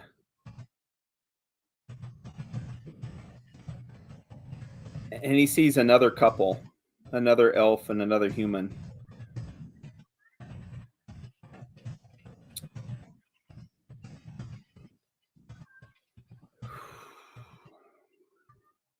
I was lost and lost my shape. There was nothing I could do.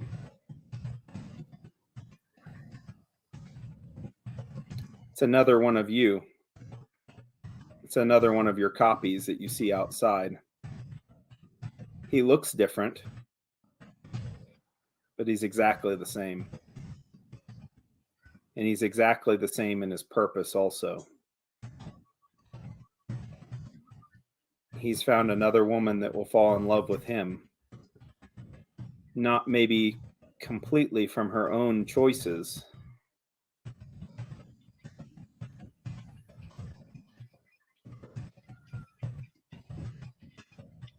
And a sadness wells deep inside of you at what you've done.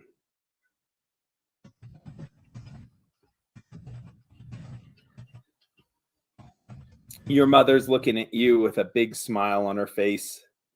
You can see the pride in her eyes as you come back to reality. She says, wait a minute. She says, Del, is that?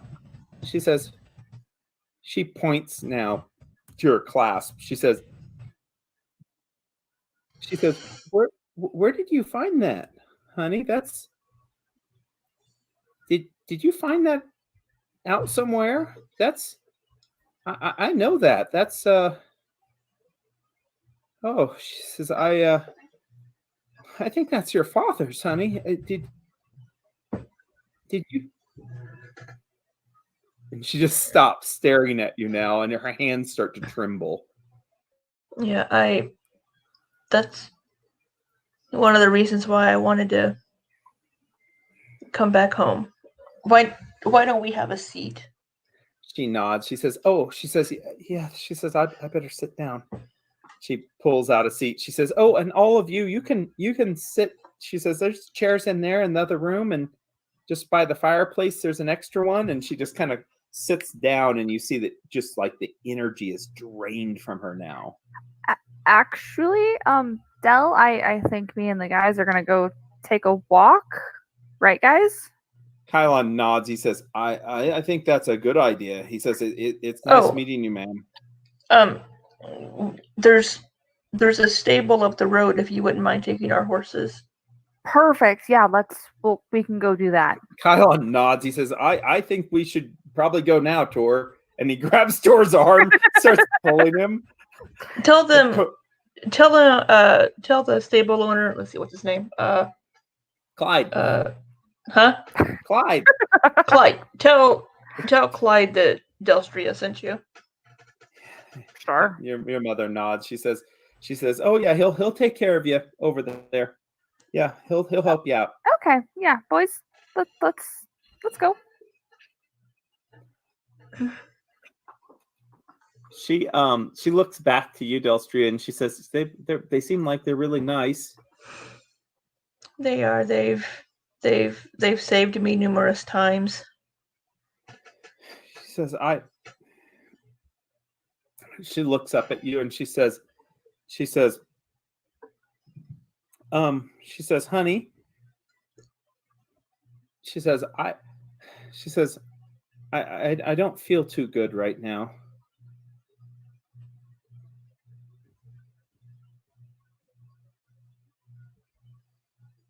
She says, I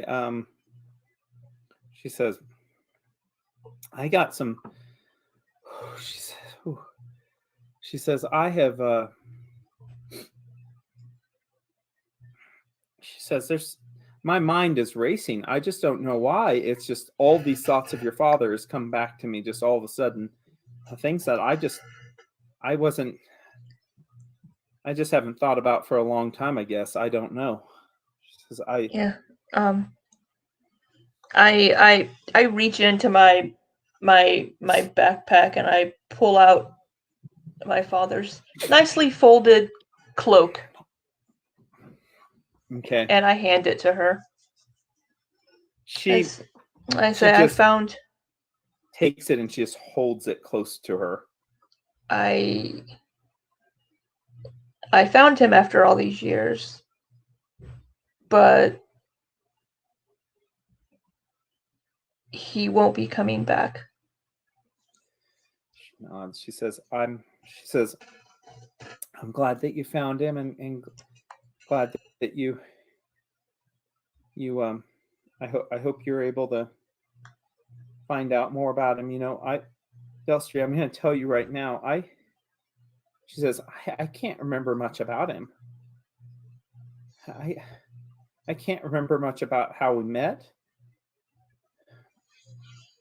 I've been thinking about it a long time. I've been talking with some of the other wives, and I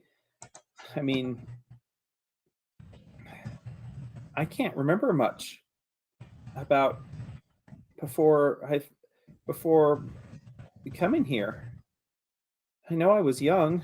I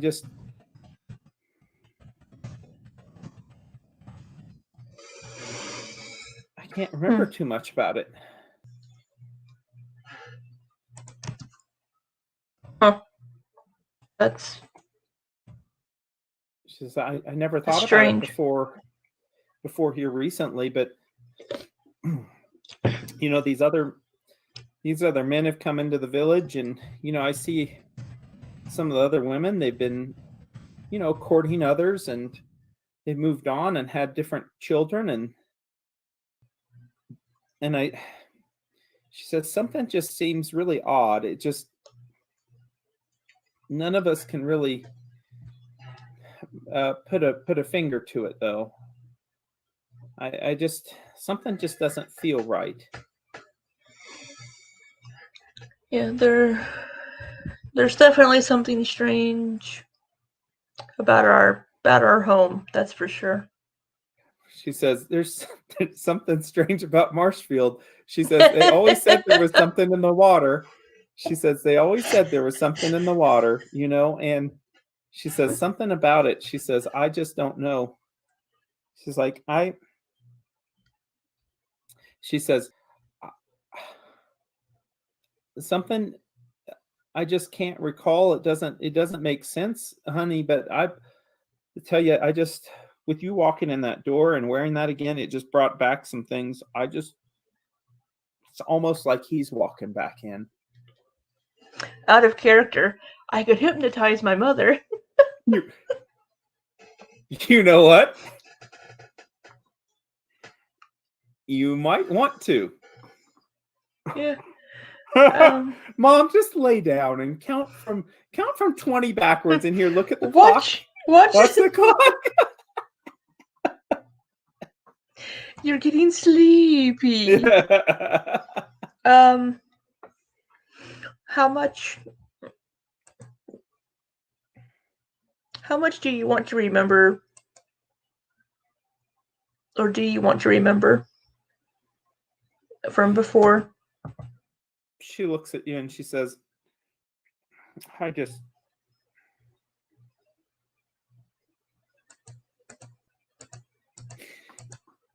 you know, we've talked about it, me and other wives, and just, it's hurt really badly throughout our time. And I just wanted to keep you from knowing about this, but I mean, you're old enough now, and you're off saving towns and everything. So, I mean, we just don't know why they left. We did wrong. You know what? Why did they all leave? We just don't know. You didn't do anything wrong. It was them. I don't know either. You know, she says, I just know that it's affected the children too. You know, it's had to have affected you, and I know that it's affected some of the others. We've talked about it, and you know, we've started getting together in some groups and talking about it even. And honey, I want you to be involved in that if you want to talk about it to anyone else. But there's others that have gone through this too. You know, they just you know, it just doesn't feel right. And honestly, I just can't remember a lot of it. But the other wives have said the same thing. They've just said it doesn't feel right. There's parts about it that just seem to, like there's something that's just unraveling that we just can't quite put our fingers on. She says, I would like to remember. I'd like to know why, or what might have happened. I just don't know. It's been so long too. It's been a long time for all of us, and a lot of people moved on and they don't want to know anymore. But I haven't found anyone else, and I just always had hope that he might come back someday. I don't know. I know it was silly, but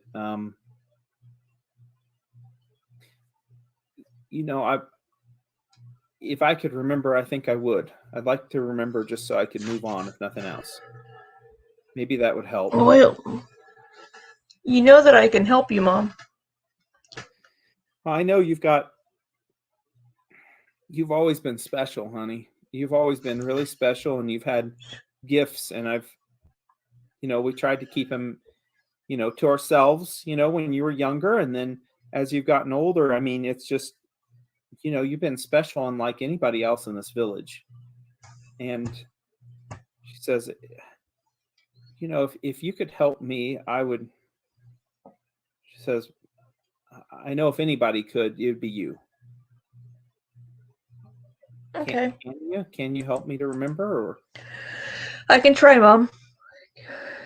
Just and if it doesn't work, then maybe we can just forget about it, and I can make supper for you and your friends, and we can talk about other things. I mean, it's not the end of the world one way or the other.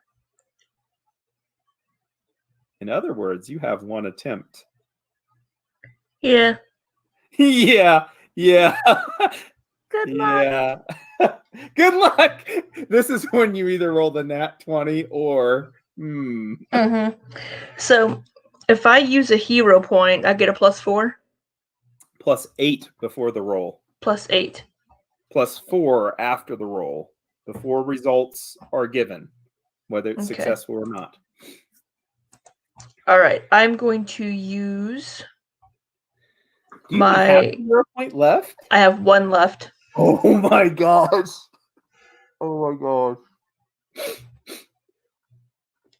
Okay, I'm going to use my archaeologist luck. Gives me a +2. Okay.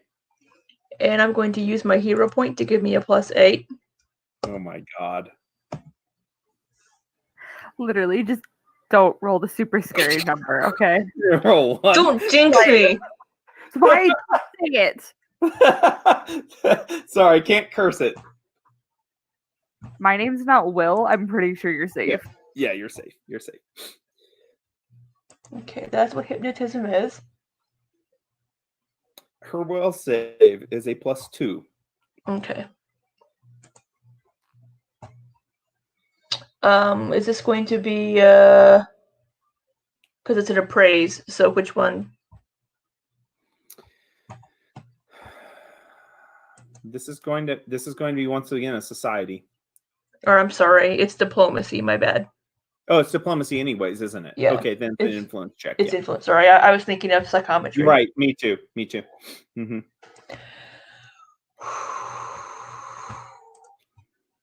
So I have a +10.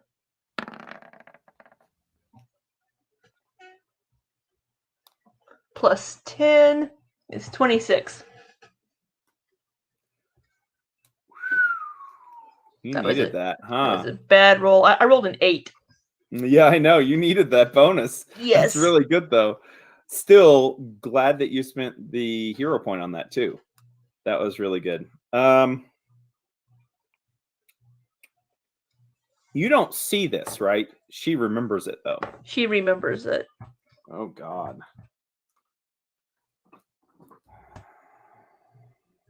If she makes her roll to remember. She gets a +4. She gets a re-roll on it is the main point of that too, right? Yeah.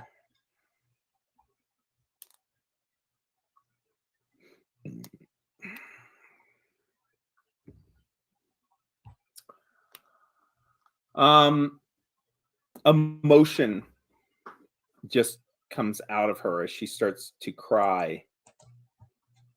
And she looks at you after a few moments of sobbing. Her eyes are reddened. She looks at you and she says, honey, she says, there's something keeping me from knowing everything. She says, I know I'm not from here. She says, I know he sat down with me. Oh, I'm sorry, I had to cut out there. What'd you say? She says, I know I'm not from here.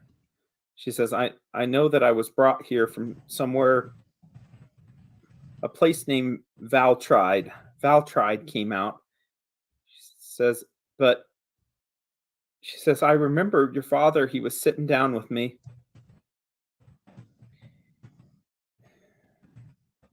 And he said for us to have a future together, I would have to forget my past.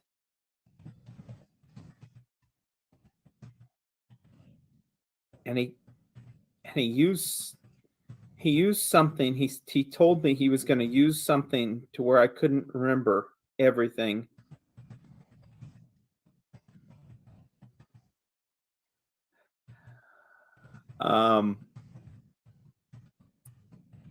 She says some of the words, and you notice that it is some kind of a spell. You can make a spellcraft check if you'd like.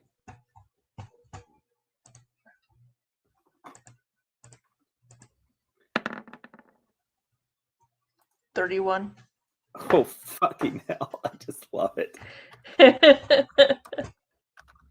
Can't roll that on my hypnotize though. I was gonna say, yeah, cannot. Yeah, certain things you can, certain things you can't.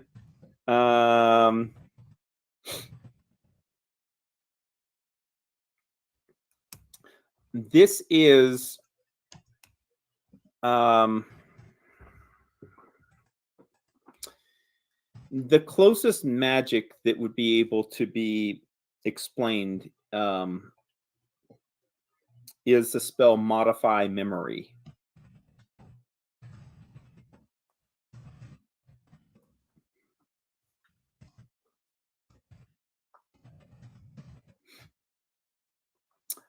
But this is something different, you believe. As a matter of fact, you think that is something that is actually infused with some kind of psychic power also. Well, with hypnotize, you can plant a false memory, I think. Yes. Or you can implant a suggestion. I don't know. Yeah, I know that you can. You feel like this is I'd like to say a much more powerful version, but a much more permanent version also, with hypnotism kind of mixed in with this spell. You believe that the spell itself can be used to actually erase people's memories.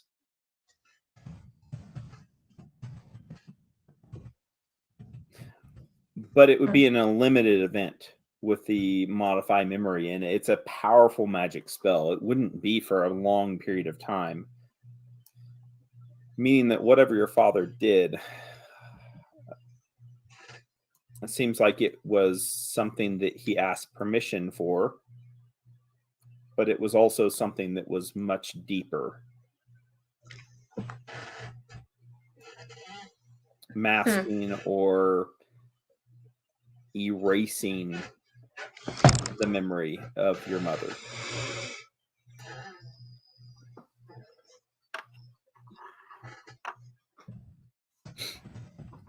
She describes this to you the best of her knowledge, but I will tell you this: she failed her role to remember everything.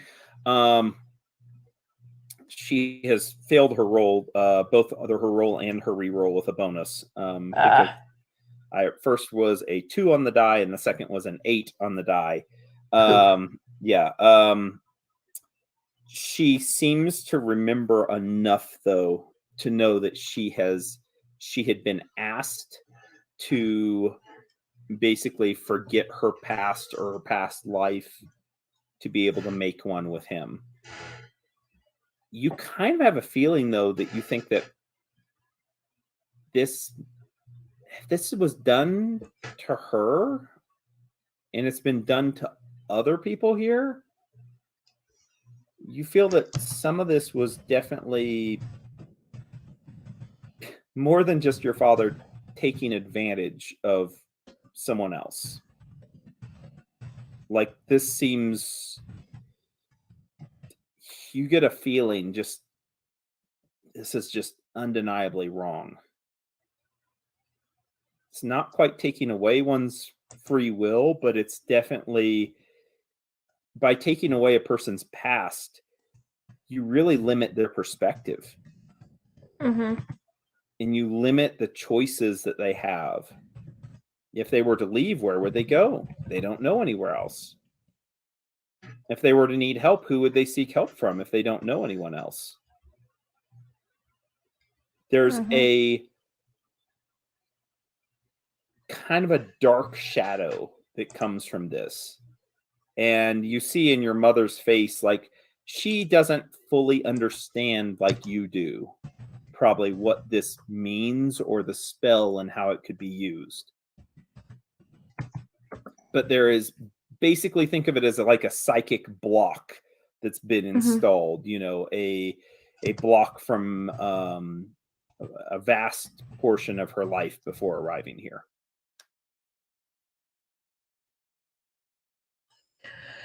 I say, well,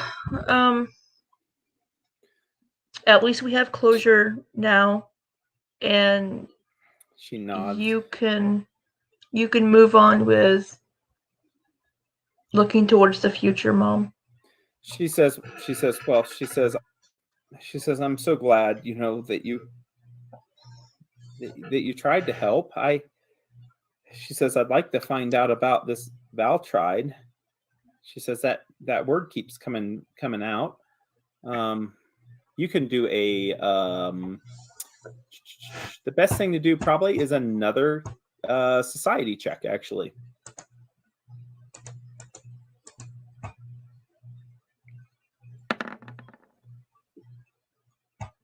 $14. Not real hard. You've heard of that city. It is a city in the River Kingdoms. You're sure of it. Valtride is one of their more populous cities. It's probably located about 200, 300 miles away, maybe. You're not sure exactly how far. Especially as the rivers go and traffic usually goes, it's never a straight path through the River Kingdoms. But Valtride, you know, is several hundred miles away, but it is a city that exists, and it's probably has a population of more than 5,000 people, maybe 10,000 people even. So it's a big city. I say to my mom, that's a city in the River Kingdoms, Mom. She says, okay. She says, well, she says that maybe that's where I'm from. Maybe that's where I was from. Maybe. She points over at the cabinet. Almost, it seems like almost not of her own volition as she points over at the cabinet. She says, honey, I think there was something your father wanted you to have up there. I nod. And I go to where I saw him put the box in previously. It's covered with dust that you see as you go past things, basically knickknacks and other things that are hardly ever used in the kitchen. You see back in the corner a metal box, a lead-lined box that you pull out. Inside of it is a white key card, an access key card. As you hold the key card, you can make another woo-woo check. One. The psychometry. Yeah, this but is going to be, society again. All of this dealing with history.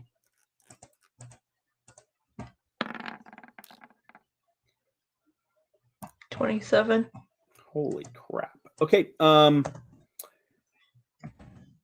You know where this goes to? In the Niangua Hills, there is a. Sorry. I know, right? In the Niangua Hills,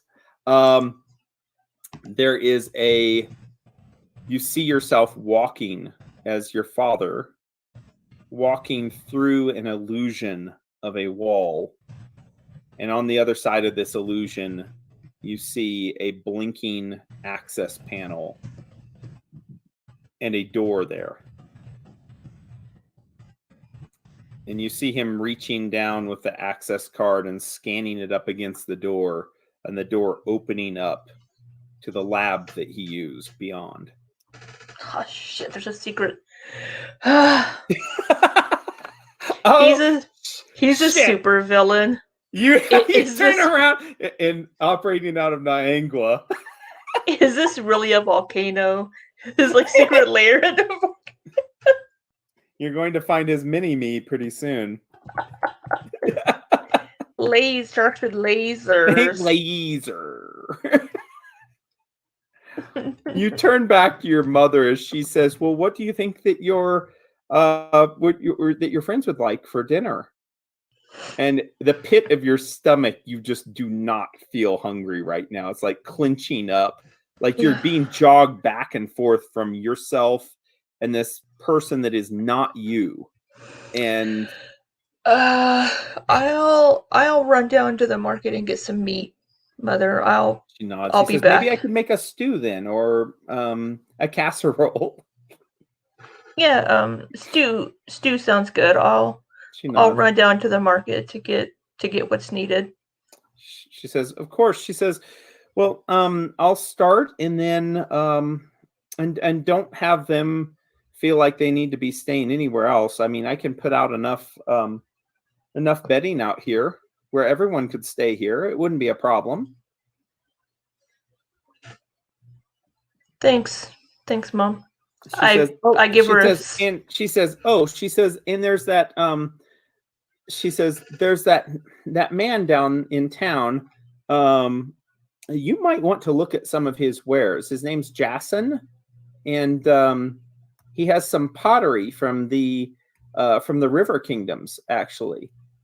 He just came in recently. Just a really nice man. Mm-hmm. She nods. She says, "I almost bought some the other day. He's just such a nice man, and he's." What does he look like?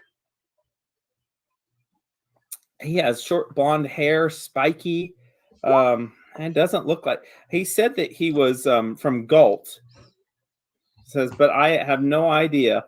She says, it's strangely enough, he was even asking about you. Oh, Deltry, I'm so sorry. We're gonna have to fucking flatten your stupid little like homeland because we're gonna have to murder this dude. I'm so sorry.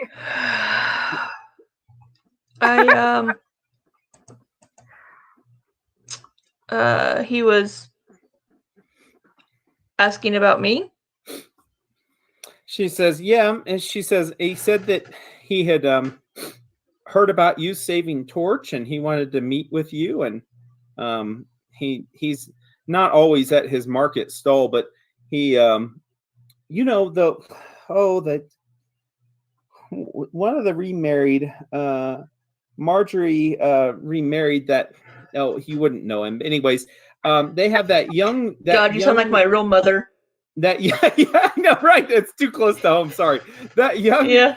That well, you know so and so from church. No, Mom. Well, they passed away. Great, Mom.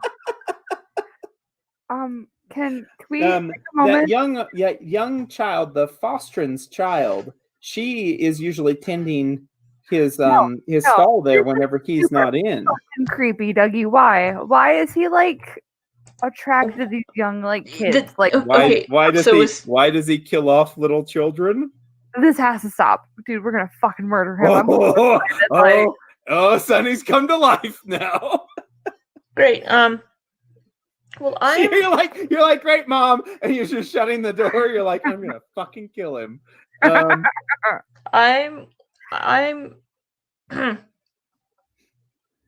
gonna go get get what we need from the market. We'll be back. She says, okay. She says, well, she says, honey, she says, just don't go too quickly, okay? She says, I'd love to see you for a couple days if you're able to.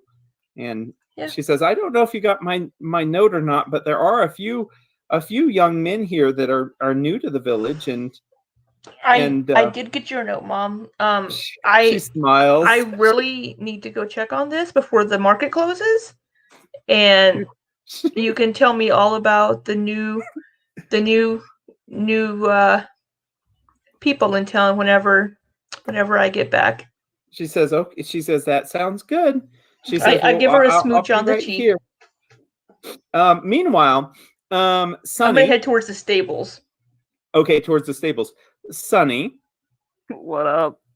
you can make a perception check. Oh, God damn it, Doug. And I'm going to roll for your friends. One gets a 2. Oh, God. This is great. And then that's somebody else's roll. Okay. And then... We're all going to die. Okay. Great. All right. You guys make it to the stables.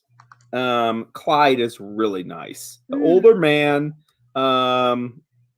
He moved into town. He was old to begin with, and he's older now, but he just cannot bear all these women being here by themselves and these young children, and they just need to be, they need to have somebody around them, to look after them. And he knows about horses, and he knows a little bit about cattle, and he's rattling off to you right about the time that Delstria now catches up to you, like very quickly, making it to the stables.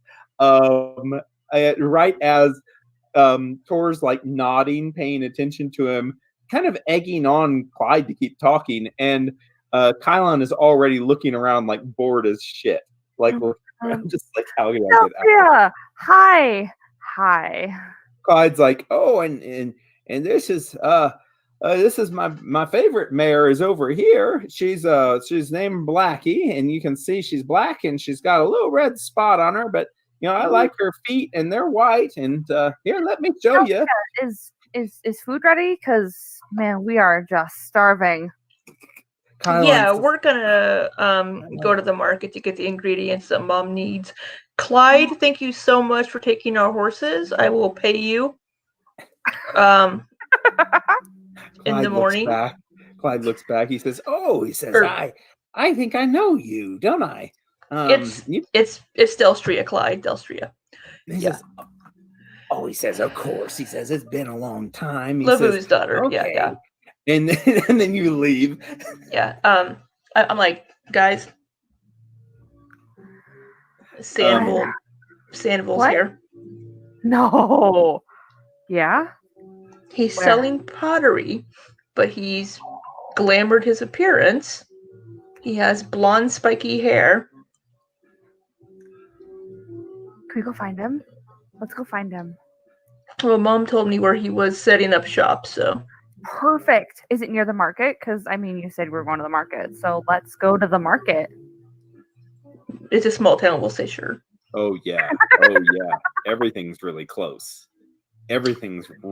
So, if we have to fight him, let's try to not destroy too much. But I would very much like to hurt him. You have the I can see you fucker thing, right? I have glitter dust, yes. Yeah, that. Kylon's like, are you serious? He's here? He looks around. He's like, well, let's go and get him then. He's like, he's not going to get away anymore. Tor can do his thing too. Tor nods. He says, make sure he doesn't go very fast though. I can't do it for very far. Okay, well, I don't kill him quickly. Yeah. As you make it towards the market, what's going to be your approach? Are you going to do stealthy? Are you going to look from afar? Stealthy, look at her face. Why would we go stealthy? Like, we're just going. You're right. Forget that Kylon Come can't on, do like- stealthy. We don't. Well, Neither can stealth. Tor. The market, by the way, has about not many stalls, as Delstria would know. It has just a handful of stalls. And as you're making it, you notice that the stall with the pottery is a new addition. Looks like it's been painted and looks like it's got some pottery pieces there, very similar to what you saw in Torch. Shocker. It's the same artificial. He's imported it from China. I'm so excited. And I'm so scared that we're gonna like find him and he's gonna be like, I don't know who the fuck you are. I'm not Sandville, but all right. Standing behind the stall is a child Oh, fucking kids, man. with long blonde hair. She looks to be maybe 8 or 9 years of age. So I know gonna the kid's go- name. Mom told me the kid's name. I can't remember. It's the Frostin child. She didn't know her Frostin. first name, but the Frostin Yeah. child.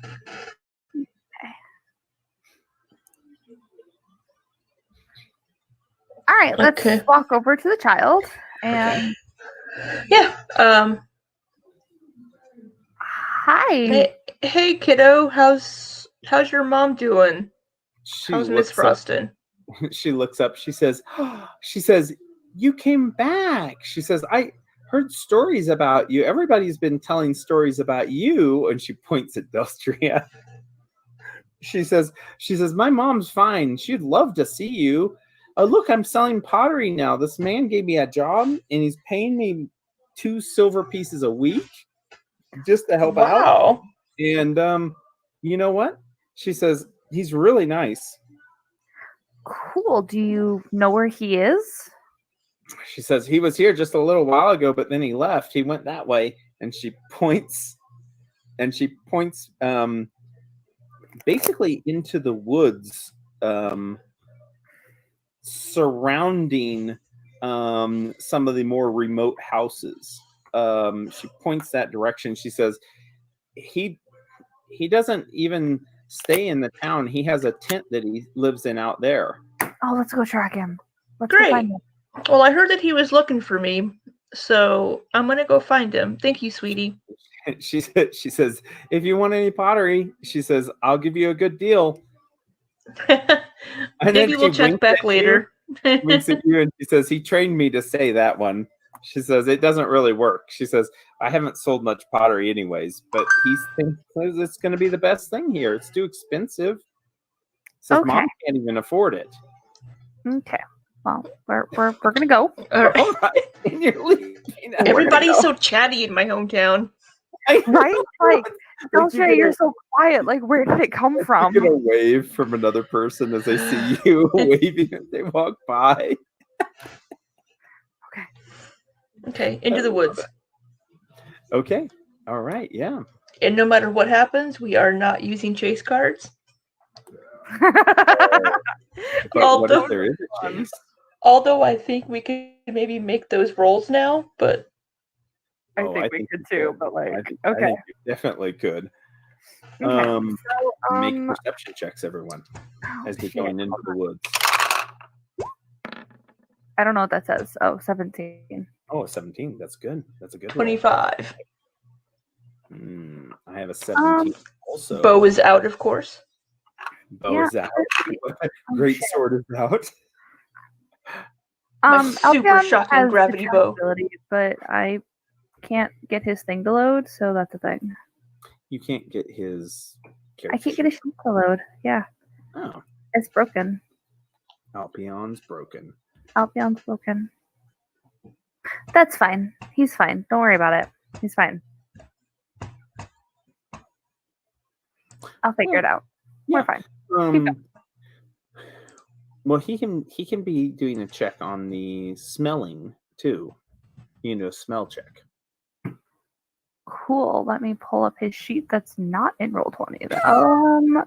Just roll the d20 too on the app and just add whatever bonus for his perception. Yeah, I don't know what his bonus is though. It doesn't matter. Just kidding. Just kidding. All right. Fucking Albion, man. Like, what the shit, dude? just love it. I just love it. Okay, well, let me make one other roll. I'm going to be looking for traps, by the way. Yes.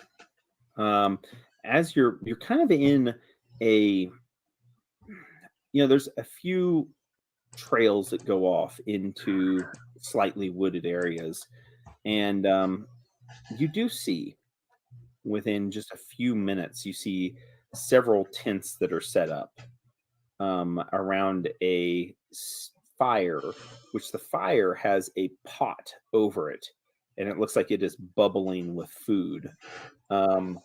As you get even to the entrance to this grove, and you're able to look upon it, Delstria, you can see that there has obviously been recent activity.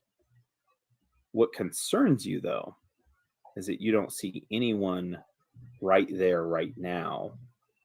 And in addition to that, you see that there are 3 tents that are set up, 3 small tents, but not one tent for one person.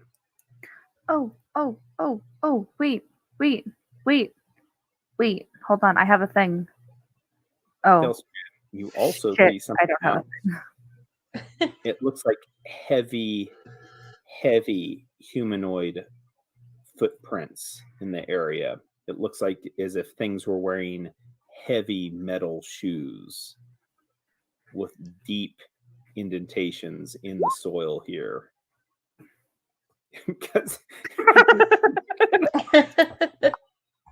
oh my god, this spell that she can't do. This spell that she can't do. Yeah, well, I can't detect magic, so. I love it. Yes. This is the best decision ever. Oh dear God. Okay. You also see, Delstria, you see a scorched area of the ground nearby the camp where the metal heavy feet lead to, and then they seem to disappear. You can make a spellcraft check.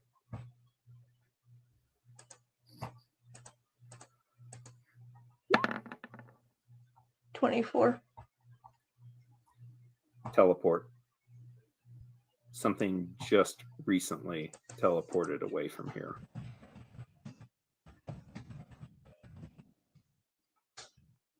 He was here and he just teleported. Not But- just he, but at least 2 other Something. And things 2 were other. here. Okay, like, why the frick are all these people being able to teleport? Why is this a thing? Who else can teleport, Delstria? You can't teleport. How come the barbarians can teleport and we can't? This is How come many other people can cast detect magic, but your group can't? I can. I can. because your hunter decided that detecting magic wasn't clearly a priority for her kid trips because Didn't work with her role playing. it didn't at all. I do have read magic though, so if we find the magic, I can read it, but Oh, good. I just can't detect it. Absolutely love it. Mm.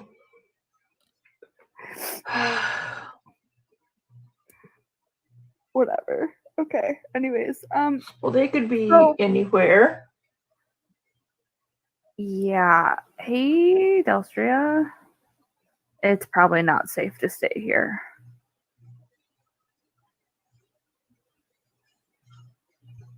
Yeah. You can see through the tent flaps that there are possessions within. It Ooh. looks like there are trunks. So their stuff's here.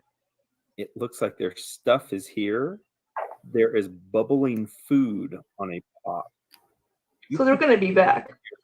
You think Yeah, people were With just- what?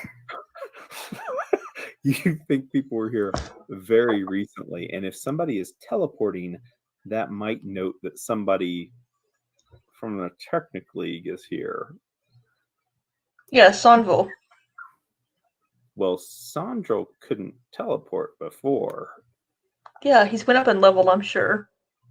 Yeah, no, it's not Sandville. Ooh, I wonder if it's Gartrone. No, he's too big and scary. He's not coming out. Like, Doug didn't know his name. Can't be him.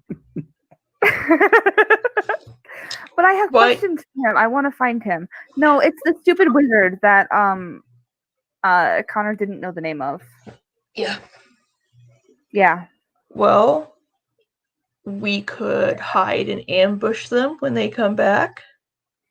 You could search the encampment if you'd like. Yeah. No, what? No. Do you not understand that we're all gonna die if we touch things? Like, do you not remember what happened to Bear when he walked down a hallway? Things went, and then he almost died. Do you not remember that I can find traps when you don't send Bear ahead first? What was that? I have no idea. She just I find the trap. That was a find the traps. That was obviously find the trap roll. Obviously, come on. Yeah. I'm going to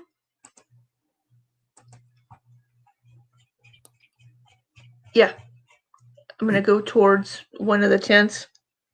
Okay. Make a perception check. You have like 800 perception. You're fine. I know. It's like there's never an issue with her perception check. Unless I roll a net one. Oh, God. Oh my God. When you guys jinx me. Okay. You rolled so well on everything else. I'm sorry.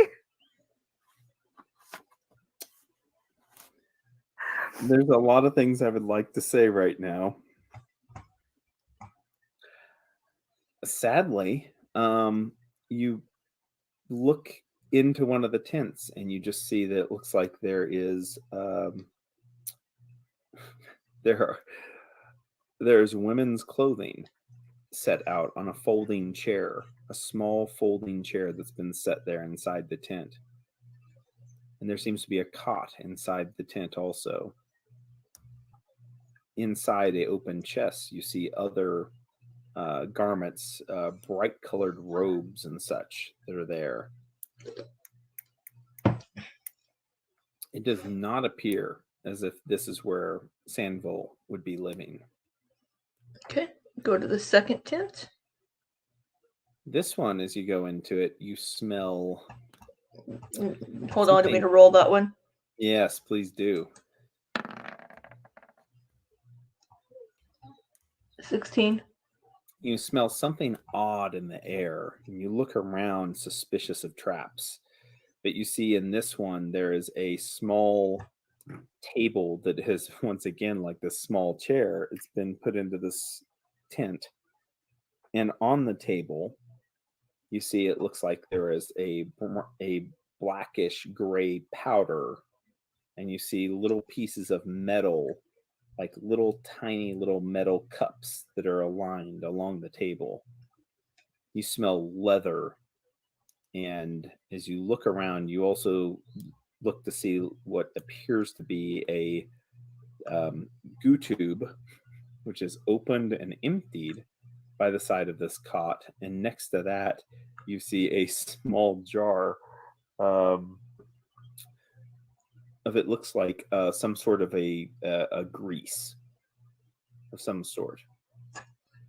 Detect magic in the tent. You detect a lingering aura of magic, and as you focus on it, abjuration magic and transmutation magic. You cannot tell exactly what kind of spell effect, but you can tell that there's lingering spells that were recently cast here. You can almost smell the magic burning your nose, along with that smell of whatever that finite powder is on the table in the room.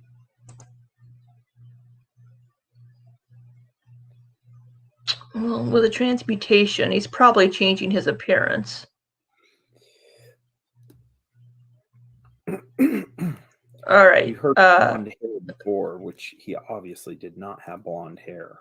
Mm-hmm. I think he definitely has changed his appearance. Okay. Meanwhile, outside, Tor and Kylon stand at the ready. Let's check the third tint. Mhm. 18. Okay. And also detect magic. Yeah, the third tent. Hold on just a second.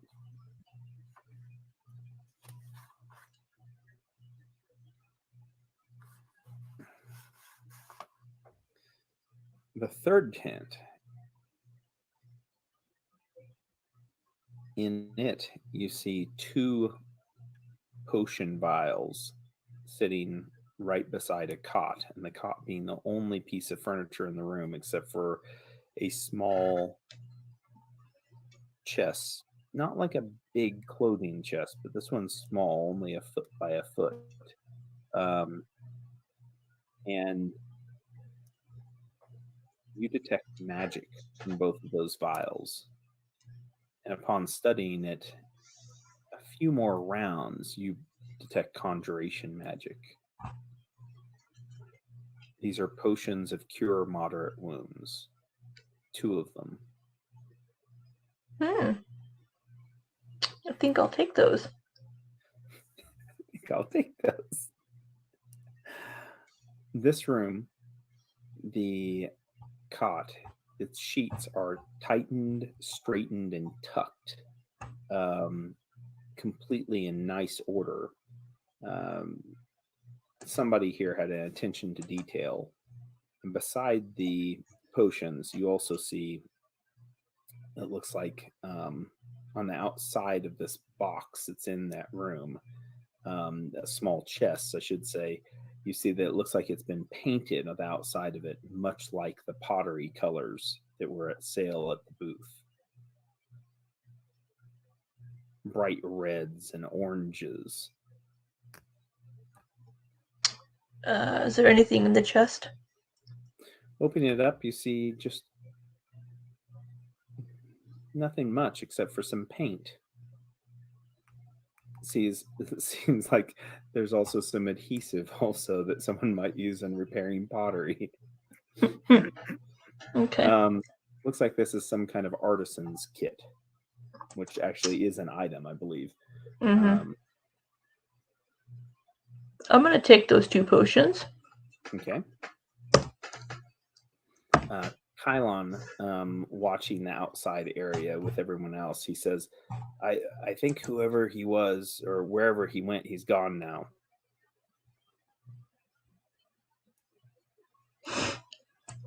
Ran away again. Shocker. If they're looking for us, I don't know why they would leave. To go get more things. To go get more super terrifying creatures, or worse, to come back and murder us or kidnap us. Who knows? Kylon looks back at Sunny. He says, Sunny, What? we got done killing a god. He ran away from us last time. If it wasn't for that pig pen, Delstria would have caught up to him. Okay, so yes, but also no. Like, Well, let's.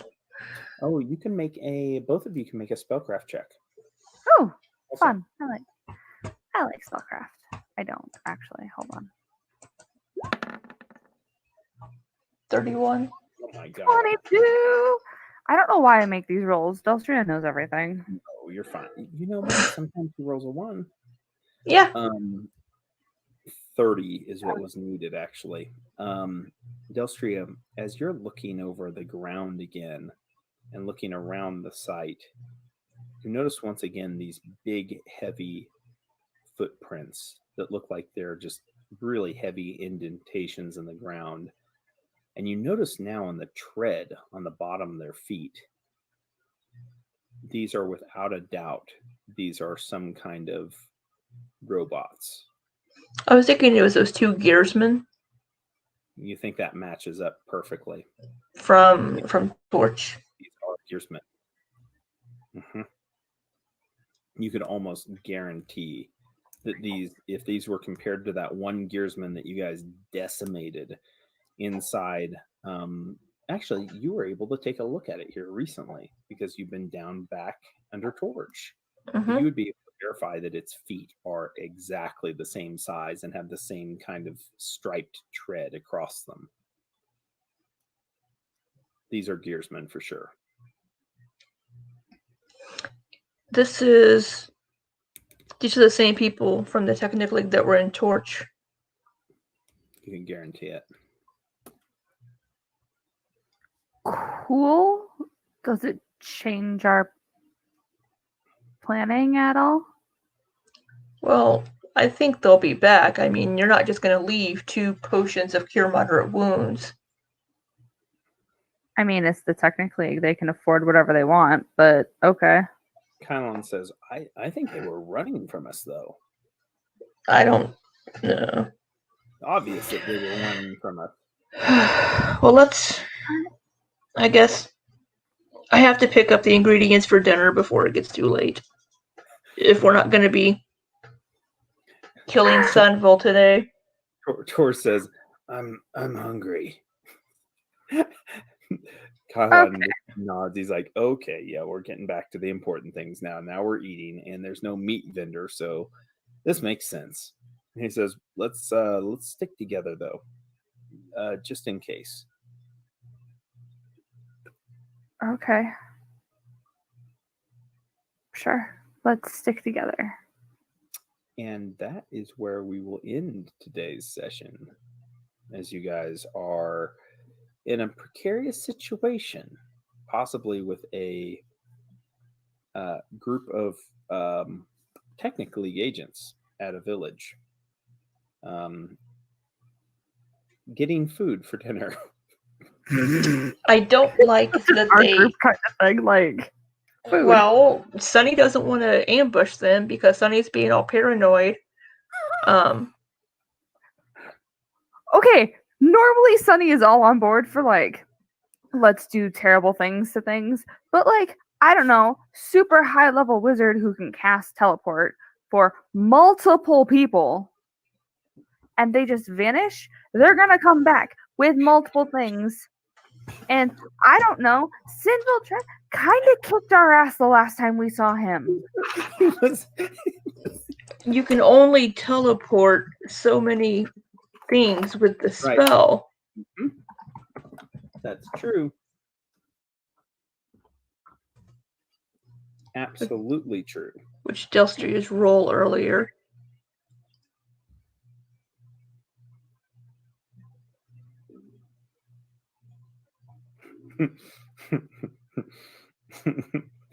Well, I think this sets us up in a good place for next week.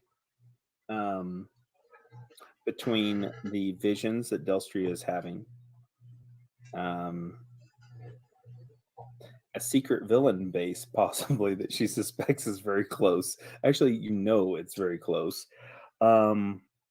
Possibly some enemies nearby, and then also deciding how to deal with them if they do return or when they return. Delstria doesn't want to just leave them in her village. Right.